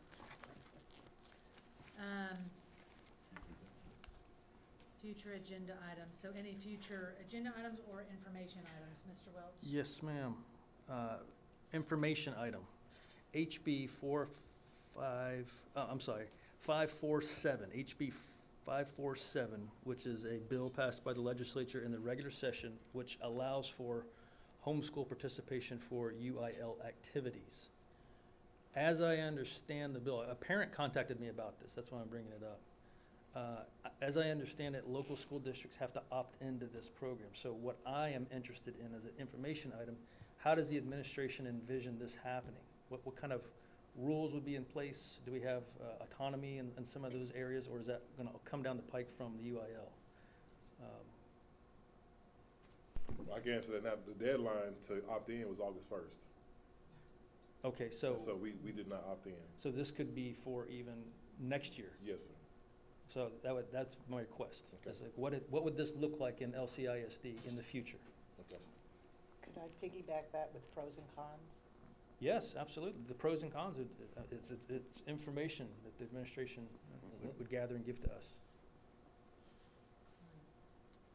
And then, so Alex's was update on the police station. You got that? Hurry, it's Whoever's- not tomorrow. Whoever's writing that down. Karen, you got this? All right, thank you. Any other future agenda or information items you'd like to add? Any upcoming meetings and events? First day of school? All right, I am gonna say the meeting is adjourned. It is 11:58 PM.